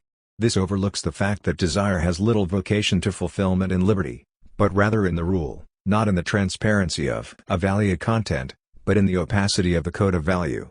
This is the desire of the code, and this desire needs to rescue the rules of the game. It requires them, in order to fulfill itself. It is with this investment of the rule by desire, with its own fulfillment in view, that the social order makes its pact. It is this desire that the social order exploits in order to reproduce itself. Here, the phantasm and the institution come together, the political order of power and the fetishized order of perversion, the fulfillment of desire. The phantasm of value is also the phantasm of order in the law. The rule mentioned above is, in our society, the law of exchange value.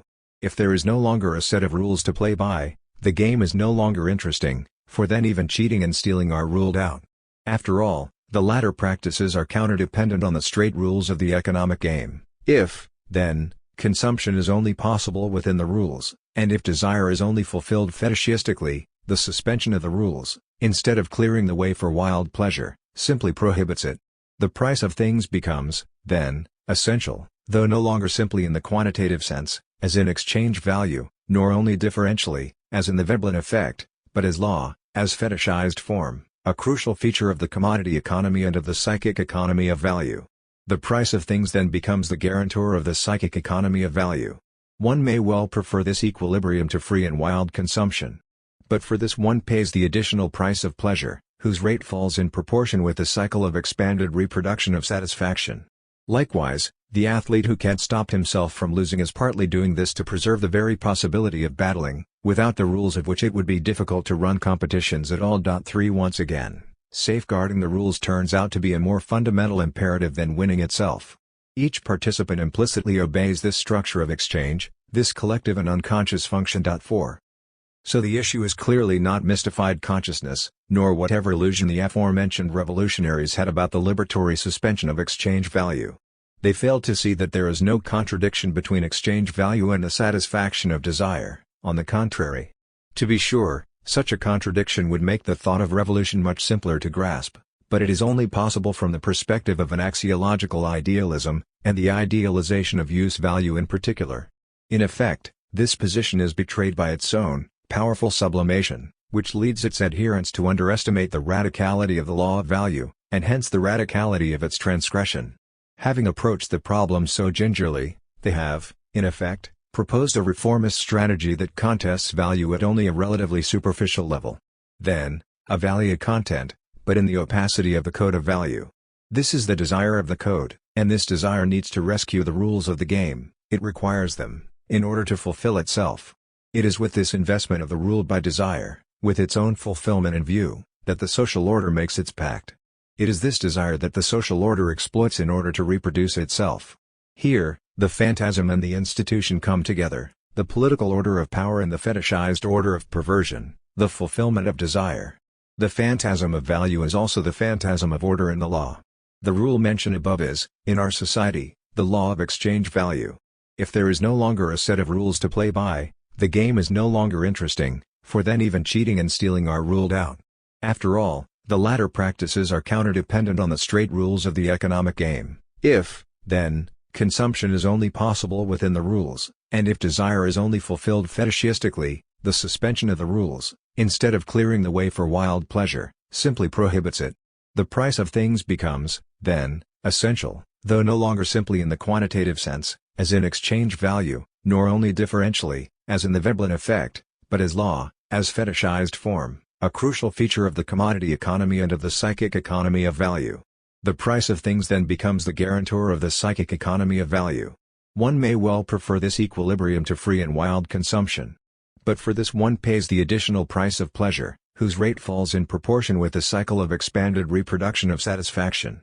Likewise, the athlete who can't stop himself from losing is partly doing this to preserve the very possibility of battling, without the rules of which it would be difficult to run competitions at all. 3 Once again, safeguarding the rules turns out to be a more fundamental imperative than winning itself.